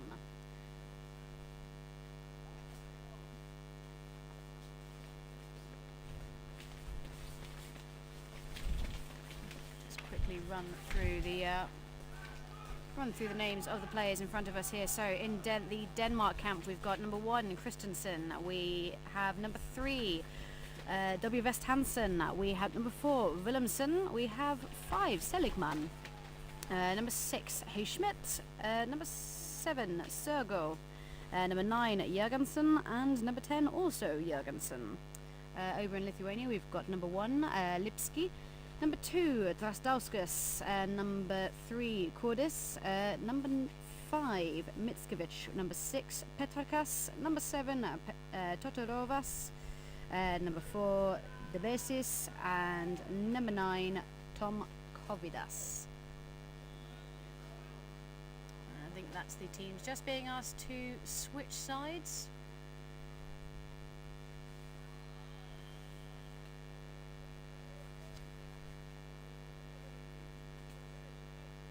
Denmark scheduled to start on the left, Lithuania scheduled to start on the right.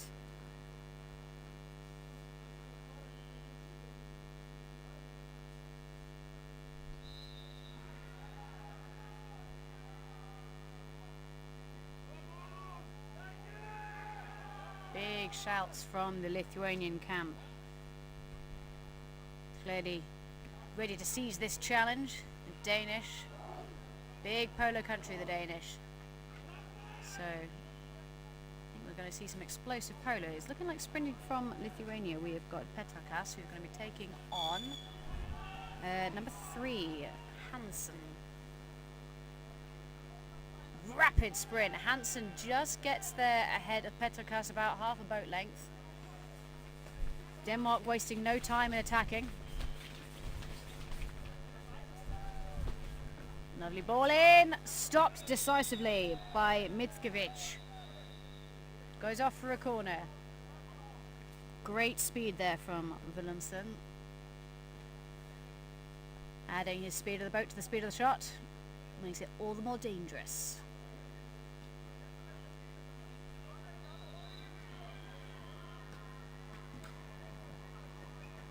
Danish moving this ball around beautifully. Finds Sergo. Sergo looking dangerous. Ooh. Just fumbles it there. Hands it over to Kordis. Kordis finds Totorovas. Totorovas now thinking about laying the ball up to his teammate Petrakas, who's run away. That's... Ooh, now Heischmidt just needs to turn him here. Ooh, that was an attempt at the slow ball. Nobody likes getting slow balled, but really got to make sure it hits the back of the net if you're going to be doing that. Referee Sean Downs just calling the ball back to the goal line for the goal line throw.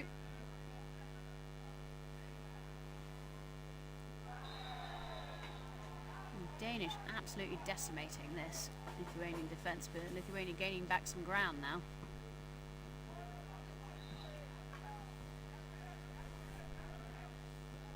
Shot now. Goes wide.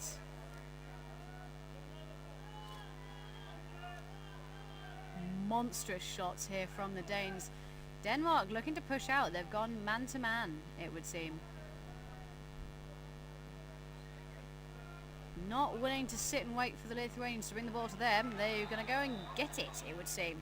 Long ball up, finds Petrokas. Petrokas not quite getting hands to it. Seliman needs to roll here. Yep. Illegally contacting a capsized player, preventing them from writing.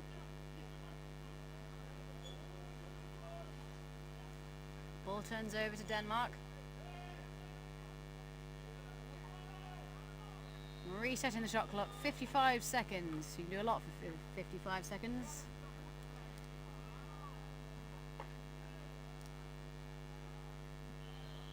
Denmark immediately setting about battering the Lithuanian defence. I think we might need to recycle this out and come in with some more momentum. Yep, I agree with you, Denmark. Taken short. Willemsen trying to find some purchase. Long ball over the top. Finds Seliman. Seliman recycles the ball out again. 20 seconds left on the shot clock. Time for one more good attack. We are going to need to get that ball into the zone. Goes awry. Lithuania on the break, but being shut down and marked out very well by the Danish. Clever substitution then. Trying to take a player off one side of the pitch and bringing one on the other side of the pitch. Try and create some space. The Danes turn the ball over once again.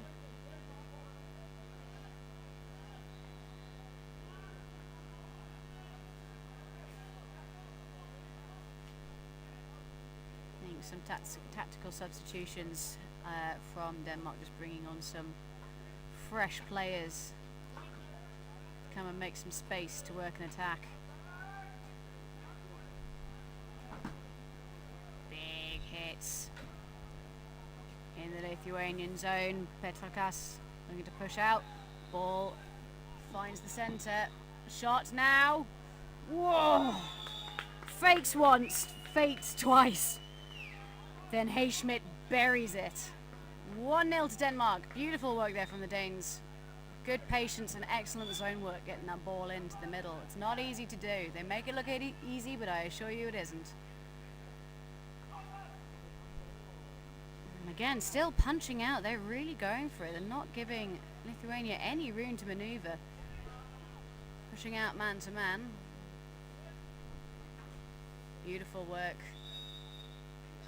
Just hit off by Jørgensen. Lovely stop there, turns the ball over to the Danish.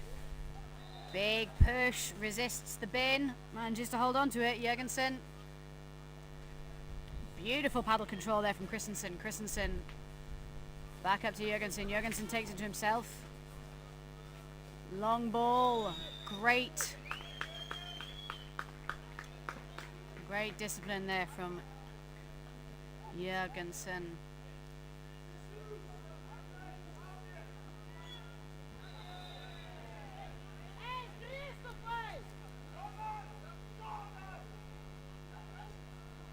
Big calls from the Lithuanian supporters to my right.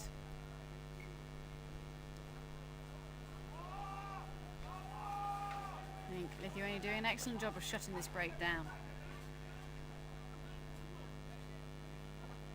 Man to man until the danger's passed, then slot back into 3-1.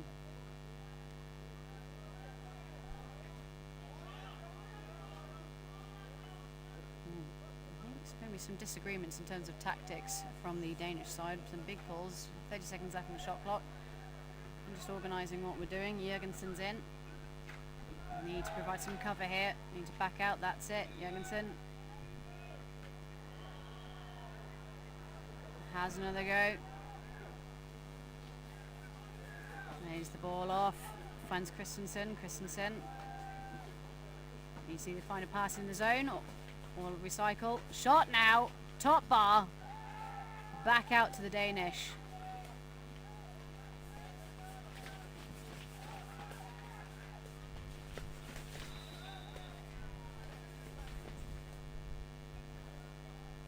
45 seconds on the shot clock. Jorgensen just getting hands to it, manages to put it to Christensen. Christensen, lovely ball in. Has been picked up by Lithuania, unfortunately.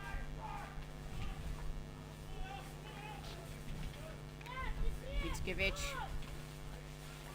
finds Todorovas. Back to Mickiewicz.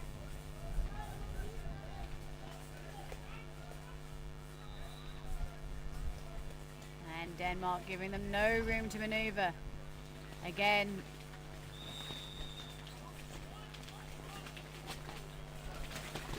forcing that illegal possession, holding the ball for longer than 5 seconds. Ball in, finds Jorgensen. Jorgensen now looks dangerous, but under heavy pressure. Can he sink it? He can! Off the bottom bar, takes the roof off. Beautiful goal there from Simon Jorgensen. Denmark 3, Lithuania 0. Lithuania just taking some time just to reorganise themselves, I think. It's difficult to bring structure, being stared down by the Danish. Oh, now this is dangerous. Not really anything they can do about this. The chest pass from Willemsen. Let's be honest, we've all done it. Open goal. Things do happen. Not with the safe hands of Willemsen, it would seem. Denmark 4, Lithuania 0.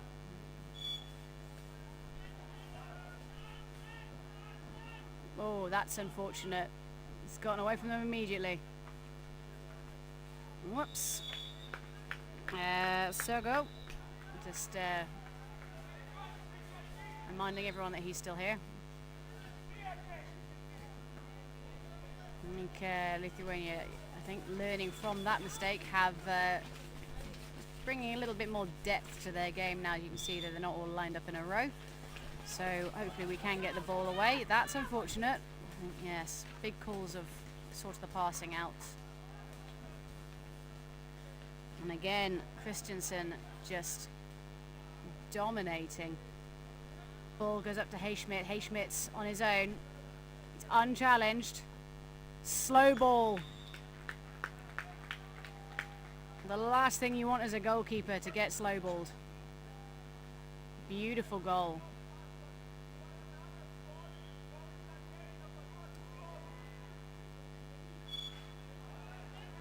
Denmark 6, Lithuania 0, and Denmark really seem to have hit their stride in this game.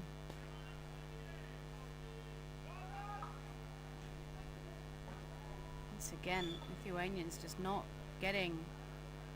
finding purchase, but referee Sean Downs just calling back to where the fouls occurred. Legal holding. Totorovas to take. Lovely ball in, finds Petrukas. Petrukas! That's beautifully done. Wide release round the back of Christensen's head. Puts Lithuania on the board.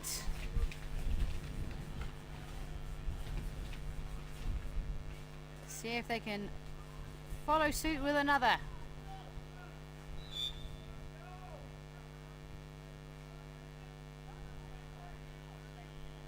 I have to say, the 5-man press has been paying off for Denmark so far. I think Petrukas just had enough room to manoeuvre and just whip that one round. Ooh, scrabble now, interesting. Good control there from Seleman, just making sure his opponent had righted.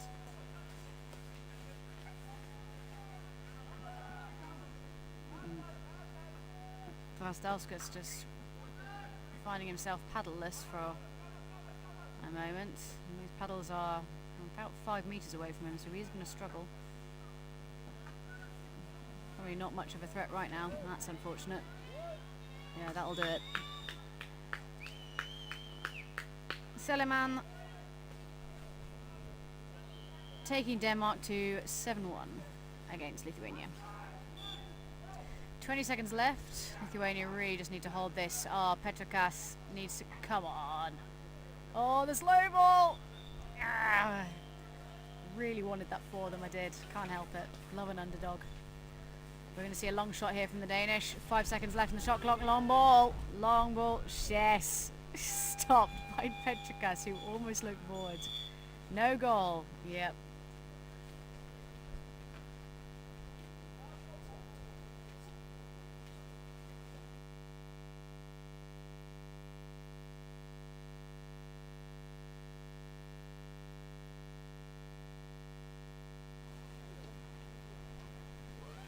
So, score at half time. Denmark 7, Lithuania 1. We're probably going to see further pressing from the Danes. I think they've done very, very well with the 5-man press at this in this first half. Paid off for them. I think the Lithuanians are going to need to tidy up the passing and get moving a little bit more. Playing against a 5-man press, you need to be moving constantly, generating new passing opportunities. You are useful to no one if you are static. I think Coach Lukas Kudaba is just giving his team a little bit of a pep talk regarding aggression and tidying it up. Ex-player himself, played in Worlds last year. Very nice chap. Good to see him in a coaching role. You're just joining us here on pitch 1. This is an under-21 men's group stage game. They're in a group with Poland and the Netherlands, so not an easy group by any stretch of the imagination.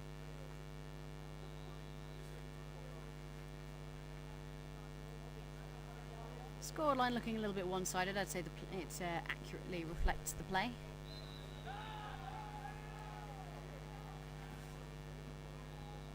So Denmark have been playing some really exciting canoe polo.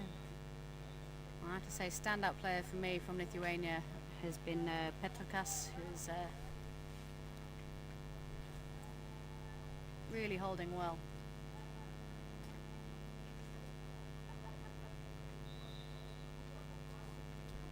I'd like to take a minute to thank some of our sponsors. We'll start with the city of Brandenburg and the state of Brandenburg. Their support has been invaluable in putting this event on.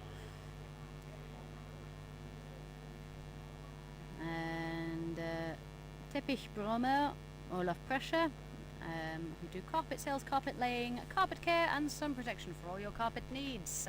They have been very generous in their donations. Sun Farming, GmbH, who do solar systems. Might imagine that they would make an absolute killing on a day like today. The sun is beating down here. Thankfully it has moved round, so we no longer have to compete with the direct reflection from the commentary tent.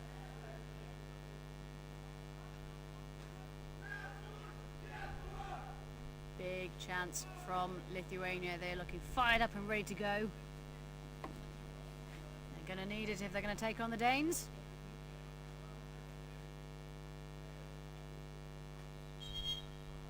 Referees call lineup, please. Just to remind everyone, the referees for this game, far side, I believe, is Sean Dams, and near side, Sandy Ducomer. Sprinting from Denmark, it looks like it's going to be Seliman, and he's looking like he's taking on Drasdauskas. They're off. Looking relatively evenly matched, but ooh, that's interesting. Yep, I think right call from the refs there. Illegal holding. Ball is given in favour of Denmark.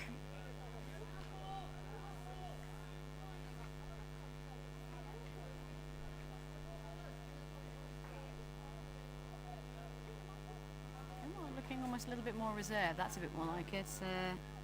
Jørgensen's in and making some holes. Willemsen rides the wave, fakes once, fakes twice, recycles out. Lovely control then from Seliman. Under heavy pressure, manages to get the ball into Hayschmidt. Hayschmidt recycles out. I think right decision there. It's not to be deterred. Drasdauskas chasing out and punching. Lithuania cottoned onto the fact that if they want the ball back and they want to get some goals in, they're going to have to go and get it. That's what we're trying to force. Bad pass. Long ball up to Drasdauskas. That's you can't. Yeah. You need to sort your own passing out as well. Ball over the top. Drasdauskas deep in enemy territory, being called back to his own half. Looking like we're playing a 3-in-1. So Drasdauskas will move backwards and forwards to hit runners, take the speed off, and then back out again, trying to protect the gaps in between the 3 pin players.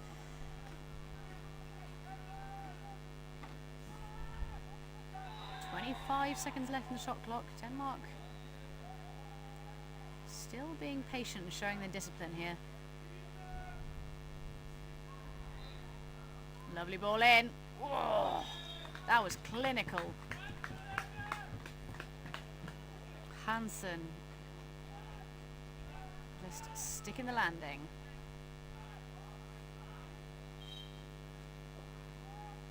Again, we're seeing Denmark pushing out. It looks like we're going for a 4-man press. No, we've decided that we're going to push out to 5. I think it's very wise covering the goal right at the start to prevent the long shots. We've all seen it happen. Ball turns over, Seleman all the way forward, needs to find, oh, well controlled, just needs to hold it. Beautiful pressure there from Totorovas. Forces that ball to turn over. Now, yeah. Parking your boat on your opponent's head, probably not going to make you very popular with the referees. I think Sean Downs just calling the ball back to where the foul occurred. Again, Lithuania, you need to be a bit more mobile here, you can't be static. Long ball up to Petricus, goes right, is turned over to the Danish. Jørgensen. Just keeping his cool. And try and make some space in this zone. Lovely deflection off, takes all of the momentum out. Willemsen reckons he can get there first. He does, but ooh, beautiful boat work there by Petricus. Lithuanian ball, I don't know if anyone else has realised. They've cottoned on. Long ball needs to go up. Chooses to recycle it out. I think actually that was the right decision given the cover from the Danish. Slightly optimistic there from Lipsky, but when you're 7 goals down, you've got to be doing something different there.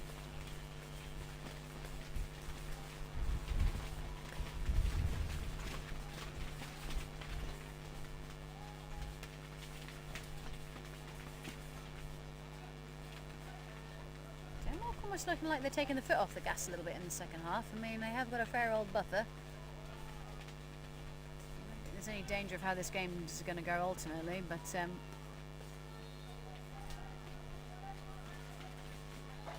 oof.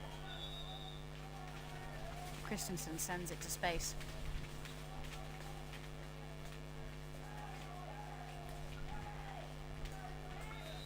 And once again with a 5-man press. That's it, Lithuania needs to be moving around more. That's more like it. You can get the long ball up to the anchor brilliantly, but these players need to be crossing over, crossing over, crossing over. Making your marker drop you. Forcing them to pick. Big pressure from Christensen. Forces the error. It's Jørgensen. Jørgensen over the top. Finds Sergo. Sergo. And it's Christensen. Goal! From Sergo. Denmark 9, Lithuania 1. The 5-man press once again paying off. Great work.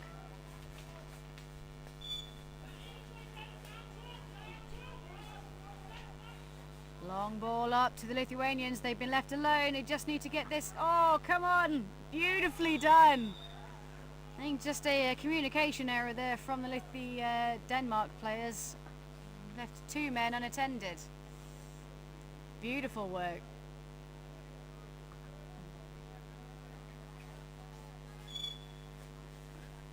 Lithuania 2, Denmark 9, with 4 minutes and 45 seconds left to go.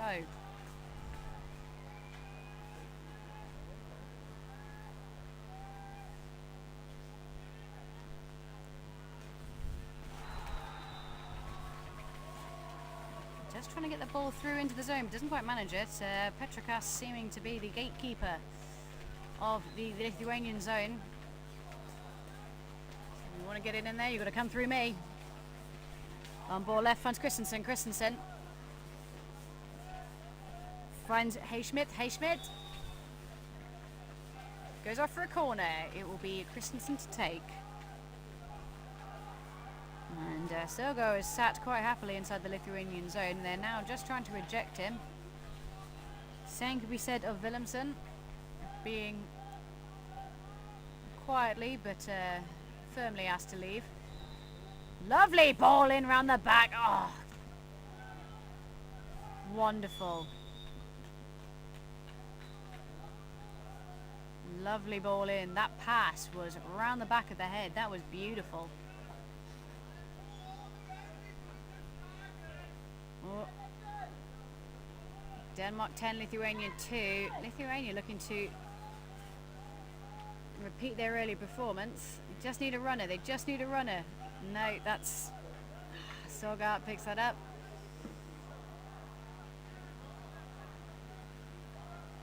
Willemsen resisting pressure from Drozdauskas. Draws the foul.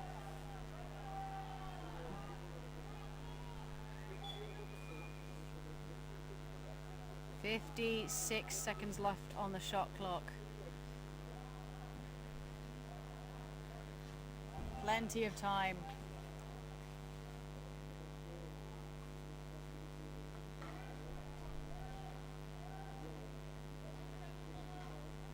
Runner in on the left-hand farm of Jurgensen. Jurgensen sends it to space. That has gone a country mile. Massive arm on this gentleman.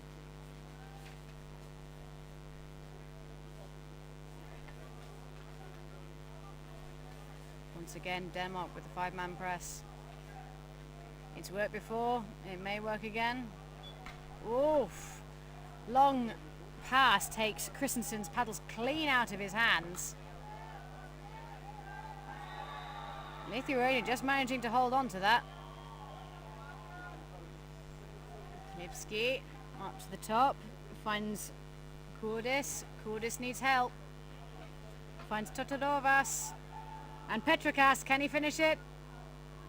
Heavy lean into the water. Manages to hold it. That's very impressive. Big push. Resists.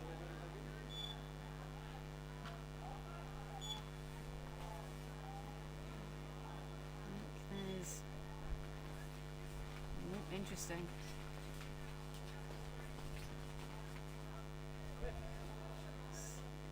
It is a green card for a business of really use of the paddle. I think that was just for that shot just there from Petrakas, the paddle too close.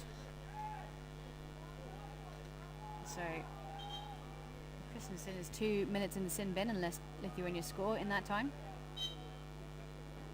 We'll see if they continue to press if this turns over. I imagine they will probably sit down. Well, actually, somewhat moot point now. Lithuania 3, Denmark 10 with 1 minute and 36 seconds left to go.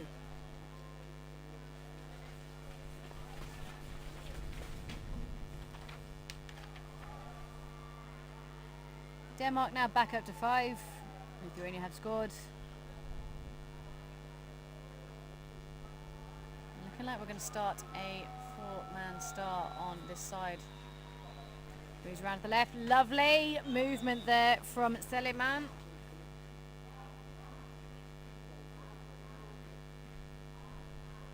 Tipped off for a corner. Seliman to take. Jurgensen just thinking better of his position in the zone and repositioning. Ball goes right. Massive shot. The acute angle goal from Hayschmidt. Beautiful work.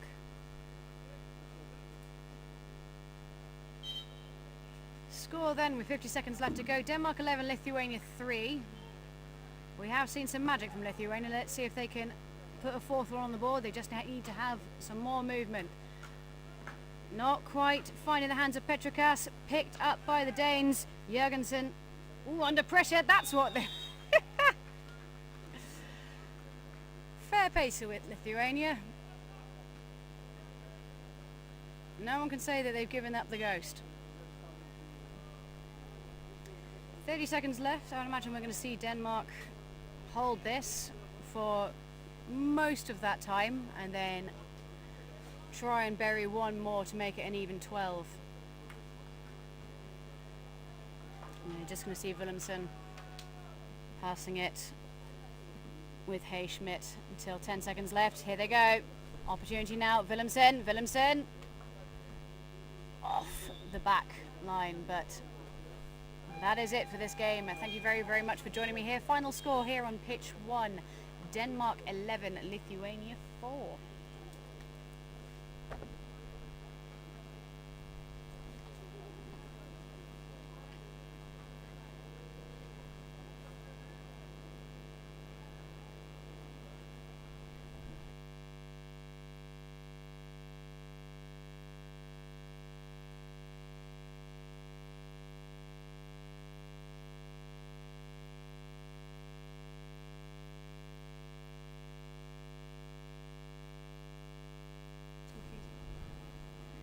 Next game on this pitch will be the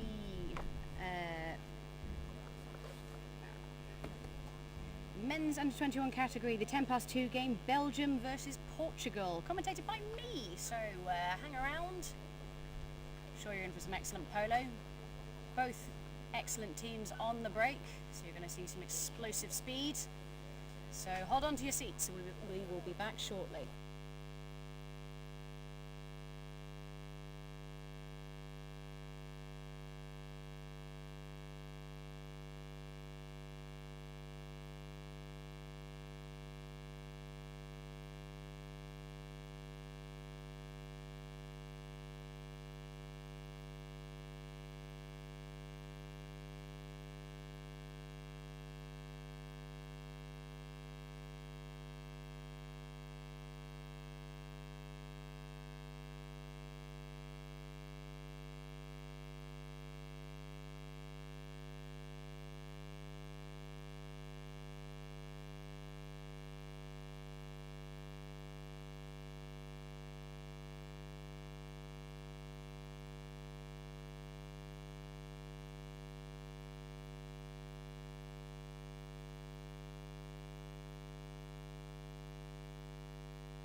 and welcome back to pitch 1 for this men's under 21 category, the Belgium versus Portugal.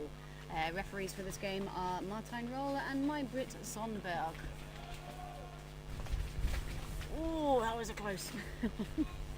I'm convinced these referees are trying to get the ball from the side straight into the ball release. That was pretty close.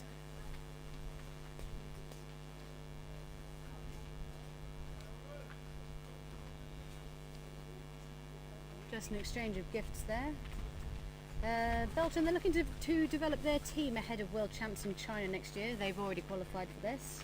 They finished a respectable 8th at Worlds last year, and they are a very hard-working team. They also give a gift of Belgian chocolate at the start of the game, which I'm just saying, hoping they've got some of that to go in spare. So, sprinting from the Belgium, we've got Lazura. Lazura is taking on Abreu.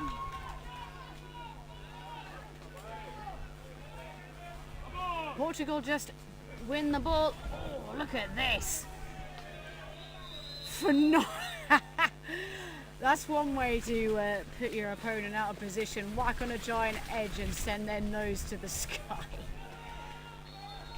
This is going to be a masterclass in explosive polo. Both of these teams incredibly fast on the break. Borgersles finds Lepere. Lepere sends it to space as well. Less than a minute in, we've already had 2 monstrous shots on goal.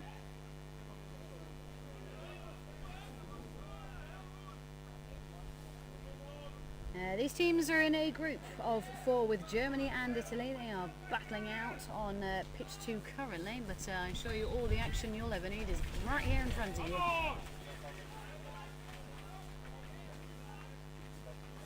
Only the top 2 teams of this group will go through for battling for a place in semi-finals. Belgium not afraid to punch out. We've seen ball goes left, finds Abreu. Abreu all the way out to find Damash. Again, you just see the head of Mazure just swiveling backwards and forwards looking for the threat. He's ready to punch. Ball is in. Ooh. Illegal holding called in favour of Belgium. Belgium now hot on the break. Ball goes long. Finds Kerpens. Long ball. Wow! What a shot! From his own half, you can see he is beaming ear to ear, and wouldn't you be? What an amazing shot from Kobe Kerpens. Putting Belgium on the board. Belgium 1, Portugal 0. How will the Portuguese reply?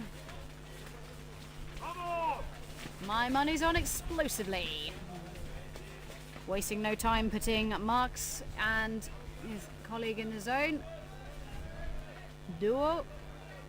I'm just going to play this ball out around the outside of the zone. Use that time trying to hit the zone with speed. Might want to start a little bit further out actually if we're going to be running out. That's it. We're backing up, giving ourselves a little bit more room to manoeuvre. 27 seconds left on the shot clock. Big coordinated attack from the Portuguese. Wow! What a reply. Goal from Portugal. Portugal 1, Belgium 1. What an amazing game of polo we have on our hands here, ladies and gentlemen.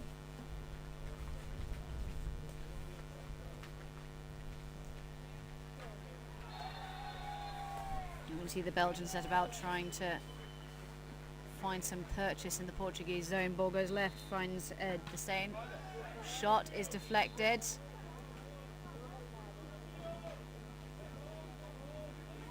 Skillfully turned over to Portugal. Holding under pressure, needs help here, being forced and sandwiched up against the lane rope there. Managing to get the ball away, finds Marks.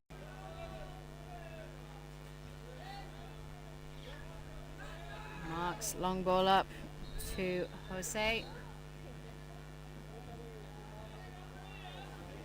The Belgian zone just being compressed slightly onto their keeper. They're just pushing out and giving themselves a little bit more room to manoeuvre. Ball finds floor. Whoa! Off to space. time out while we retrieve that from the next county.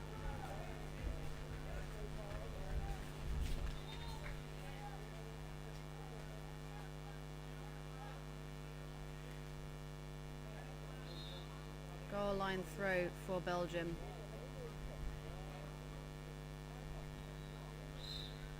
Just taking some time to clean some assorted foliage off the ball before it re-enters play. Probably wise.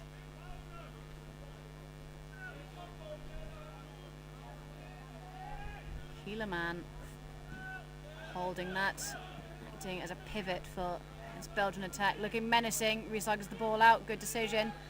Shot, beautiful stop there from the Portuguese.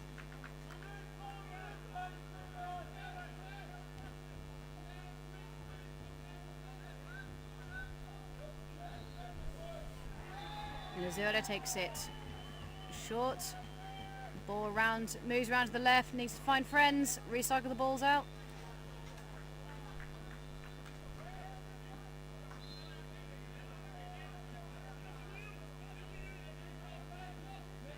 Belgium just really bringing their attackers all the way out so they can hit this Portuguese zone with speed. Ball to the face there, goes awry, not punished.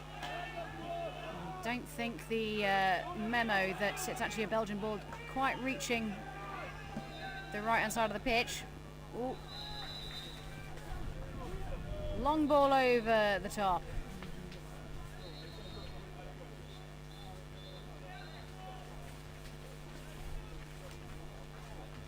Belgium just taking this time to bring on some more defensive players.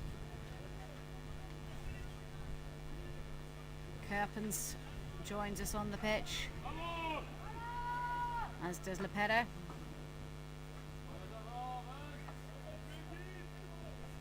Lepera immediately starting to do battle with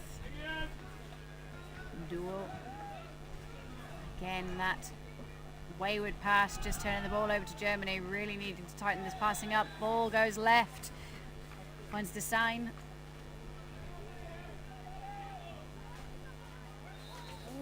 Leaning, yeah, that's the right call there. So just leaning on the opponent's boat, big no-no in polo. Portugal just being shut down. Every one of these runners finding a Belgian boat staring them down on the face.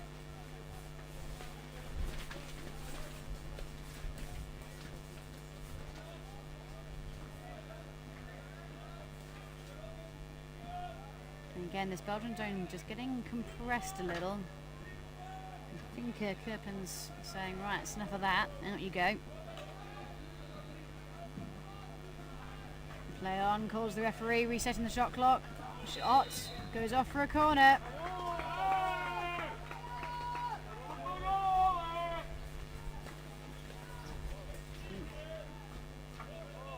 Zomberg just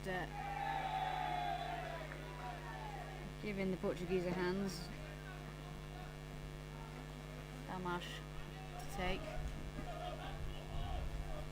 Long ball over the top, finds the hands of Abreu. Speed from Direto.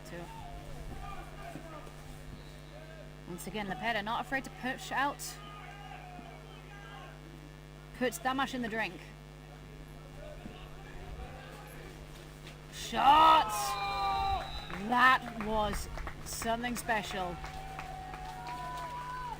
Off balance, full body involvement shot. That was beautiful. Portugal 2, Belgium 1.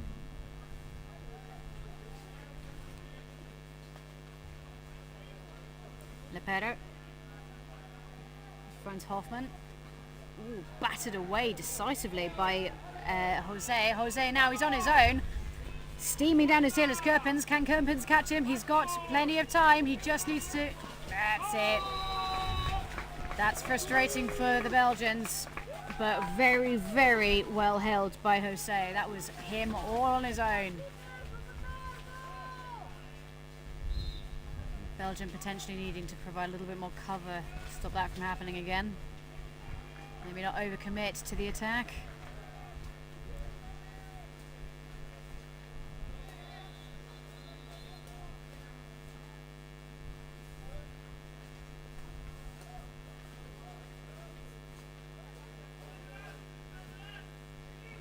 Not going to rush it though. Still a very disciplined team. Rohi laying the ball into Vizura. Bounces back out, picked up again by Rohi. Rohi opportunity now.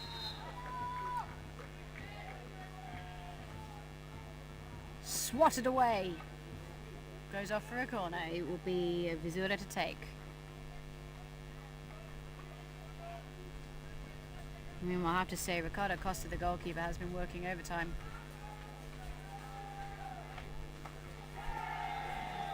Belgians have some absolute cannons on their team. And keeping them out is no mean feat.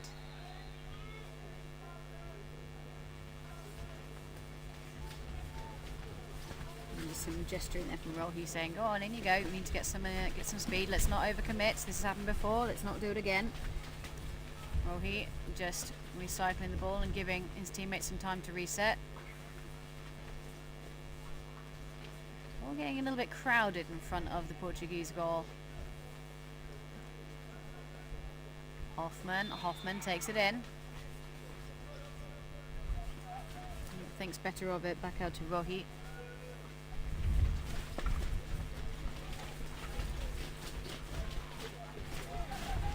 Lovely ball across from Hoffman. Hoffman! That was clinical. All the patience in the universe.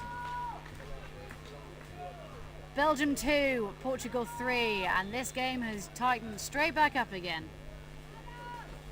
Belgium's just bringing on some fresh players, very, very wise given the enormity of the firepower they are staring down currently.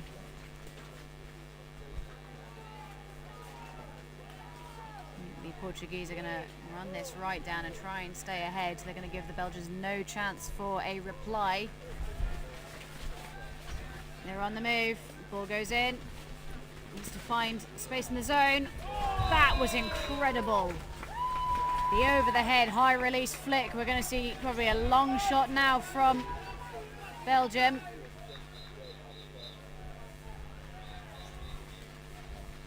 Everyone's saying, everyone calm down. You still got 12 seconds and you do still need to start in your own half. We need to get this ball away for the long shot. Long shot. Lots of big calls for shooting now. Yeah, that needed to happen at least. No. Yeah. I agree. No goal. Buzzer had just gone, which is unfortunate. It was a beautiful goal. So, score at half time, Portugal 4, Belgium 2. What a game of polo we have on our hands here, ladies and gentlemen. Spoke a little bit about Belgium earlier. Portugal, not to be beaten. They're aiming for top of the group, and they did acknowledge that the group is very tough. In that the other two teams in this group are Germany and Italy. The Portuguese team, they have been crowd-funded to get here, and the team would like to say a massive thank you to everyone who donated. They are very, very grateful. And as you can see by the scoreline, they are doing their best to do you proud.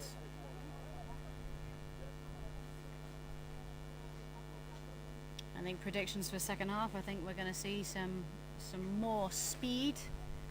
The Belgian number 1 and number 4, so that's Vizura and Hieleman,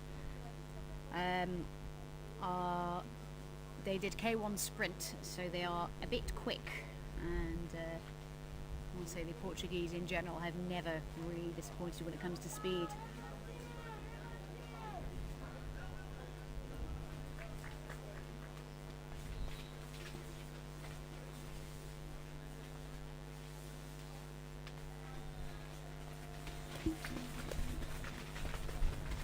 Mention some of our sponsors here now while we've got some time. If you have scaffolding needs, Gerustbau Z&O, they're the people to call. If you have heating and plumbing needs, Wilksheizung and Sanitär, GmbH. There you guys. Feed into DIY, Helveg. Can't recommend them enough. For those of you following at home, if you would like to stay up to date with the results and the schedule, and of course other pitches on the live stream, not that you would ever want to change off pitch 1, all of these results and schedule and the live stream, they can be found at canoepolo-tournaments.eu. So that's canoepolo-tournaments.eu. Referees call lineup, please. Just to remind everyone, we have Martijn Rol and Maybrit Zonberg refereeing this game. Portugal ready and raring to go, it would seem. Sprinting from Portugal, it's looking like it's going to be Abreu. And over in the Belgian category, Lazur is looking coiled and ready to strike. They're off. Two of the fastest teams in the competition here, you can see that. Abreu gets there by at least half a boat length. Turns around it, lays the ball off. Beautiful sprint from both teams.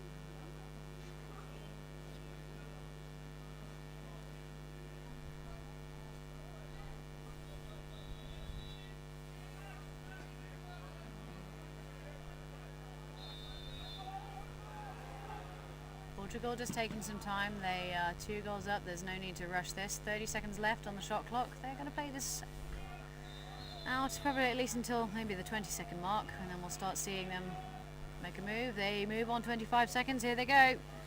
Belgium fully expecting them. Bolt finds Abreu. Goes off for a corner.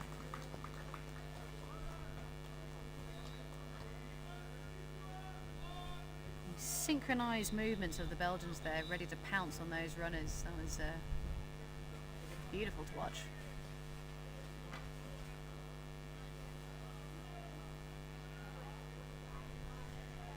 It's looking like it would be Abreu to take.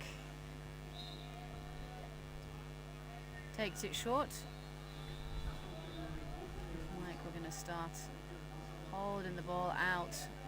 In the zone, faster on the left in the form of Direto, all the way back out to Jose. And then colleague Abreu back to Jose.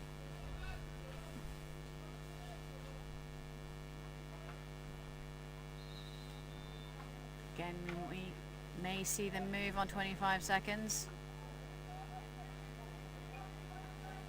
Here we go, 25 seconds on the dot. Oof. Fair attempt. Stopped by Rohi. Rohi manages to get the ball to Lepere. Lepere under pressure from Marks. Long ball over the top back to Rohi.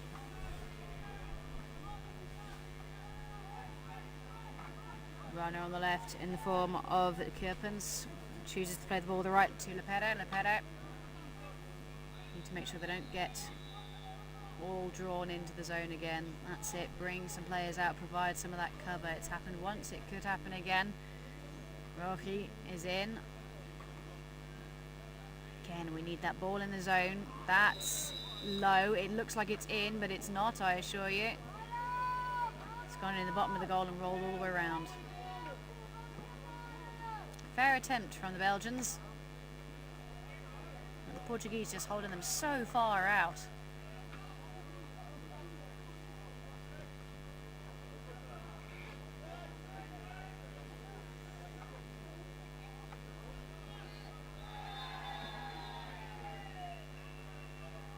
Again, we're going to see some discipline from them. There's no need to rush this. You know, they're 2 goals ahead. We're going to see them play this out. I said, yeah, we're going to go on 30 seconds this time. Why not? Riding well over the Deco Lazura, being pushed off definitively. Yeah, that's excellent work by the Portuguese there. Duo forcing Rohi off the back of the pitch. Drawing the corner. Rocky with no other options has to take it. Again, we're going to need something from Belgium. We're going to need a change of tactics, otherwise the Portuguese are just going to sit there with this for for at least the next 20 seconds. Starting miles out of the zone. The Belgians are going to need to push out. They seem quite happy to let the ball come to them. Moving on 30. Lovely ball in, but not quite finding the hands of Marks. Draws the foul. Rocky to take. Long ball up, finds Kerpens. Kerpens, long ball. Oh. You can see he is livid with himself. Yeah, they're calling 5 out. Finally, a change in a tactic. Going man to man, the 5-man press. You need to close these Portuguese players down. They are very, very quick. Great push there by Rohi. Puts Jose in the drink. We need to try and close this down.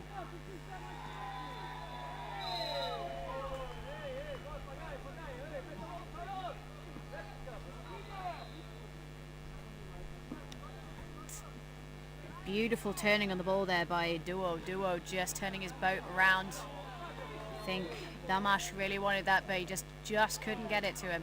This is what the Belgians were looking for. This is an opportunity now. Jose is without his paddles. Ball finds Hoffman. Hoffman across. Yeah, that's the one. Clinical by Kerpens. Brings the score up to Belgium 3, Portugal 4. Now we will see if they're going to continue with the 5-man press. I reckon if they keep pressing, they could bring this game back.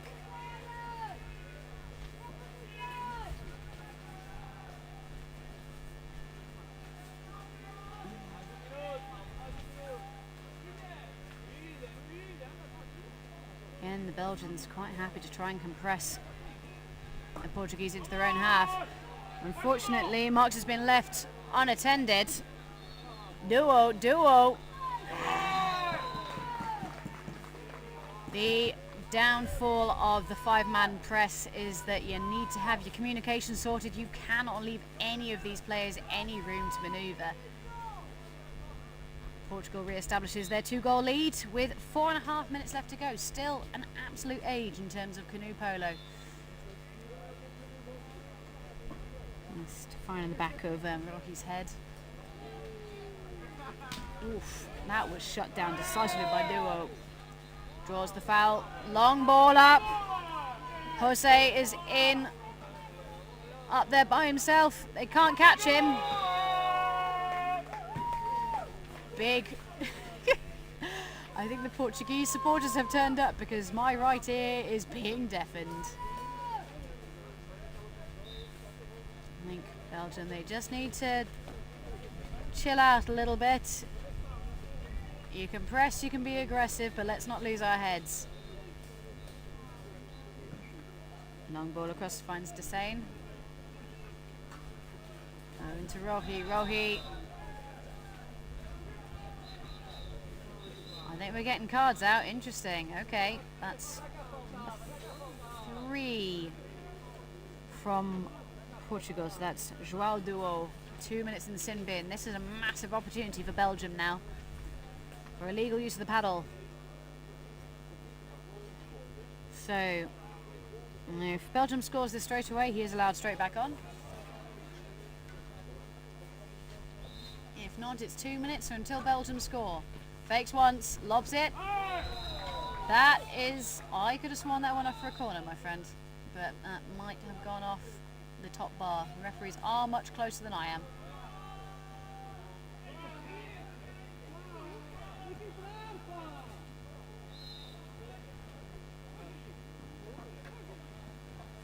Again, Belgium going for the 5-man press.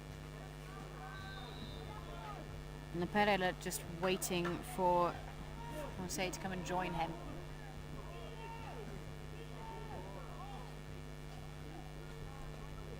Monstrous pressure from Lepere. Great layoff. To Abreu. Abreu finds floor.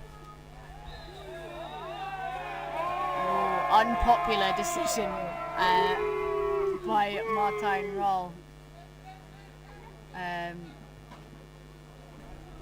That's it. It's not really up to anyone else apart from the refs, so can't help you.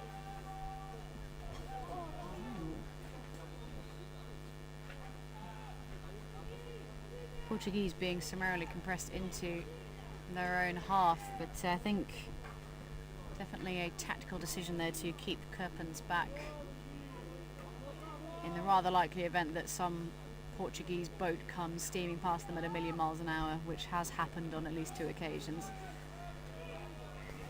Long ball up, monster pressure from Rohi. Rohi not quite getting there. Abreu makes it past, but is shut down.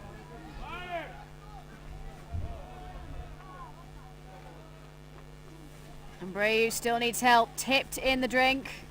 Loses the ball. Opportunity for Belgium now. They need to get their act together and get going. Big push from Jose. Well resisted. Up to Kerpens. Just this ball does not finding Belgian hands. Opportunity now. Back into Rohi. Rohi looks dangerous. That's the Badger. Belgium 4, Portugal 6. With 1 minute and 38 seconds left to go. I think Portugal back up to 5 men now, yes. 5 on the line, it would seem, from the Belgians. I can hear them shouting numbers, clearly earmarking who they're going to be taking.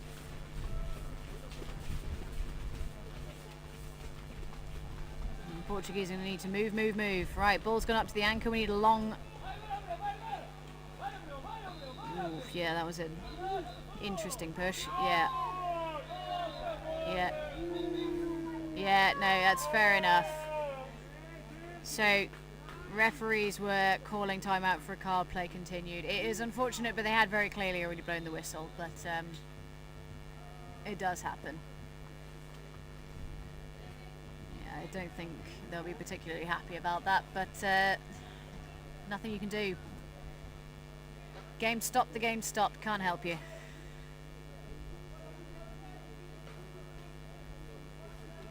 So it's now Belgium who are down to 4 men. Number 6 Kerpens in the sin bin. Until Portugal score again. So Portugal really are probably just going to hold this for the next minute or so.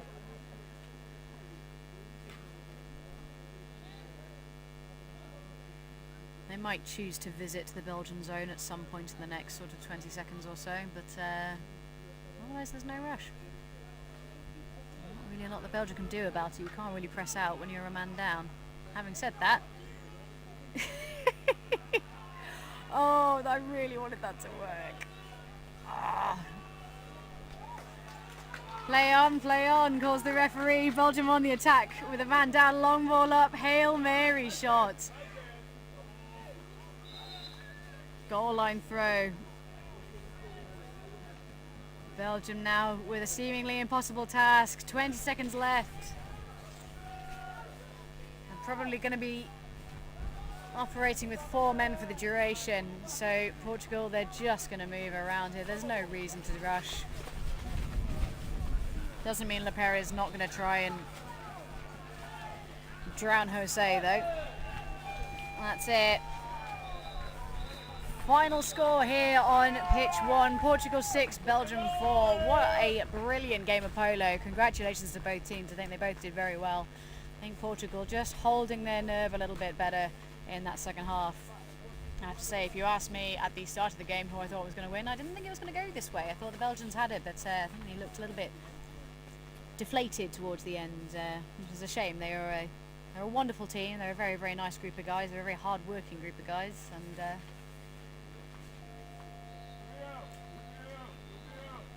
I only want the best, what's best for them, you know. But congratulations to Portugal, a very well-deserved win. So, next game on this pitch is the women's under-21 category. Great Britain versus Switzerland, commentated by the delightful Lynn Barker. Should be a game for the ages. All those British fans back at home, get the kettle on.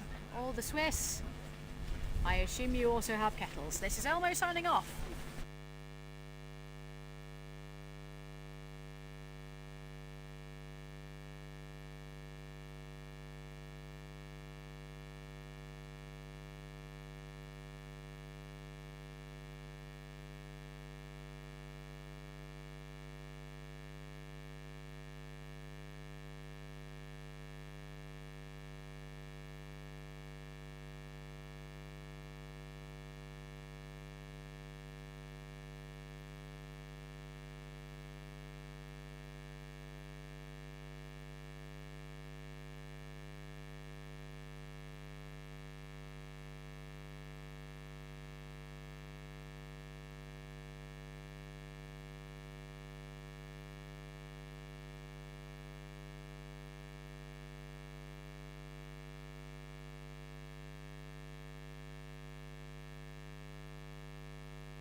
Welcome back to the 2023 Canoe Polo European Championships in Brandenburg, Germany.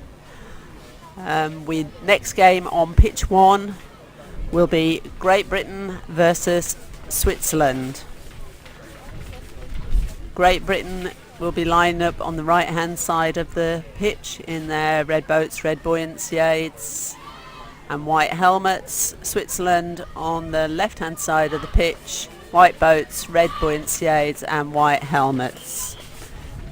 Our referees for this game are Maurizio Pelle and Danny Buse.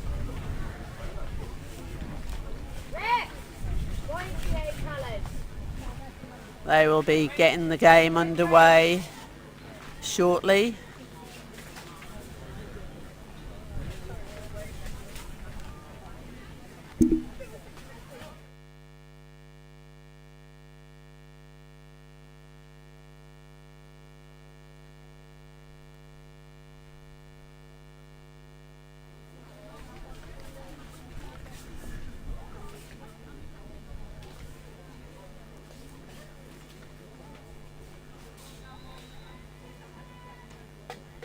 This is Group A in the women's under 21 category, and the current standings are Germany in first place with 6 points, having played 2 games.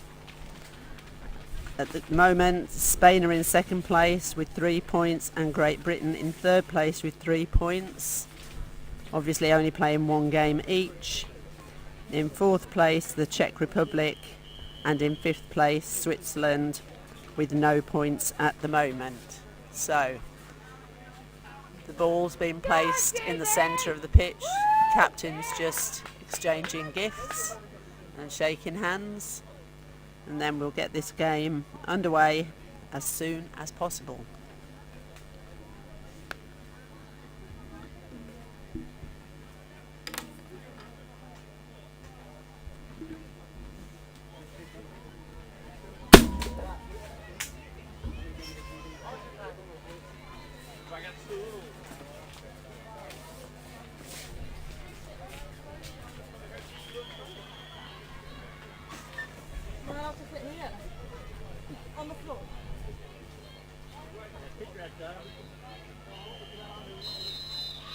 And they're underway. Referee's whistle goes. Great Britain picking up that first sprint. Evie McNamara with the ball. But no, foul there, says the referee.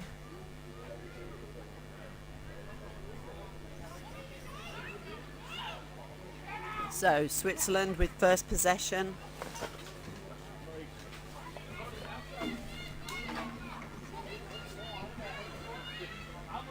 Trying to drive into that British defence.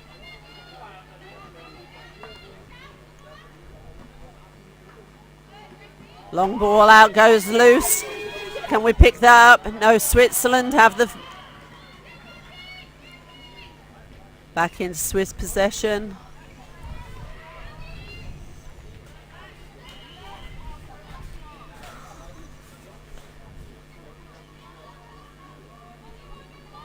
Slowly working their way up the pitch. I'm assuming they have one eye on the shot clock. 15 seconds left on the shot clock. Ball's coming back out. And that's a long ball up, but over the top of the goal. So Great Britain gain possession. Their first possession of the game. From a goal line throw.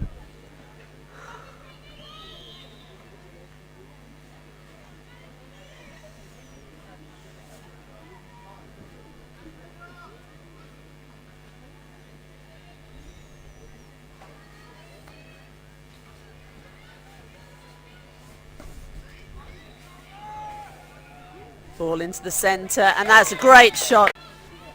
With the first shot, Demul. And that's goal number 1 in this game for Great Britain.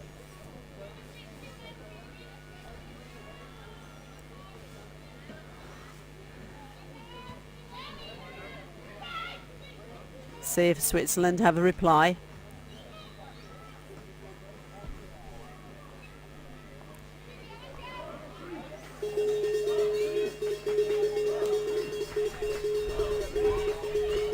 Switzerland needing to get into that zone, cause disruption, but the ball's been picked up by Great Britain. Ball out to Islis. And that's paddle foul. Great Britain keep possession.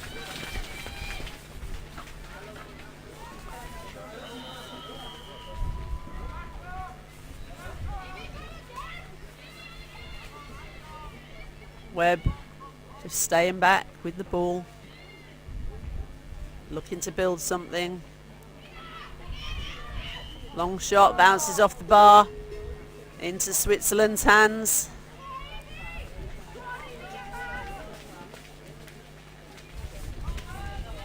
Great Britain dropping back into that defence.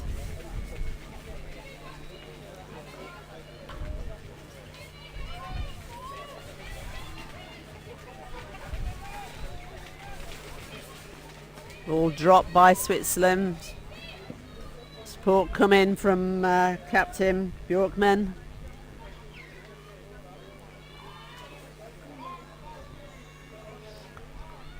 And they recycle and go again.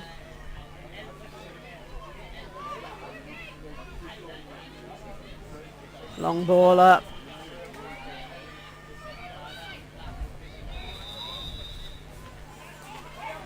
That's a paddle holding foul against Great Britain, so free shot from about 3 metres out.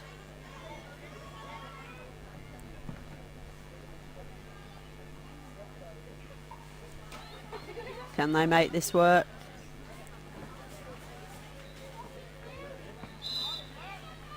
No, they're recycling it back out to the back.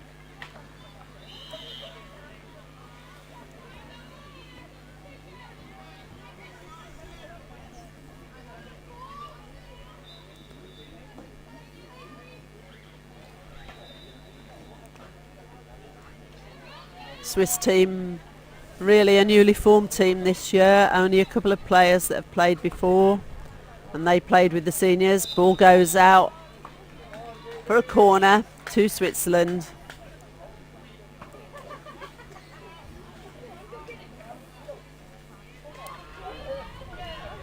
So only Bjorkman and Herger have played previously. They played with the senior women's, although they were still under 21 age group. And this new team come together this year for these championships. Great Britain with possession now. Long ball up. Oh, goes underneath the goal. Need to have a look around the pitch. There was a free player just in front of goal. Near certain goal there if that had passed had gone over.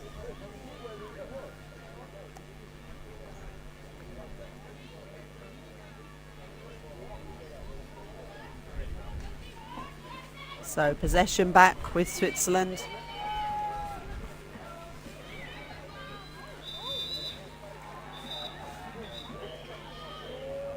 Foul called. The referees were waving play on, but then the advantage wasn't there and the player was being called over.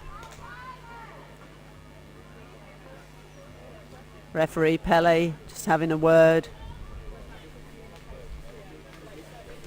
with Jessica Webb, Great Britain captain.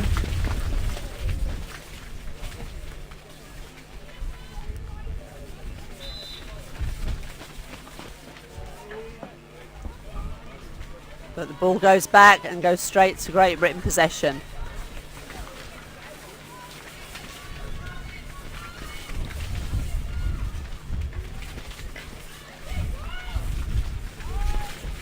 Great Britain just... And that's a long shot from McNamara to make it Great Britain 2, Switzerland 0.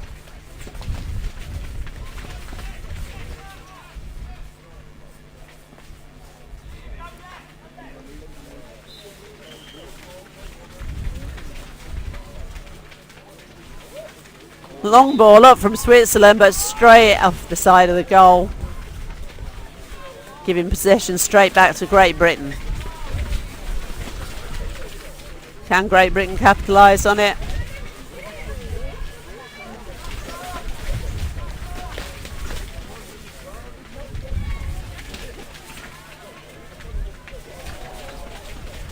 Drop ball there, but Great Britain looking to chase it down and get possession back.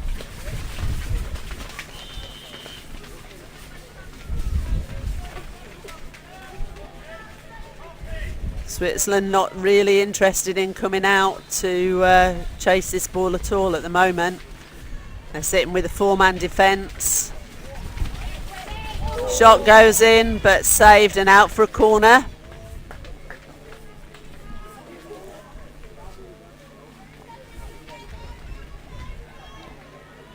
It's in to take the corner.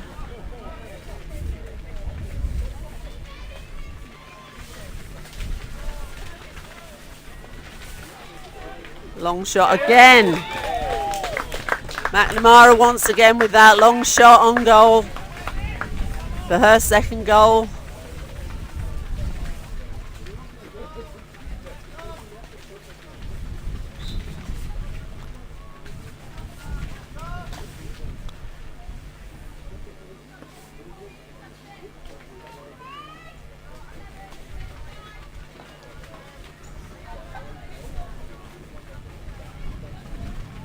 Switzerland.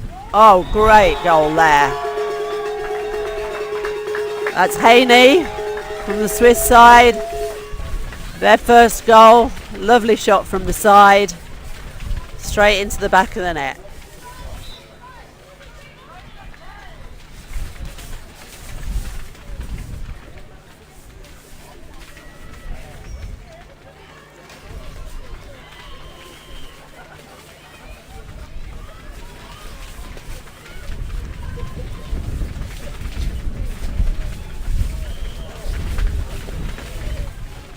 Couple of short passes there, not quite making it to the player, but possession's being kept as the Swiss stay in their defence and don't come out to chase.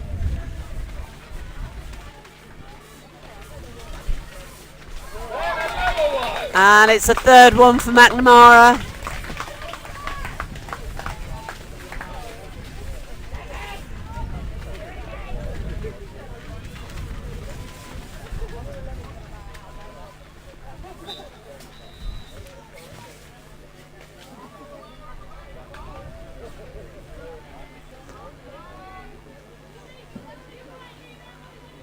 Switzerland, as I said, a very new team this year. Coach Rosalind, her first year as a coach. They're really looking to build for the future now. They would like to make the quarterfinals, but at the end of the day, the Swiss target for this tournament is to do as well as they can and learn as much as they can.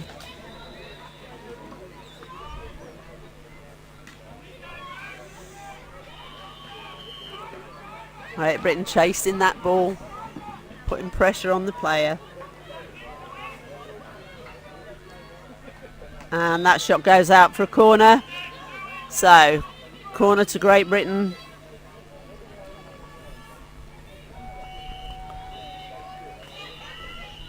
Sorry, it's corner to Switzerland, I was wrong.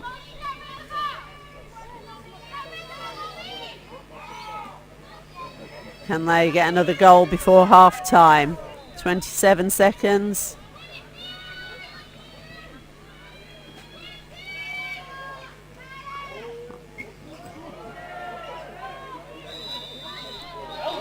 And time stop. Referees awarded a penalty to Switzerland. And that's a card for Islis. So she's off now.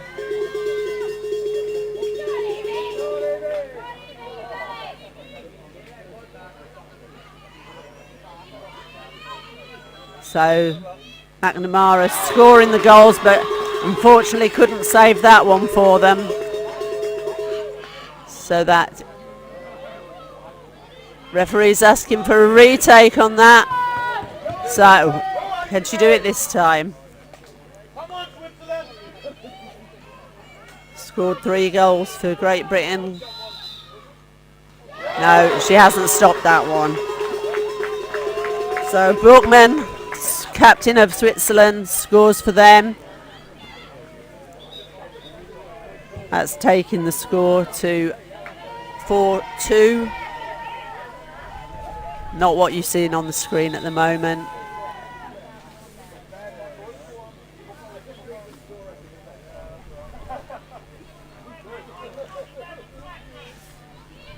So just 13 seconds left.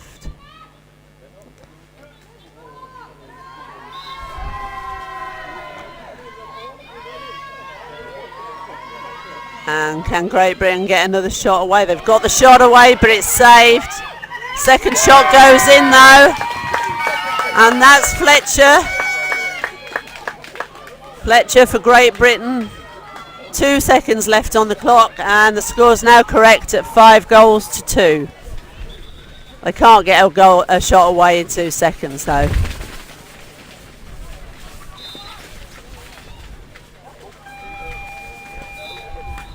Okay, well done, ladies. So the score at half time is Great Britain 5, Switzerland 2. And we'll be back in a couple of minutes to rejoin this game. Thank you.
Welcome back to the second half of this under-21 women's game.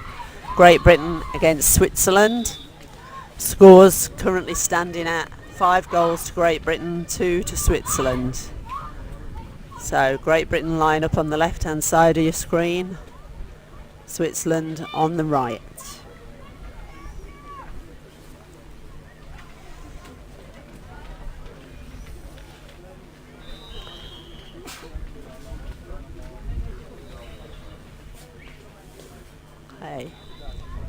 Just waiting for the teams to get settled on the line, and we're off. Second half gets underway. Sprint picked up by Switzerland.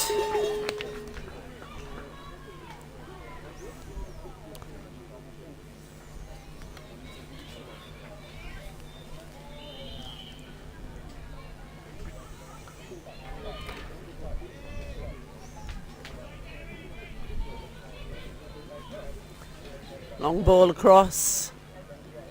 Just taking the time, passing the ball around.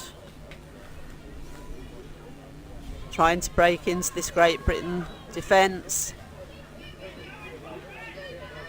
Driving. Great Britain just driving them out. Good work by Great Britain. Ball picked. Oh no. Paddle foul, said the referee. So, Switzerland keep possession. Free throw.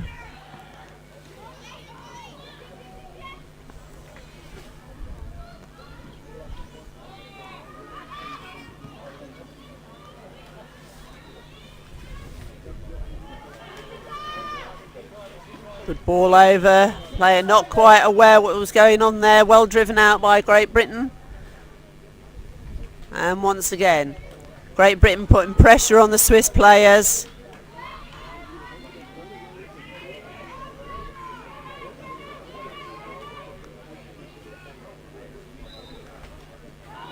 And a save there. Great work. Fletcher in goal. Switching now with McNamara.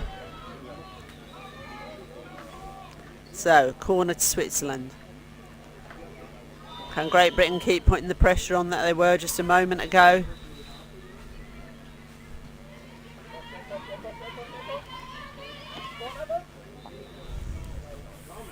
Oh, and that's a miss. So, Great Britain goal line throw.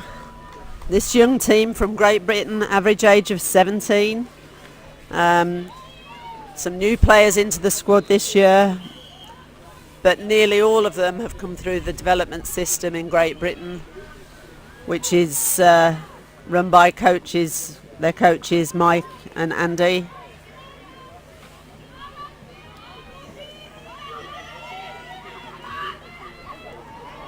Mike's put an awful lot of work in, Mike Moffat, an awful lot of work into youth development in Great Britain.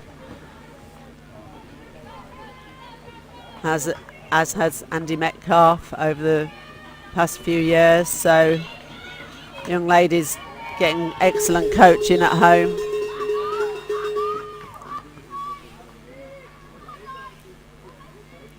Corner.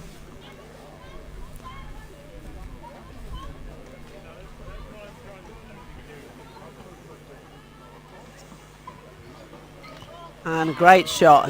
Saved by a Swiss keeper, and they have possession and they're looking to get away now. Great Britain just going back to their defence. Reset and then decide what to do from there.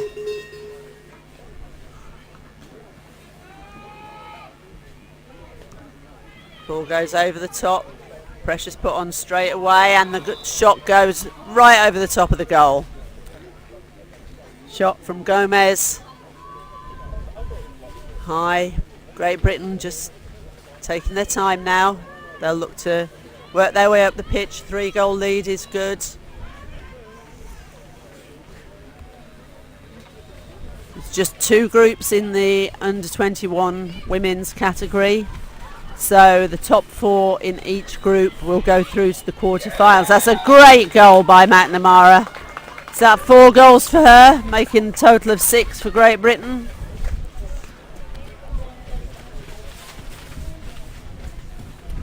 So yeah, the top 4 teams from each side of the draw will go through to the quarterfinals.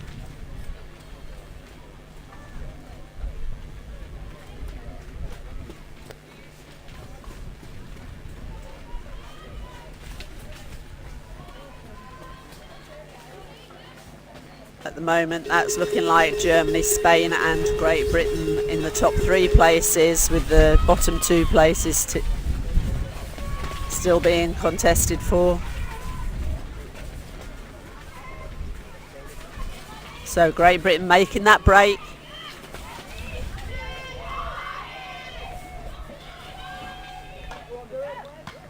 And great save.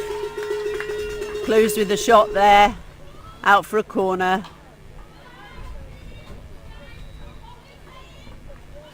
who's in to take.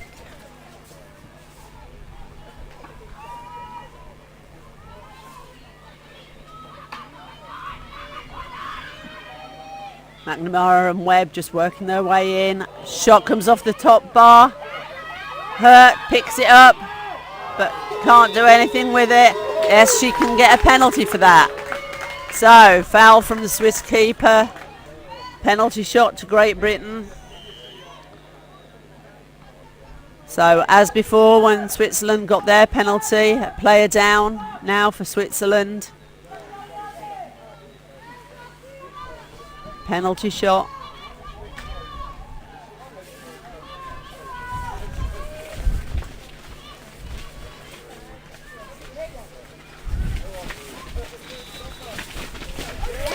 And that's a goal from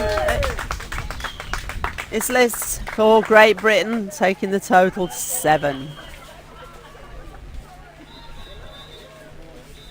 Goal's been scored, so the player can come straight back on.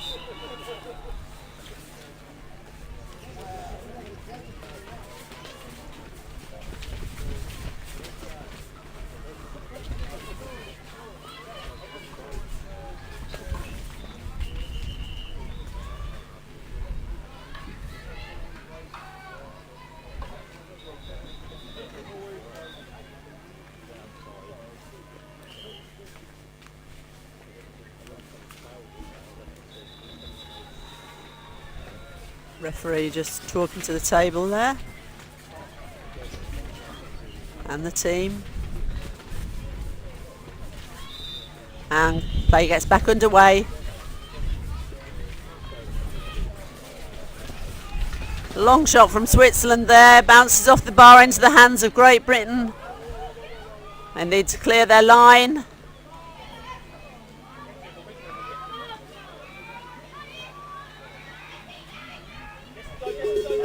Switzerland not back in their defence yet. They're trying to close the players down with the ball. And a great shot there. That's Islis with the shot for Great Britain.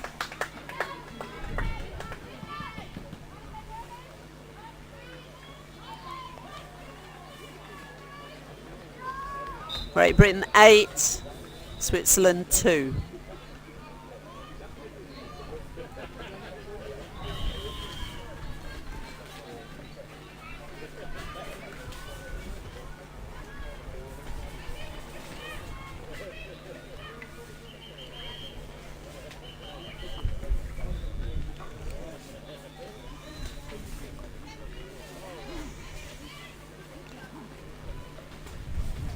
Ball bounces loose there, off the boat, back into the hands of Great Britain. Can they do anything with it?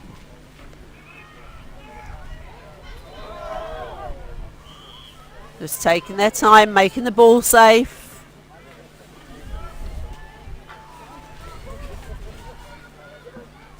Great Britain not in a rush.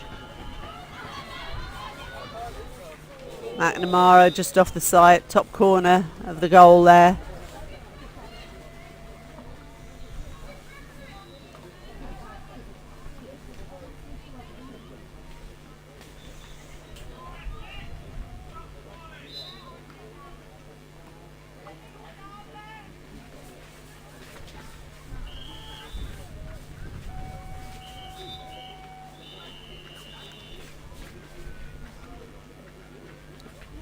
Can Switzerland capitalise on this possession and get some more goals?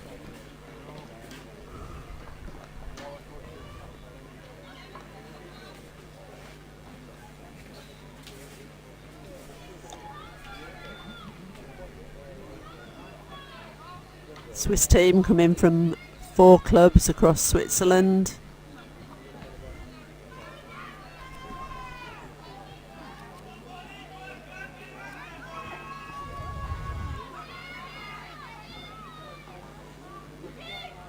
And great shot there.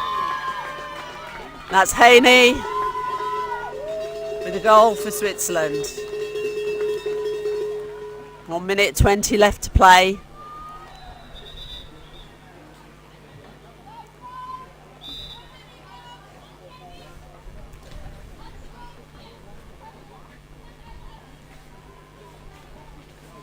Great Britain with the possession now. Remember, there's a minute on the shot clock when they started, so they can hold on to the ball for the full minute, giving less opportunity for Switzerland to score. That rebounds off the bar, that shot back into the next player, but that's a foul on the goalkeeper, giving Switzerland possession.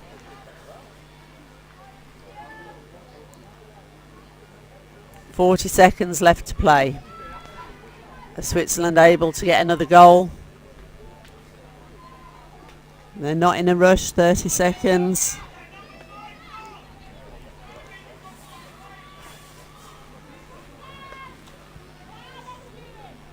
Well, they need to be a bit more careful than that. Just holding on now. Great bit. Saved by McNamara. And she's off the line.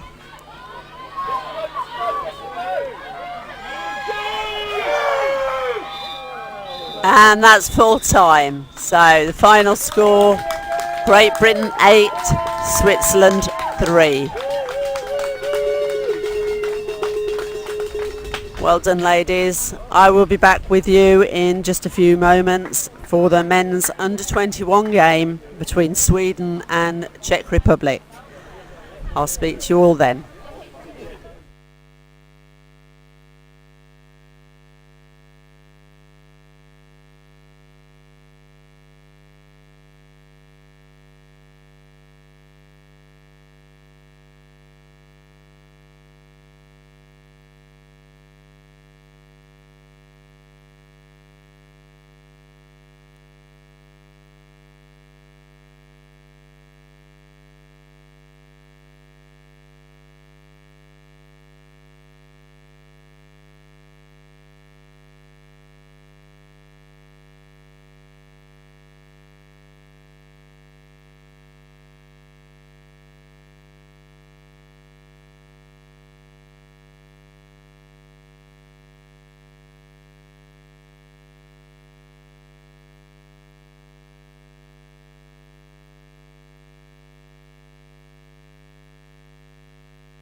Welcome back to the 2023 European Canoe Polo Championships from Brandenburg. Lined up on pitch number 1, we have to the left of our screen the Czech Republic and to the right Sweden. Our referees for this game are Marta Bugal and Emma Sigura. Referees just waiting for the teams to line up, and the whistle goes and we're off.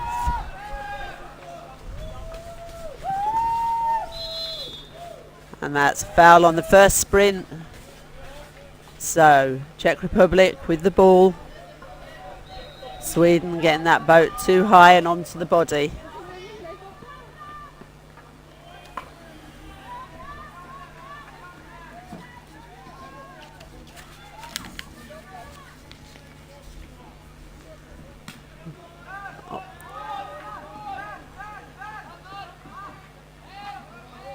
Czech Republic just stopping the ball going out of play there.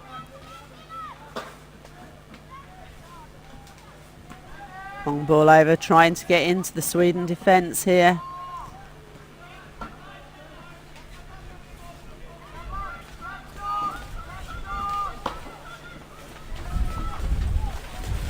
Ten seconds left on the shot clock. Looking to get that shot away, but it goes over the top. So Sweden gain possession. 4 teams in this group, the other 2 being France and Great Britain. Both France and Great Britain sitting on 6 points. Currently these 2 teams here don't have any points, so the win will be a great heads up for the team, either of these teams. And same for Sweden, straight over the top of the goal.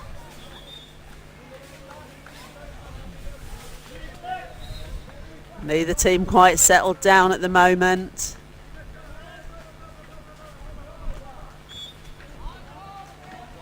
So Czech Republic with the ball.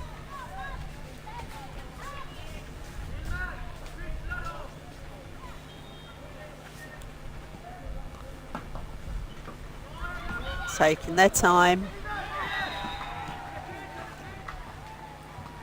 And the shot goes off the bar this time, but back into the hands. And this one doesn't go off the bar. Great work there. That's Menchak.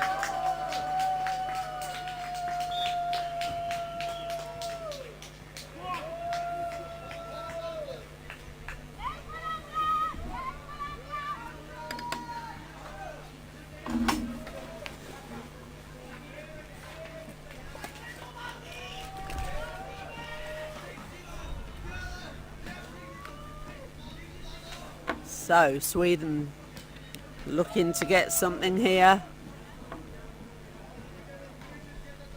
Feeding that ball back out though.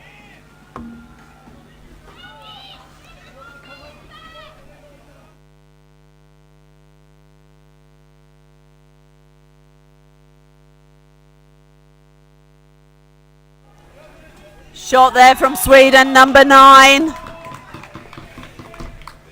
That's Molander with a goal. Great work from Sweden, lovely positioning.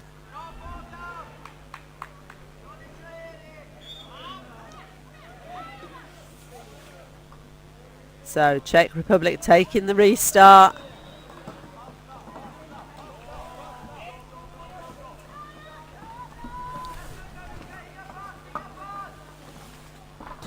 Oh, and a shot going off the bar. Czech Republic regaining possession. And another one off the bar. Jakubik. This one goes back to Sweden though.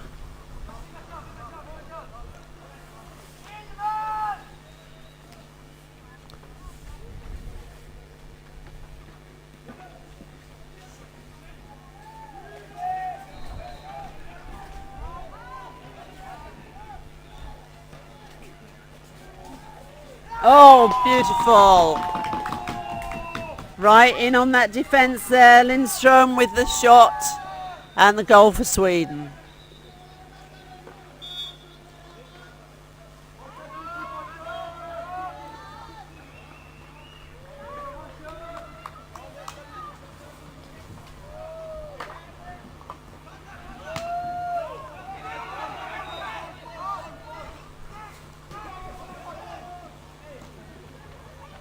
Tackle that didn't quite come off there.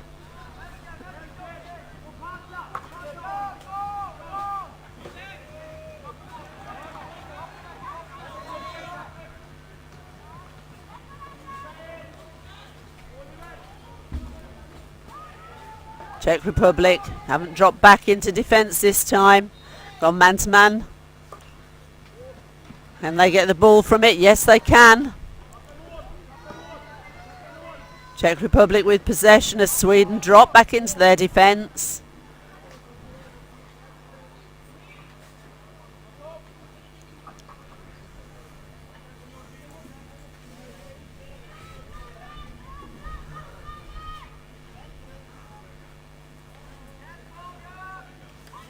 Just taking their time. Sent a couple of players into the centre there. Back out on the wing. Holding foul against the Czech Republic, so free shot. Save though. And that's paddles from the Czech Republic against the Swedish, so free shot taken already.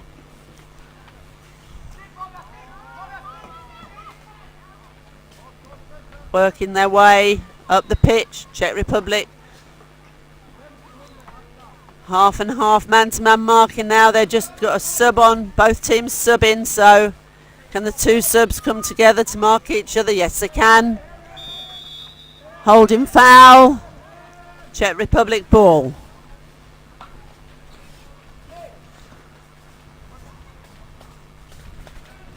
Five out, man-for-man markings working for the Czech Republic here. Regaining possession each time they've tried it.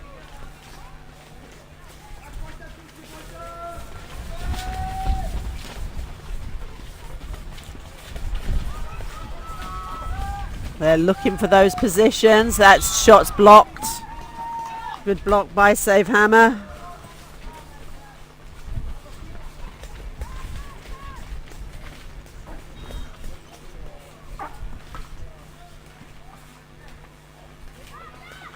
Jakubek taking the corner. And the shot. But no, side net in, so goal line throw.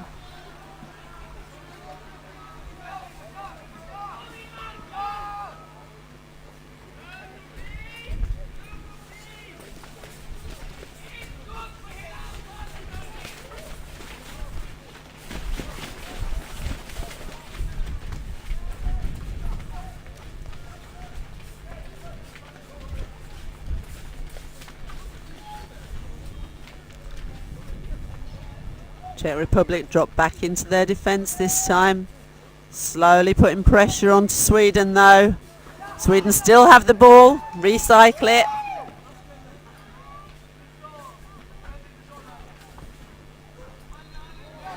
Shot comes off, but out for a goal line throw.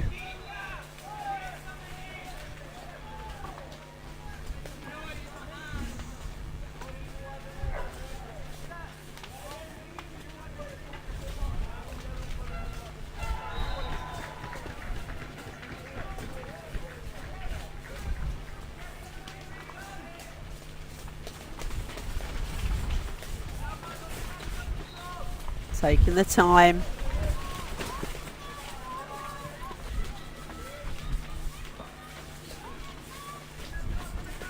Chernek just holding the point at the back there. Feeding in. Ball goes into the middle, back to Menchek. And out.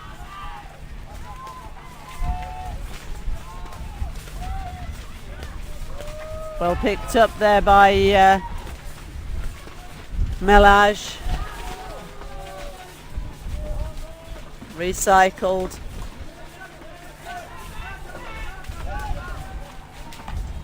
Big shot, but saved and back out into the play.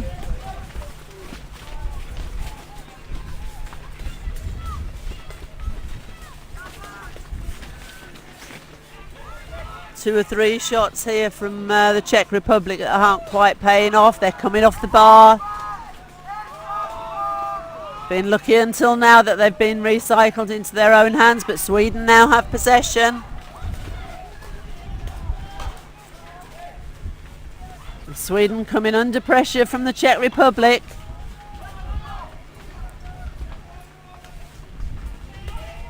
Czech Republic looking to pick up that loose ball now. Have they got it? They have.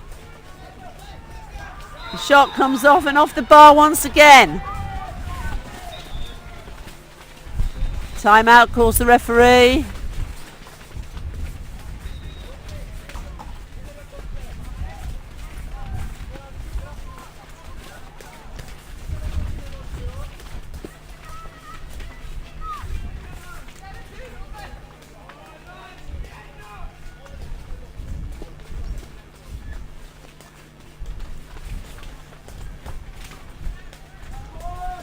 Okay, and that's a penalty. Saved. So Bartosz took the penalty, but it was saved by Sweden. Sweden with just 4 players, remember though. Oh, beautiful. That was Bartosz once again, this time scoring the goal. So Sweden back up to 5.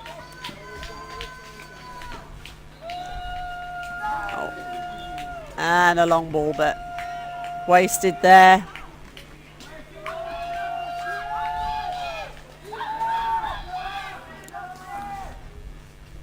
Long ball over the top.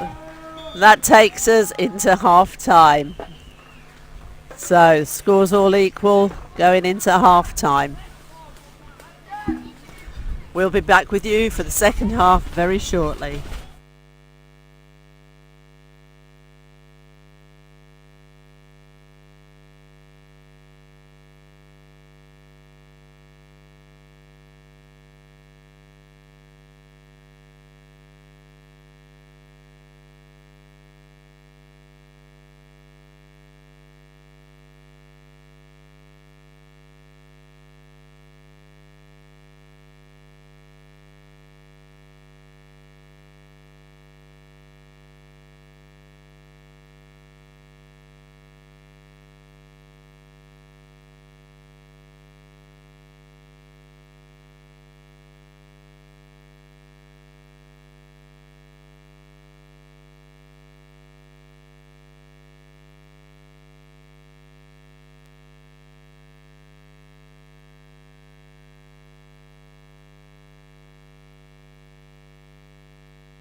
Welcome back to pitch 1 for the second half of the under 21 men's game.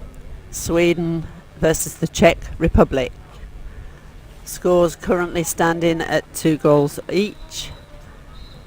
These two teams currently in a group with France and Great Britain. Both of those teams currently have 6 points, and Sweden and Czech Republic have no points at the moment. So very important game for both of these teams. So we get underway of the second half, and Czech Republic coming out with that sprint.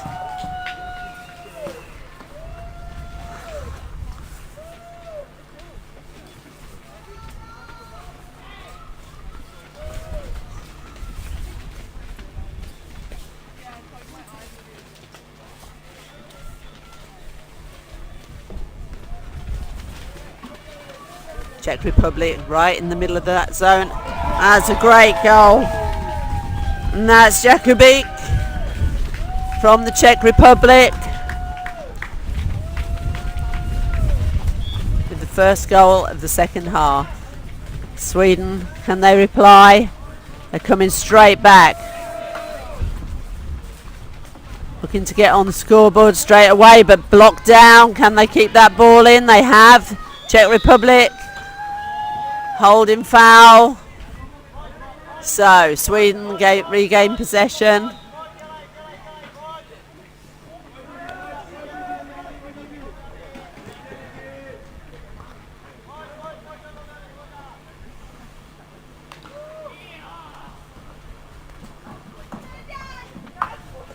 Great shot there. Molander, number 9. With that shot. So all square again. Haven't even played 2 minutes of the second half and we've got a goal each, keeping these scores even. Oh, both teams really pushing to win this game.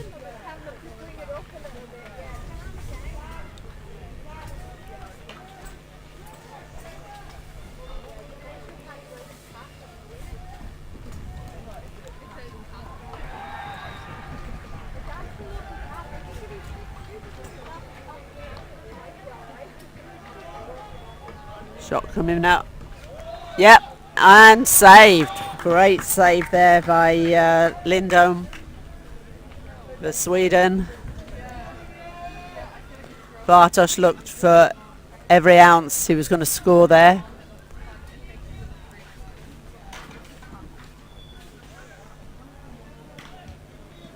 So long ball out. Can the Czech Republic get anything this time?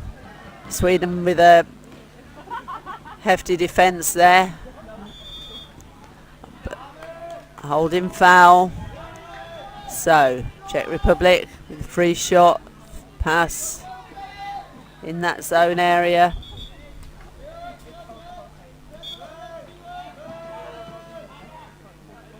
Ball comes over. Oh, not collected by Bartosz this time. Still not. So Sweden possession. Oh no, and they've dropped the ball over the back, but straight out for a backline throw to Sweden.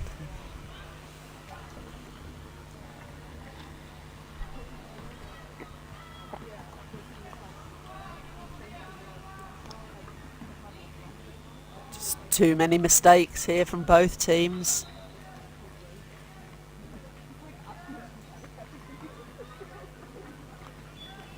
Okay, got corner.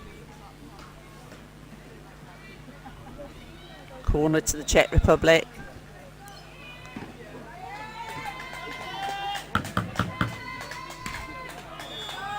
And again, out for a corner.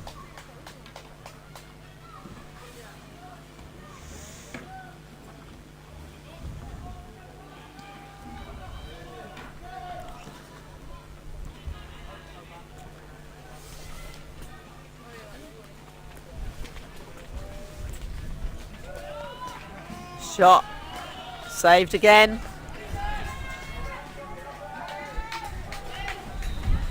And this time it goes in. Kotnik from the Czech Republic, number 5.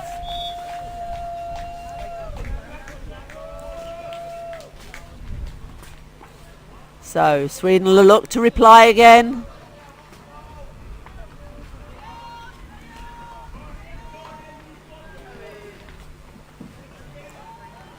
Referees calling play on. Shot clock needs to reset on the play on signal, but it's not doing so. It has now. So Sweden with the ball.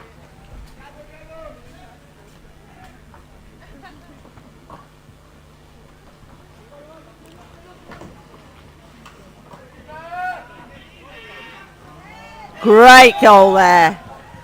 And that's Lindström again. Number 3 from Sweden, right from the centre of the zone there. In through the defence he went.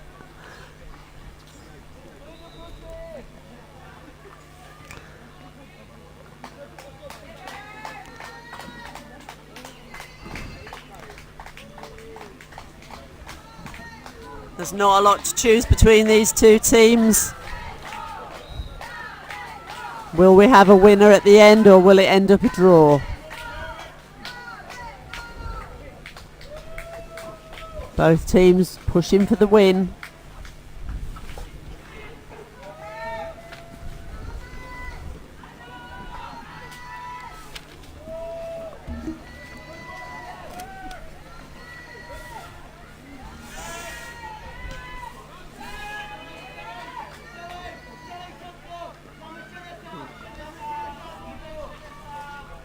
Waiting this time for their chance.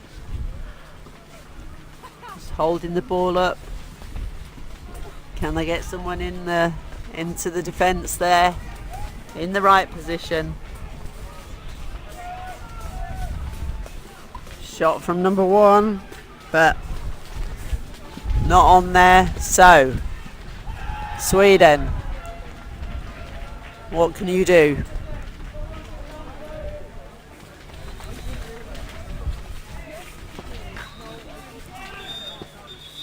Time out, said the referee.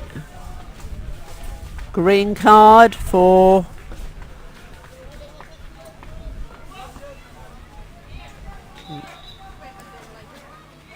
that's Jakubik from the Czech Republic taking that green card. No, it wasn't. He was just subbing, so Menchak's got the green card.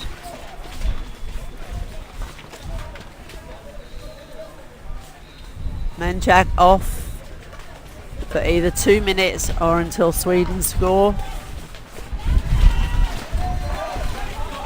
Well blocked down by the Czech Republic there.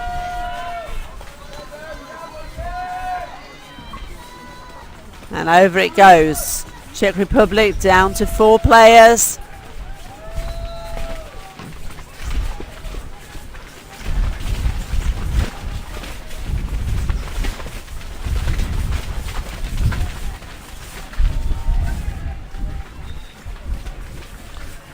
Jakubek at the back.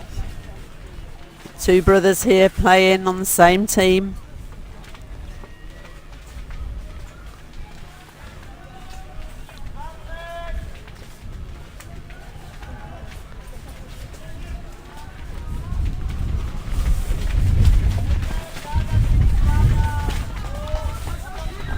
Sweden pushing out now. But what can Czech Republic do with this long ball? Oh, nicely saved, but it's gone out for a corner.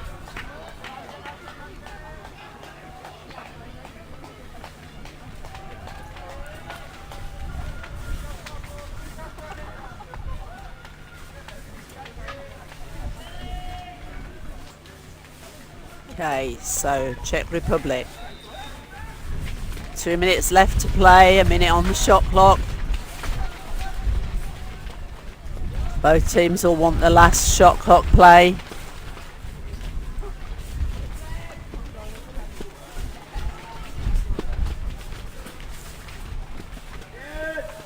Can the Czech Republic score? They're just waiting for their fifth man, who's back on the pitch now. So Czech Republic back up to 5. Holding foul though underneath the goal, so it's Sweden ball.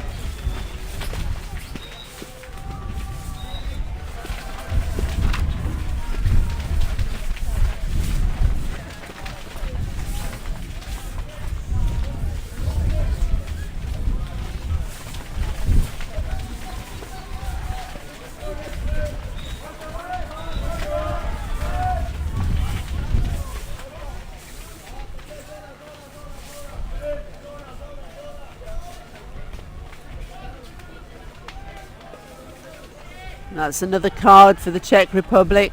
Number 7, holding foul. So Jacobi. Czech Republic down to 4 once again.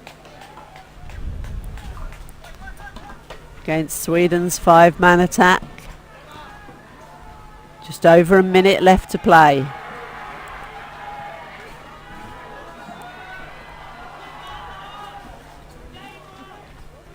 Sweden just running down the clock now. They want the last play. So they'll look to have a shot late.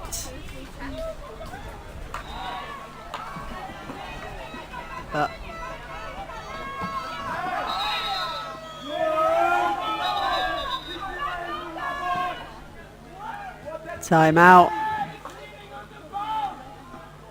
Green card. Oh. So this is looking like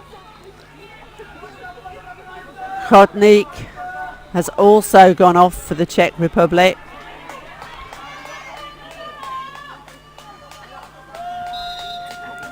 Sweden have the last 30 odd seconds of this game.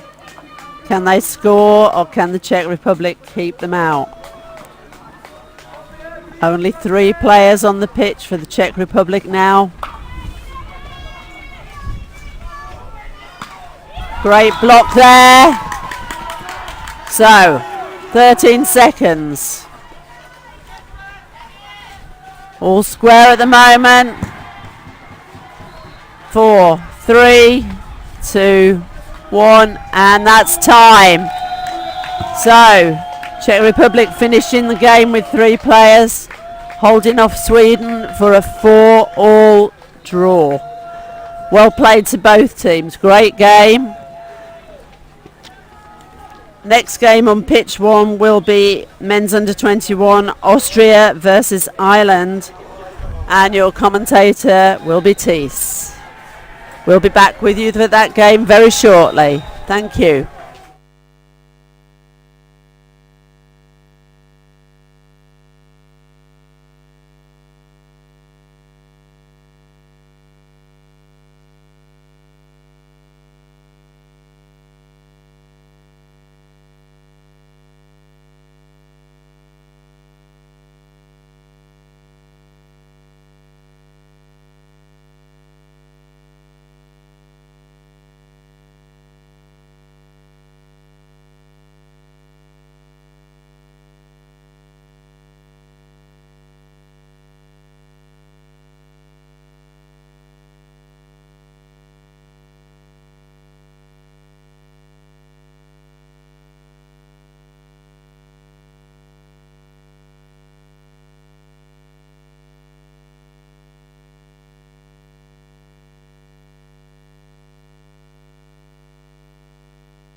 Alright, ladies and gentlemen, welcome back to the live stream of the 2023 Kayak Polo European Championships at the Regattastrecke at the beautiful BC.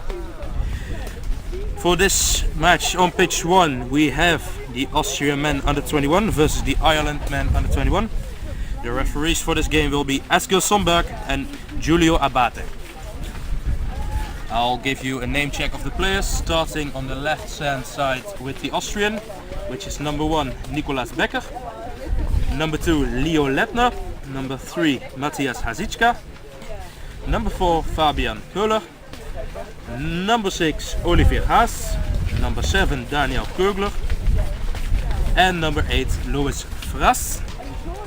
And then on the right hand side we have the Ireland players, with number 1 Jack Cross, number 2 Patrick MacDonald, number 3 Ian Shield, number 4 Owen Bracken, number 5 Jeff Buckley, number 6 Daniel Flanagan, number 8 Sean Lydon, and number 9 Mark Skews. The Austrian team will be recognizable through the red boats, red buoyancy aids and white helmets, and the Irish team will be recognizable through green boats, green buoyancy aids and white helmets. Teams are still doing a bit of warm-up. I'm sure the match will get underway very soon now.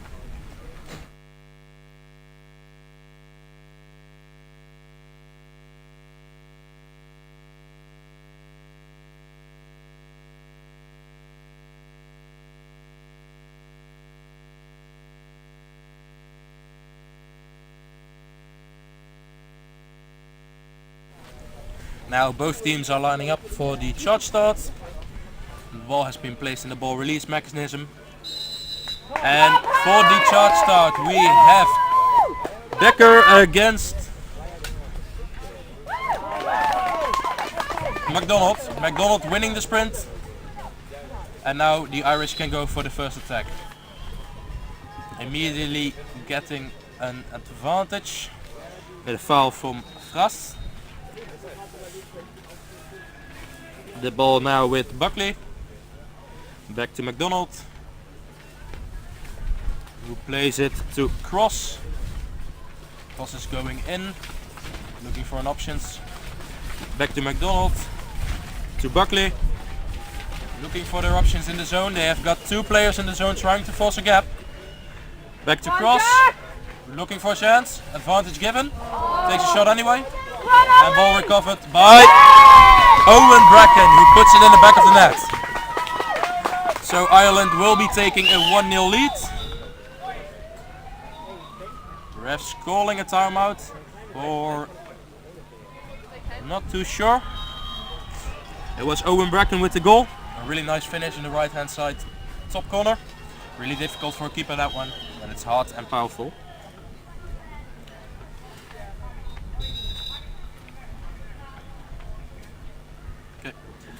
The Austrian will go with 1 man in the zone, being Louis Fras, trying to force a gap or get the space for a shot himself with a wave around it. Becker coming in to Fras, who immediately responds to Ireland's goal with a goal of his own. So it's 1-1. A really nice shot in the right hand side bottom corner, sorry. Refs saying the players need to be at the middle line and stationary before taking the presentation of the ball. For the Irish it is Mark Skews and Owen Bracken going in the zone, trying to force a gap on the right hand side. Ball goes to MacDonald, to Buckley, to Cross. Cross goes in. And a really nice shot. I think it was saved. But I'm not too sure. Yeah, it was saved. Really nice save by the keeper. So now the ball has gone out for a corner.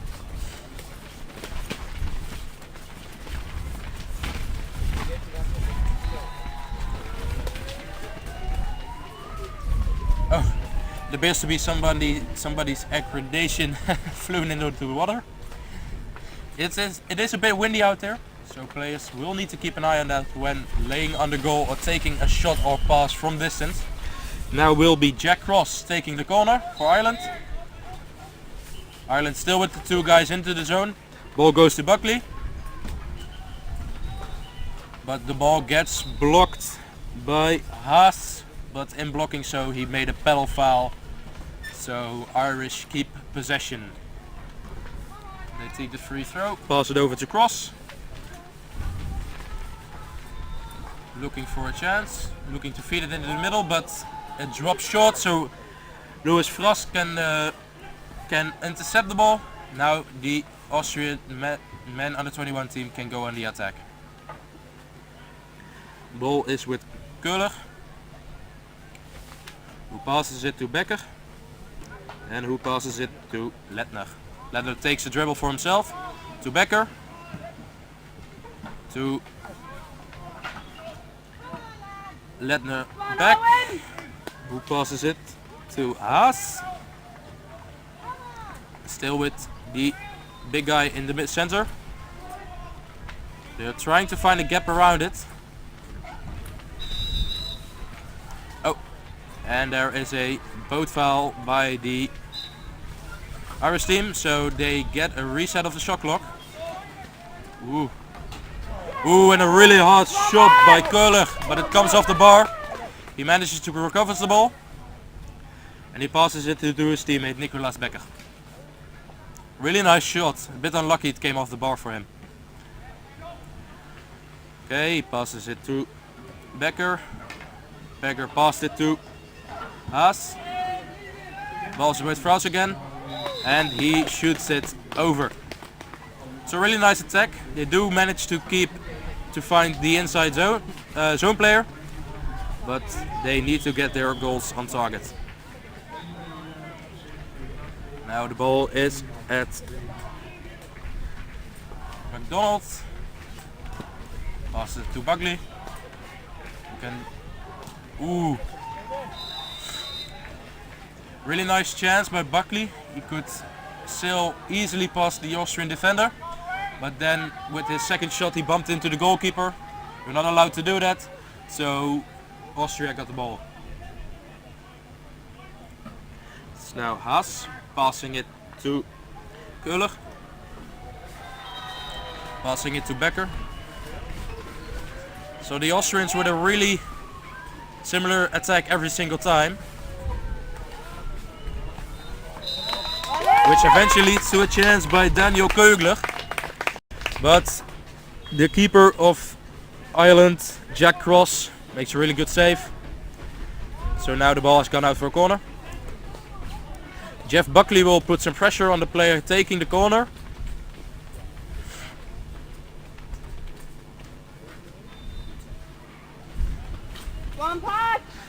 And now Patrick McDonald will put some pressure on. Ball goes to Haas. Takes the dribble for himself. Passes it to Köhler. Back to Haas. And then back again to Kögler. Come on, Jeff, you have him! Really a lot of hard work going into the zone. Oh, but a foul made by the Austrian under 21 man. And number 2 is free. Patrick McDonald has a free chance at a goal. As he buries it decisively. A goal by Patrick McDonald on the break. A foul by the Austrian men under 21 led to Ireland's possession, and now they punish them for it. Now Austria can go for attack again. Oh. Ireland need to watch out now. It was Patrick McDonald taking on Frost outside the 6-meter area. Ball gets into the middle. Advantage is given. Ooh, but now it's a tough decision by the refs. They disallow the goal and they need to take the free throw.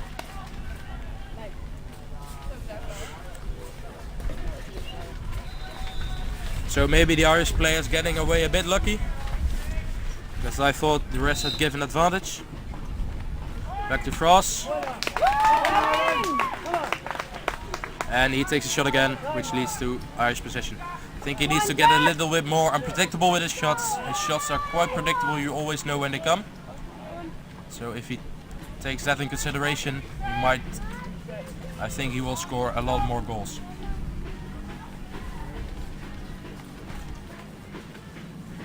Then again, two guys of the Irish into the zone. Two guys being Mark Skews and Owen Bracken. Really making themselves a nuisance for the Austria team. Ooh, and a nice shot by Jack Cross. Oh, I'm sorry, Patrick McDonald. But it came off the bar again. But then Jeff Buckley got the ball. Bad pass from the Austrian team. A lot of guys. I think passes into the middle. Ooh, there was another guy open. I think Owen Bracken wouldn't be too happy about Patrick McDonald taking that shot. And now the Austrian can go in the counter attack again. Passing the ball to Köhler.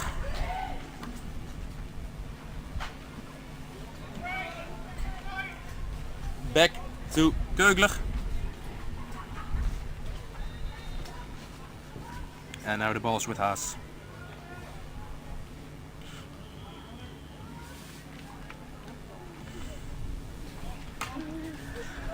Louis Frost is taking a rest at the substitution, so they have to put somebody else in, and it will be their captain, Fabian Köhler, trying to pry open a gap into the Irish defense.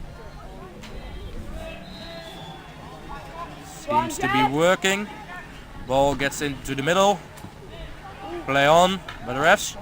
Ooh, and a nice shot by Leo Lettner, but it came off the bar.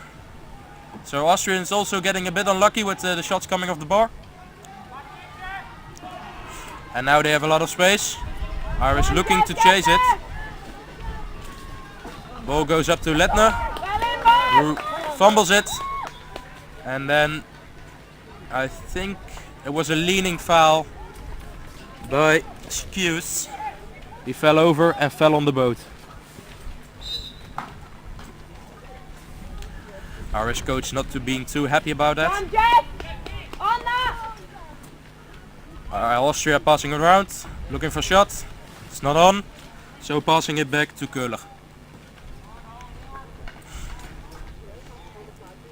Ball goes to Haas, dribbles for himself. Will pass it to Köhler, to Becker. Oh, Kögler, sorry. And then they fumble the ball again. So Ireland can go on the attack again. Ball's going back to Bracken. And a boat foul. Number 7, Daniel Kögler, came over the spray deck of Owen Bracken, which is not allowed. So the ball turns over to the Irish once again. Jeff Buckley on the left hand side. Passing it to McDonald. Looks for something. Passes it back to Buckley. Back to McDonald. He takes a shot. And he got away a bit lucky there. But the shot was hard enough. But the keeper got a full blade to it. But because of the power of the shot, it still ended up in the back of the net.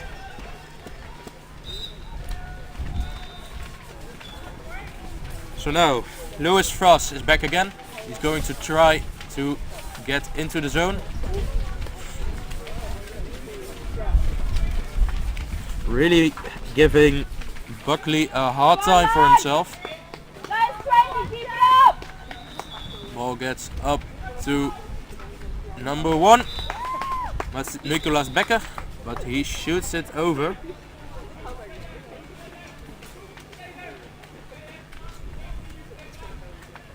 And the ball has gone out of bounds, so they need a second to get it back into the pitch.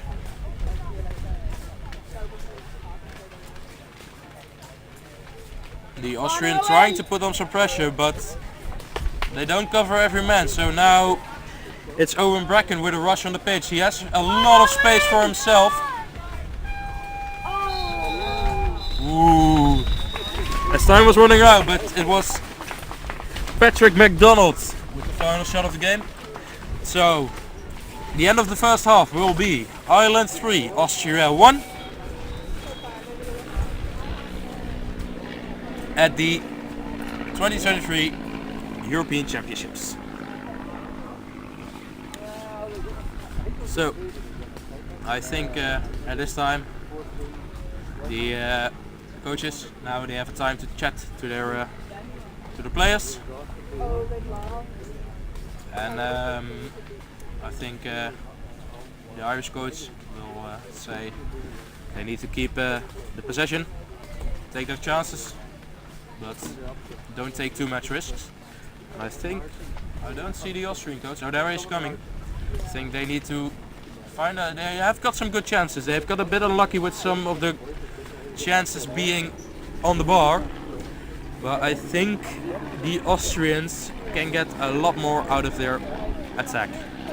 So we'll see you back again in a few minutes when the second half starts.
Okay, welcome back everybody to pitch 1, where we have the match of the Austria under 21 men versus the Ireland under 21 men. Currently the Irish are taking a 3-1 lead. Players are lining up for the charge start. For Ireland it will be number 2 Patrick McDonald taking the charge, and for Austria it will be number 1 Nicolas Becker taking the charge.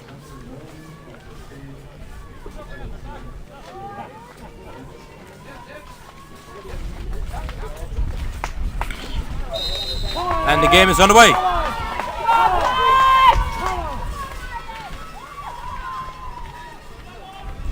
And it will be Becker coming victorious out of the sprint. We'll see if the chat coaches had with their players had any effect on the game we're about to see.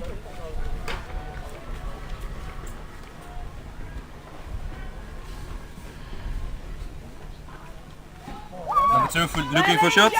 Leo Ledner. Not much on it. Not too big of a chance. So now the ball comes back into Irish possession. One fun thing about the Austrian team is they all play at the same club, so they got to train a lot together. They're all at the club in Vienna. Austria only having 5 kayak clubs compared to the 11 they have in Ireland. The Irish team consisting out of players from 4 clubs. A foul has been called. Irish will start again. Ball goes up to Cross, looking for a chance. Recycles it to Buckley, and Buckley recycles it to McDonald. Ball goes to Cross, looking for something over the defense to Buckley, who takes a dribble for himself, who passes to McDonald, and it goes It was blocked and now it is in Austrian possession. Pedal foul by Mark Hughes, shaking his head, doesn't think it's so. Oh, and a really nice pass by the Austrian guy, but he fumbled it a bit. Oh, and a T-bone by Patrick McDonald, coming straight at the Austrian player. Coming straight at Nicolas Becker, which now he's been punished for, which is 2 minutes. The Irish have to play with 4 guys until the 2 minutes are up or a goal has been scored. So this is a really good opportunity for Austria to get back in the game. This is as best of an opportunity you're gonna get.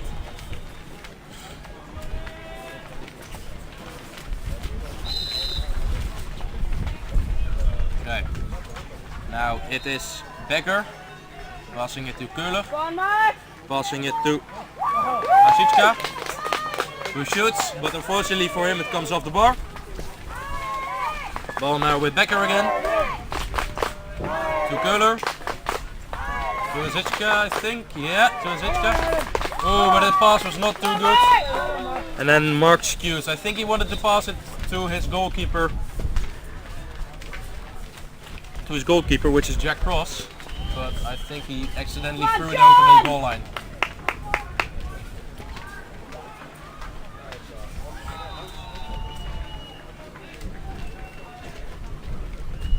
Now we have Matthias Haziczka taking the corner for the Austrian men. Passing it to Becker. Becker looking for a chance, but he had too many pedals to beat.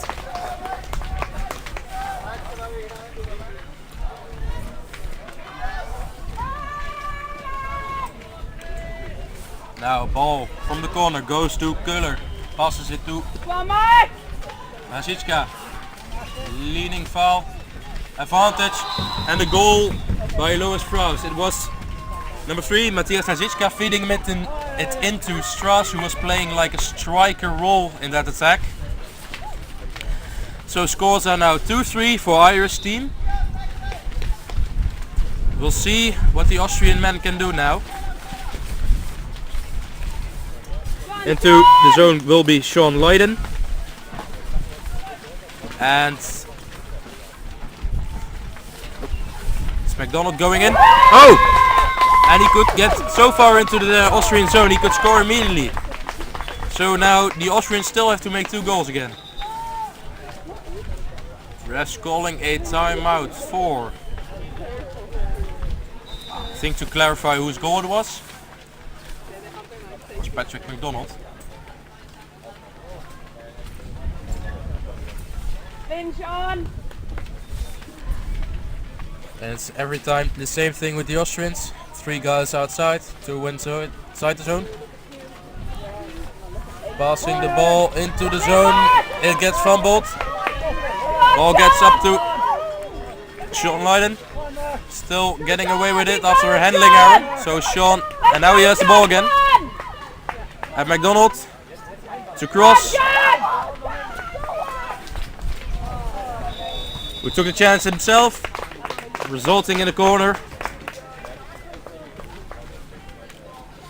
Was a really tight angle for him. Keepers can close those angles really nice.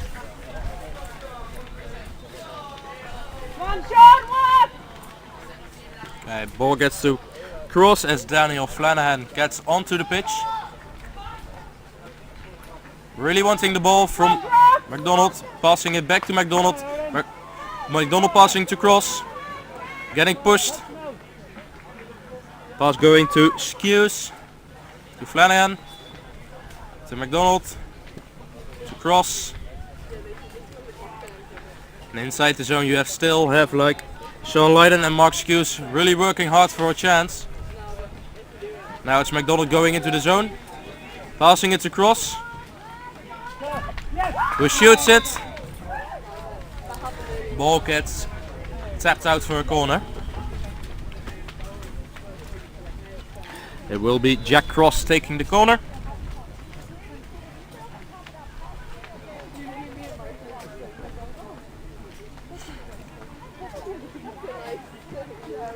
Cross looking to his opportunities.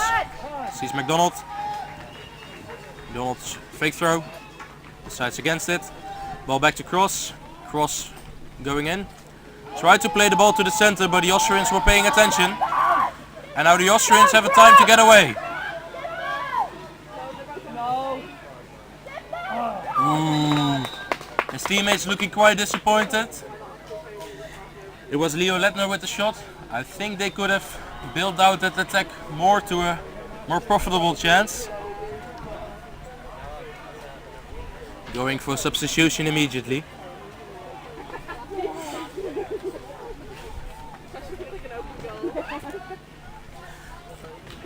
The Austrian team have 7 new players. Only number 8 is a player who was in the Austria selection first last year with the men. Now they have another 21 team, so he's playing with them. And for the Irish we have number 3 Ian Shield and number 8 Sean Lydon being new to the team. Excuse 2. Ooh. Was Daniel Flanagan with a shot, but it went under the bar. No touches anyway, so it will be Austrian ball again. We still have about 3.5 minutes to play, so everything is still possible for Austria. But they will need to work out their chances a little bit better now. And now going with 1 man in the zone for a round. Passing the ball to Haas, who takes a dribble for himself. Passing it back to Hazichka. Passing it to Köhler. Ball now goes to Becker. Takes a dribble, starts a wave, passing it to Köhler. Ooh, but a mishandled pass. And now the Irish have a prime time opportunity to get out of here. Jack Cross, Owen Bracken away. Ooh, he's hit the bar on an open goal. And now he's made a leaning foul. He doesn't believe it, but ultimately refs always right. So it's a bummer for him. That was Owen Bracken. And then ball goes to Haas. Takes a dribble for himself. Becker was running in, but Haas decided against the pass to Köhler. Ooh! Who takes a really nice hard shot. A bit lucky the keeper didn't keep it out of the goal because he got a full blade of a paddle to it. But it was such a nice hard shot, it didn't really matter. Okay, now the Austrians are playing a 5-out defense, which is a high risk, high reward defense. You're basically playing man to man. So you can put pressure on your opponent, try to force them to do mistakes, and then you can have a counter if you play it out well. But the high risk is if you lose the ball, you are done. But an illegal push by number 1 Jack Cross. I'm sure that was in the card.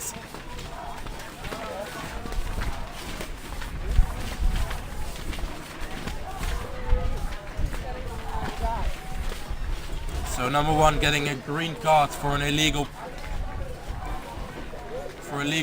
push. Oh, a bit of misunderstanding between the refs, who it was. The ref close to me saying number 1, I think that is right. The ref is going to check by the jury. But there is an Irish player getting a green card. So again, this is a real good opportunity for the Austrian under 21 men to get their equalizing goal now.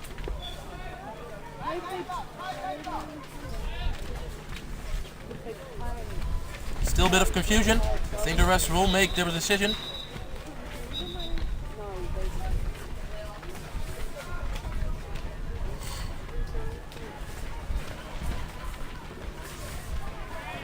So it was number 1 making the foul. Why are they down to 3? It's Köhler going in with a lot of speed. Taking a massive shot. But it gets saved by the Irish player. gets saved by Mark Skews. He is the Irish team's secondary goalkeeper, with number 1 Jack Ross being the first, but he's been sent off. So now ball to the side to Kohler. Looking for a chance again, looking for a shot again. Ooh, and it got stopped by pedals again. The Austrians really wanting the goal now, but they aren't working on creating a nice chance. And now it's Mark Skews with the goal, with the ball. Owen, help him! Ball to Owen Bracken. The Skews again. Oh, he has lost his player. Oh, he's dribbling past the whole team. But it will be Frost taking an end of the dribble. But now it's Bracken with the ball. The Irish are playing with 3 players. I'm not sure why. I didn't think 2 got sent off. But now they're just trying to hold on to the ball. He's taking a nice pedal for himself with the ball. Passing it to McDonald. He's getting put on a lot of pressure by Frost. Really working. And I think that will be done. So the Irish take a 4-3 win over the Austrian men. And the Austrian men aren't too happy about it, which is understandable. So, now next game at this pitch will be Lithuania men under 21 versus Poland under 21 men at 16:55, and providing for that commentary will be Sitchapan. And I wish you all a very nice day and enjoy the matches.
They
counter-attack.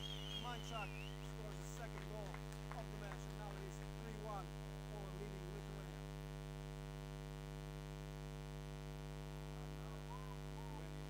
Lithuanians start from the middle, down 3-1 with 4:45 left in the first half.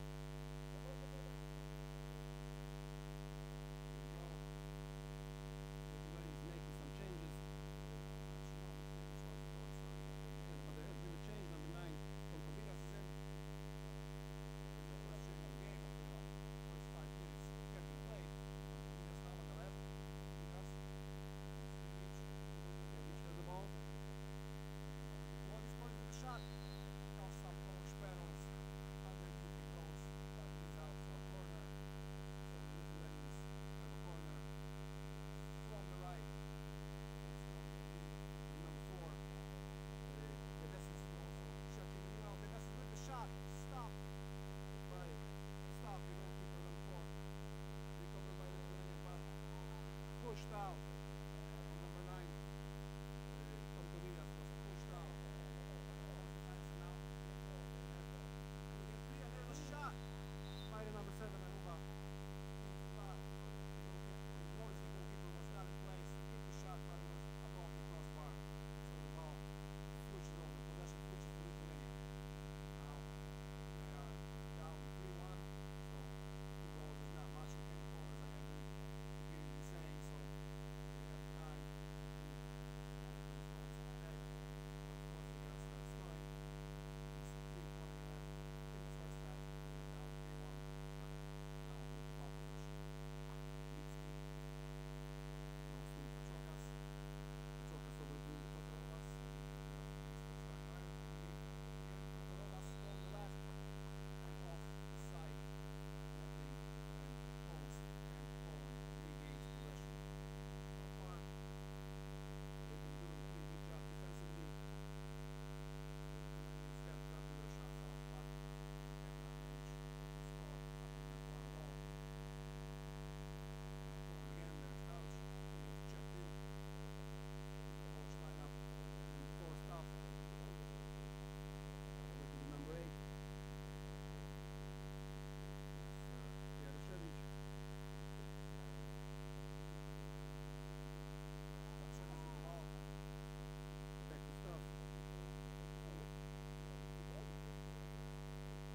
Number 2, Novitsky now. Novitsky. Stop with the long shot. And it is stopped by Miskevich, the Lithuanian goalkeeper. And Lithuanians can now go up the pitch, trying to get one back.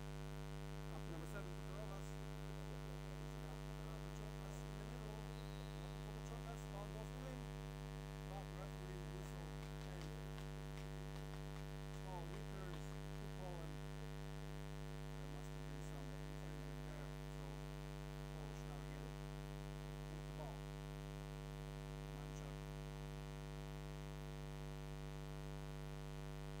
Back along with number 8, Jaroszewicz.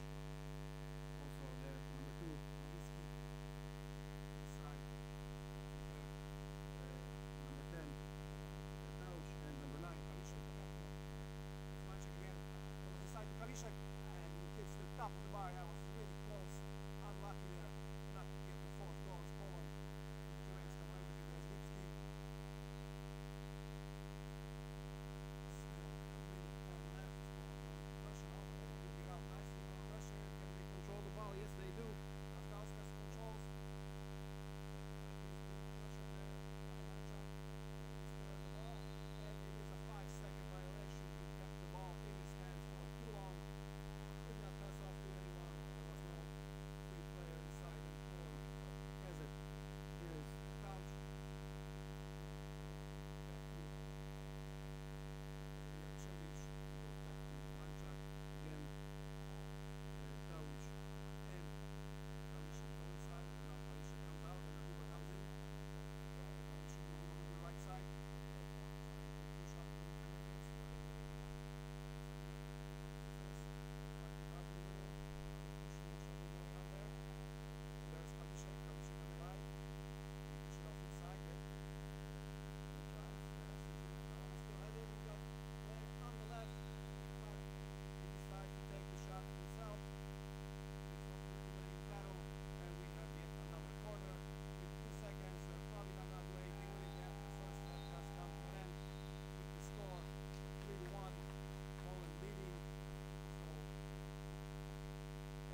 Hello and welcome back to Pitch 1 for this final game of the day in this men's under-21 group stage game. We have Belgium versus Italy. I have been absolutely swamped by Italian fans, so it might get noisy over here on Pitch 1. Italy have performed phenomenally well already. In fact, the shock upset of the tournament so far has been they actually beat the German under-21s earlier today, 5 games to 4. I have on good authority that game was absolutely excellent, so I myself will be watching that back later. I highly recommend that you do the same. Only the top 2 teams progress to battle through to semi-finals, so if Italy win this they will top the group and in theory will have an easier time of it going forwards. Germany, if I was a betting woman, I'd say that Germany probably are still going to go through, but I think they were very much backing themselves to top the group.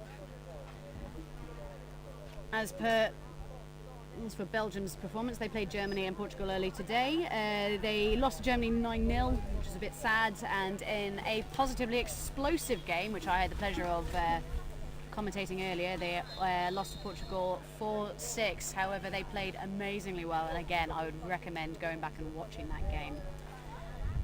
Belgium, they have a new player this year in number 5, the same.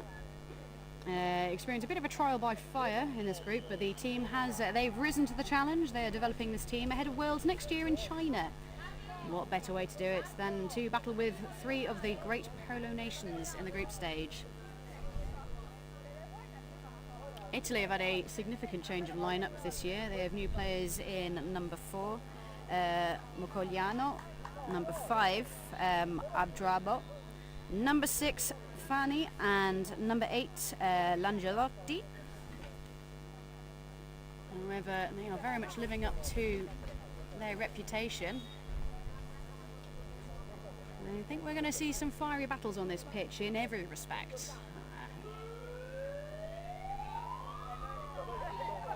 Someone's brought some sort of siren, not sure that's anything to do with the organisation. Right, looking like sprinting from Belgium, it's going to be number 2, Lazura, who's going to be taking on, I want to say number 2, Pietro Juvara. They're off. Juvara gets there comfortably and immediately starts going to give the Belgians something to think about. Ball finds Lampo. Lampo. Whoa! Italy are on the ball within the first 15 seconds and I have been deafened immediately.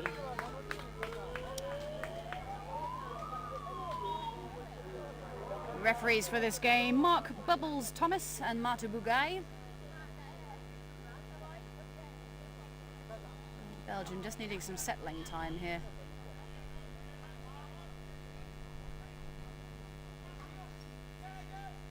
Running left is to sign. Oh, fumble ball there, Mrs. Rocky. Needs to turn and face. I think correct call from the referee there. Just calling the ball back to a paddle foul. Juvara just punching out and hassling the Belgians. Thinks better of it and has decided to go back into his zone. We're going to see Belgium now move round from left to right, trying to hit that zone with speed. They mustn't overcommit there. That's been the downfall in previous games. The Italians are very quick. They will catch you on the break.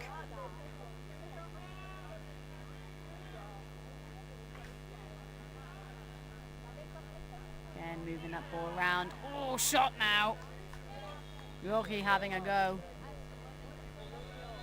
Goes off for a corner, it would seem.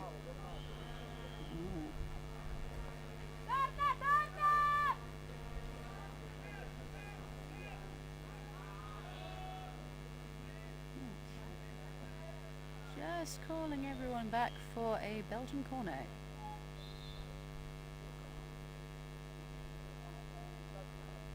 Heavy pressure from Lampo, but it's the ball high and long and loose. High is great because it gets over paddles, but it is slow and it's predictable. That's unfortunate. Yiba. Safe hands in the goal. Italy 2, Belgium 0.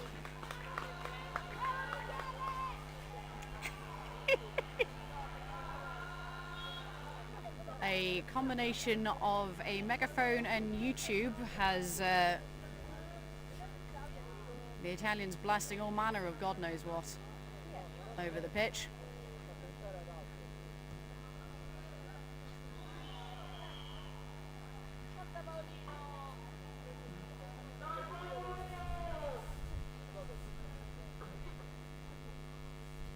Megaphone will run out of battery eventually. Ooh, shot there.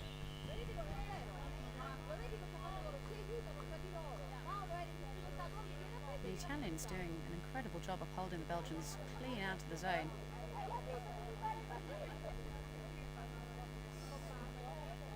Kerpens and Visura working overtime, but the Italians now pressing out. Draws the foul. The Italians are on the break. He's on his own. He needs to take goal here. He can't take on 3 Italian boats. The slow ball from Paolo Messina of Italy. Italy 3, Belgium 0. 6 minutes and 50 seconds left.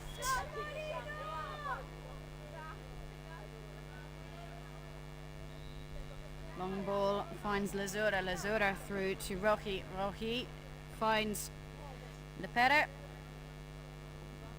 Shot but shut down.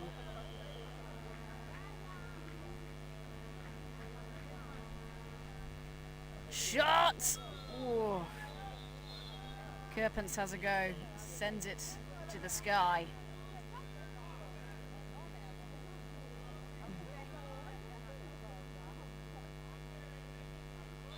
Belgium looking to settle back into their own half. And the Italians bring the ball to them.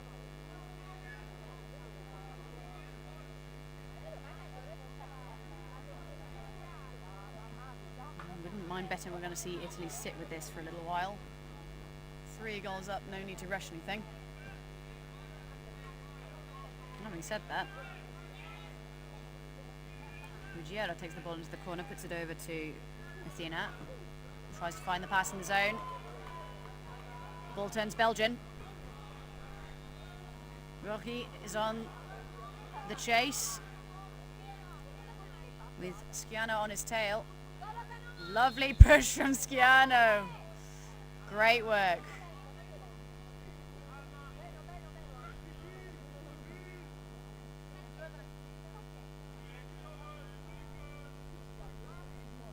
Excellent defending there.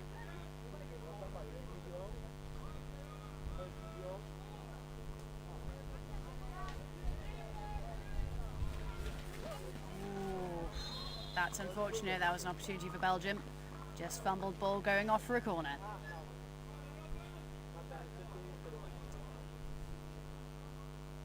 Five minutes left in this half in the last group stage game of this group. Timing out just to allow the players to get into position. Belgium subs are not obligated to give the ball back, so it's giving Messina some time to get back on the pitch. Now Italy just going to sit with this, or are they going to shot clock appears to have reset for some reason. I think that might be the discussion we're about to be having.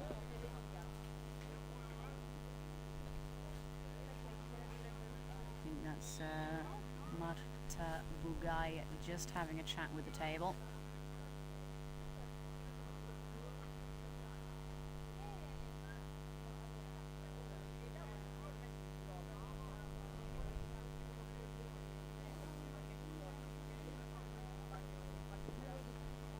We'll say timekeepers, scorekeepers, line judges, they are all volunteers. They are all invested in polo, they have all been trained, and they are giving up their time to come and make sure that this event can run. Very labour intensive event this. Yeah, shot clock has just been adjusted. 34 seconds left on the shot clock. You see Italy potentially sit with this. Note they're on the move. Long ball over the top, finds Ruggiero. Again, just showing discipline and patience here Messina, lovely push there, sends the pass wayward. Under pressure from Lepera. So, ball manages to remain Italian. Shot now, need a shot clock shot. Wow! High release, beautiful job. Schiano sending his arm around the world and over the top. Beautiful goal. That was, well, you know what? I respect it from the Belgians.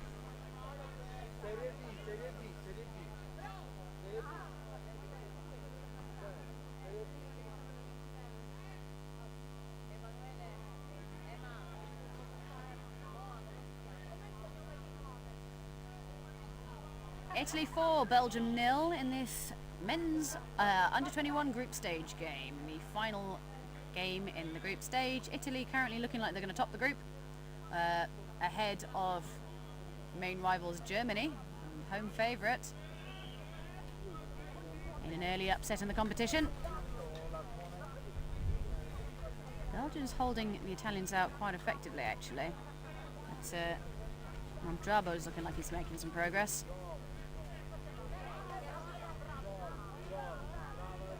20 seconds left on the shot clock. Here we go. Ruggiero onto Juvara. Finds Lampo. Whoa! Yeah, that'll do it. Absolute cannon from Tommaso Lampo.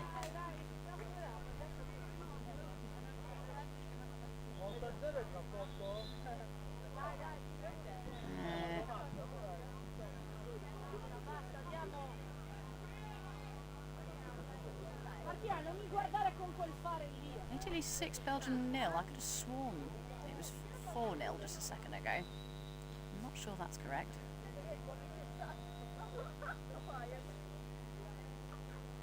Perhaps I've misremembered. 35 seconds left on the shot clock. I know Belgium has it in them. They are a very dynamic team. They're a very exciting team to watch. Just need to hold on to their spirits here. Lovely ball in. Lepera finds shut down, and Italy again on the break. Just a little bit of an overcommitment issue there. Rohi is sprinting back to the goal. He's got to go back to the goal there. A blessing there in an Italian fumble turns the ball Belgian. Ball finds Desane. Resisting pressure. He needs to be careful he doesn't draw the leaning foul there. Lepera holding the ball out. 40 seconds left on the shot clock.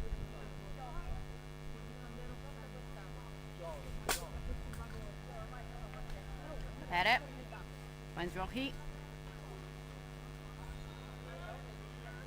Again, the Italians just holding them so far out of the zone. The Belgians are really having to work overtime to make any sort of progress at all. Italian zone work has been excellent. Lovely ball in.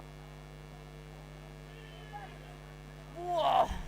Rocky just digging the ball out from underneath a blue boat. Get the shot away.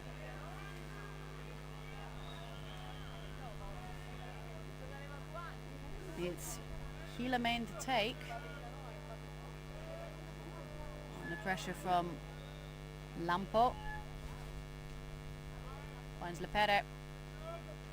Shot in. Finds Desane. Desane takes a boat to the chest. Draws the foul. Yeah, that's going to be a card, unfortunately.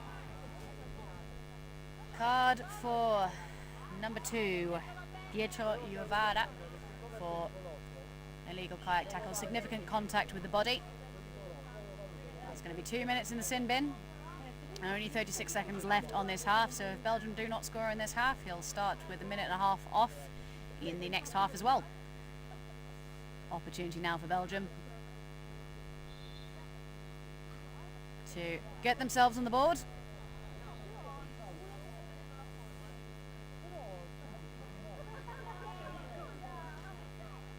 Missouri, back to Rohi.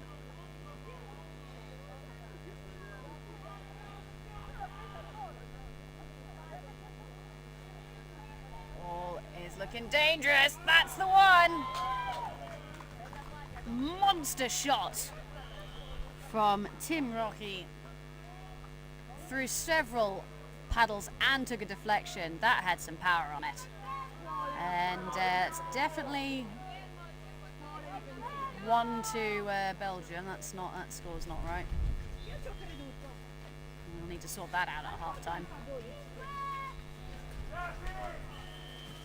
Probably not a job for 1 second to go. I think that's just going to be Marta Bugai just going to go and have a chat with the table and get that sorted. That's right. Yeah, I think that's the score I remember. Belgium 1, Italy 5.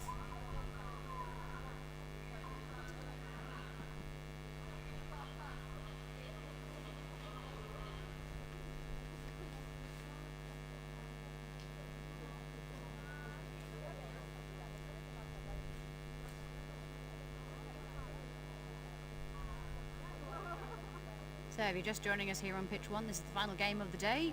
Men's under 21 category, Belgium versus Italy. Italy currently topping the group. Belgium trailing somewhat, but we have seen them play some absolutely phenomenal polo. I have to say I do quite like the Belgian team. I think they're a very, very nice group of guys, very hard-working, and I mean, just even earlier today I saw them play some of the best polo I've ever seen. So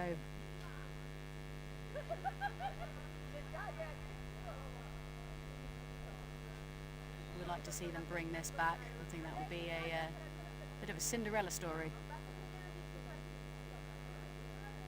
As unpopular as that would be with the swarm of Italian fans surrounding my commentary tent at the moment, I think I would find myself on the receiving end on some choice words delivered through a megaphone. We'd like to thank our sponsors, the City of Brandenburg and the State of Brandenburg, Gerüstbau Z&O, Scaffolding Construction, Bellstrom, who provide rental of construction site electricity, Willemann Gebäudeservice, GmbH, Communal Services, Winter Services, Street Cleaning and Maintenance. So that's your bag. Willemann Gebäudeservice, there for you. Of course, CPS Polo Equipment, long-standing supporters of these events. Motor Car Reseller, Willux Heizung and Sanitär, GmbH, who do heating and plumbing. IMAS Startanlagen and Maschinenbau, GmbH, who do start and timing systems and mechanical engineering. Ströer Deutsche Städte Medien, GmbH, who do city advertising. Helweg, who are in the DIY market. Teppich Bromer, Olaf Prescher, who are handling carpet sales, carpet laying, carpet care and sun protection. Sun Farming GmbH, who do solar systems. And finally Alexander Holst, who has made a sizable donation from his personal pension. So very, very generous from Mr. Holst, so thank you very much.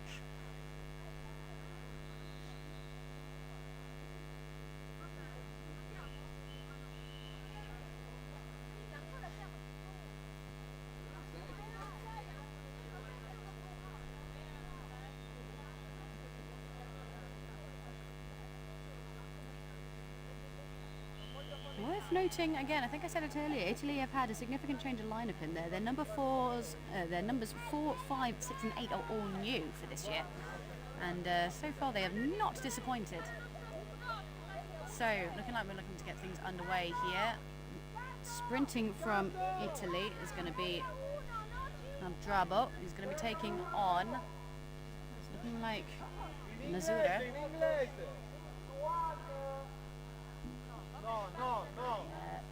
Lui dice di no, ha detto che non è vero. Sì, c'è il video. Some animated chats across the pitch. Paul, Paul.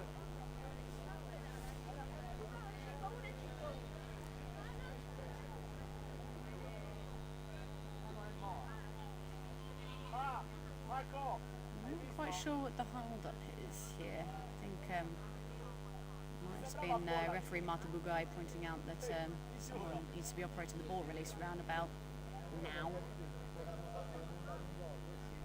So again, sprinting from Italy is Abdrabo, who's going to be taking on Lazura.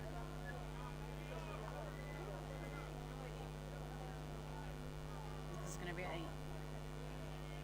battle of the Titans. They're off. Look at the acceleration on that. They are going hell for leather. Ooh, big contact with the body of Lazura.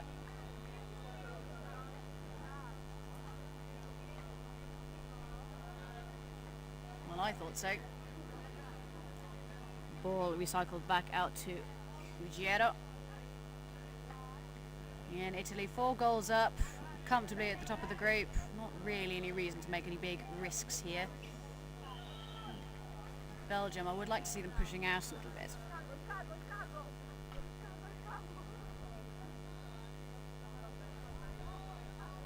We saw them pushing out against Portugal. It did pay off. But, looking like they're playing it quite safe at the moment. So ball goes left to Abdrabo. Abdrabo in to Messina. Messina all the way over to Ruggiero. Again, being held far out of the zone by Kerpens.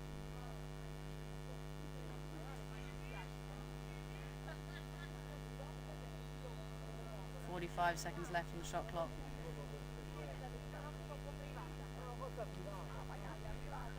It's an awfully long time in canoe polo. You can see Italy hold on to this if they can. Kerpens goes and has a go. Short ball left on the left by Ruggiero. 20 seconds left in the shot clock. We're going to see something now from Italy, see what they can build. They've got 2 boats comfortably in the zone, but fumbled ball turns it over to the Belgians. Lazura steaming down the pitch, but just being heavily covered by Lampo. Lepero manages to find Rocky. And again, Ruggiero really giving Rocky something to think about. He needs some help here. Lovely ball up. Finds Kerpens. Lepero. Ruggiero cruising on by saying, nah, you're alright, mate.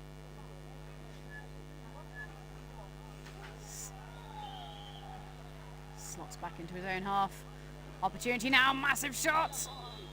Stopped long before goalkeeper Lampo has anything to do with it. And we're going to have Lepero to take. And Italy pushing out. Going to need some passing opportunities generated here, so they're pushing out 4-man press with a keeper.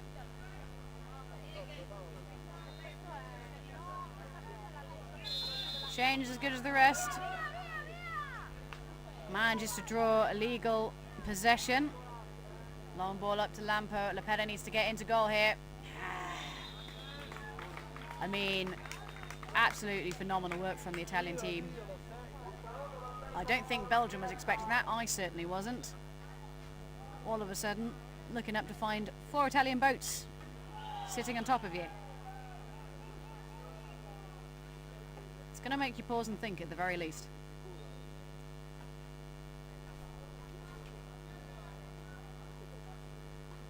Belgium still, oh, that's what we like. That was beautiful. Bottom bar. Phenomenal work. Kerpens, he's had a couple of those today. Really has been working overtime. Fair play to him.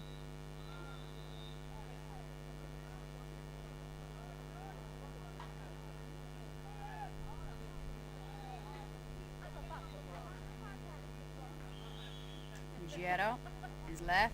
Long ball over the top. Opportunity now for Belgium to punch. Oh, that had some spice on it.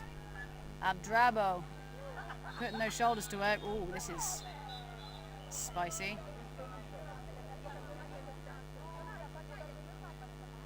Okay, that's not.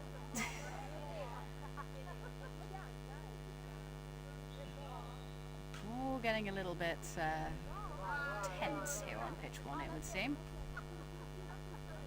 Kirpens just turning around the ball to maintain control. You might see Lepera storming up on the right, that's the one. They can come in with some speed here. I know they've got it in them. Into, oh, that's what we want. I told you, it's in there. Beautiful goal from Kirpens. And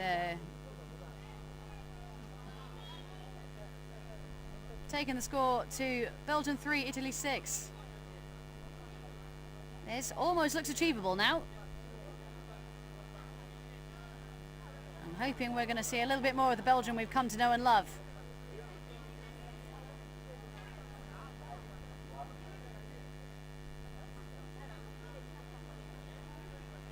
Certainly looking animated in the zone.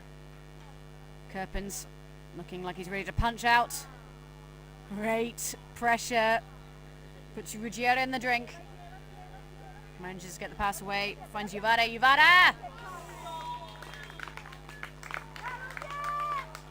I feel like that curved in the air. That was beautiful. Italy 7, Belgium 3. Italy shutting it down. Trying to shut down those hopes of a Belgian comeback.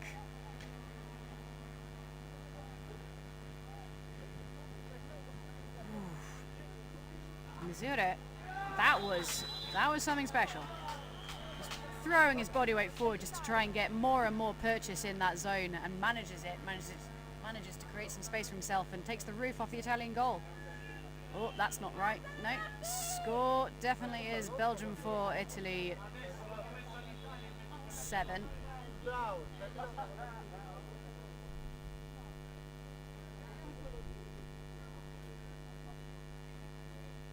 You know what, it's been a very long day.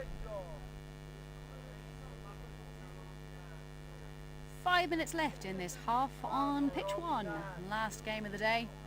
Game started at 8:30 today. Long old day for everyone involved. Mata Bugai just having a word, trying to get that score sorted.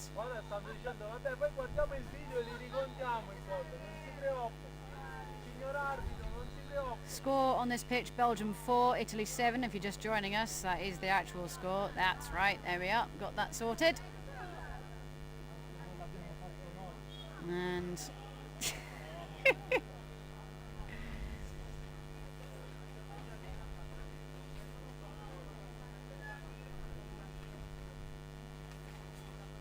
Italy just ambling towards the Belgian zone at this point. Juvara takes it left. Lampo's in the middle. Can he find Lampo? He can. Oh, fumbled ball. Doesn't matter. Called back to an illegal holding foul, for which they played play on. .50 seconds on the shot clock now. We'll see what Italy do. Not afraid to get things rolling here on pitch 1. Juvara moves left. Finds Iba.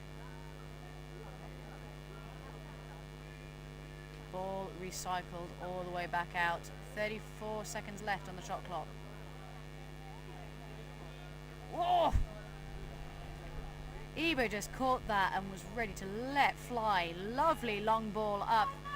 Finds Lepera. Lepera. Long ball. Just over the top. Not an unreasonable decision given the circumstances. But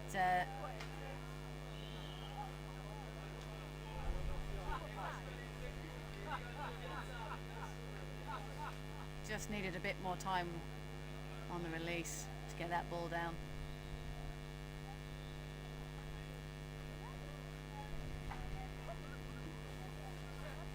Juvara across, finds Messina.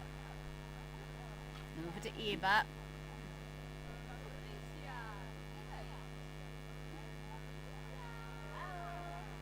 Belgians doing all they can to hold Lampo and Messina at arm's length. Italy taking their time, not hitting the zone with particular urgency. 15 seconds, we're going to see something now. Big calls of 10 seconds, we're going to see something now. Long ball across to Uvada. Uvada's got an amazing long shot on him. That's what they were waiting for. Italy hold possession for another 60 seconds.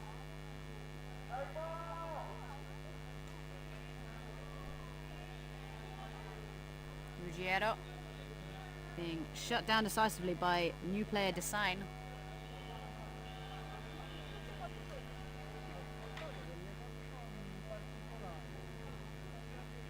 Again, Belgium, if they're going to stand any chance at bringing this back, they might need to punch out. Italy, they're just going to sit that. No real reason to come in. Lovely ball finds Uvada. Uvada back up to Ruggiero. Ruggiero all the way across to Iba. Holding foul. Turns the ball over to the Belgians.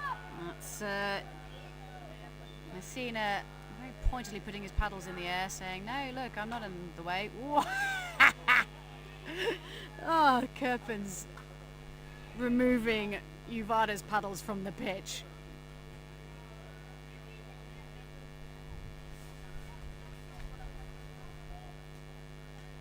That'll give him something to think about. Hoffman running, starring round from right to left. Again, this needs to sort out these sort of timing issues. They are trying to make these passes almost through the top man, and Uvada is not going to let that stand. Come all the way out, come in with a lot more speed and provide that cover. Norchi has been providing that cover time and time again. Thin, again, fumbled pass, turns the ball over to the Italians all the way up to Lampo. Lampo is on his own, but Uvada's next to him. Oh, that was tidy. Uvada nail in the coffin, surely. That was beautiful. Belgium 4, Italy 8. So Belgium just being called back into their own half for the restart. I want to see this go 5-8. I really, really do. That's not going to do it. Yeah. Lampo to take, has two friends. Belgian friends.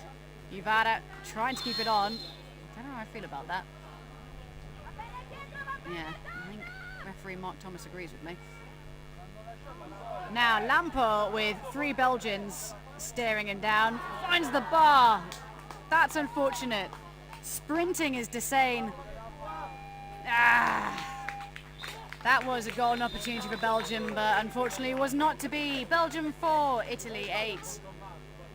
Which mean Italy top their group.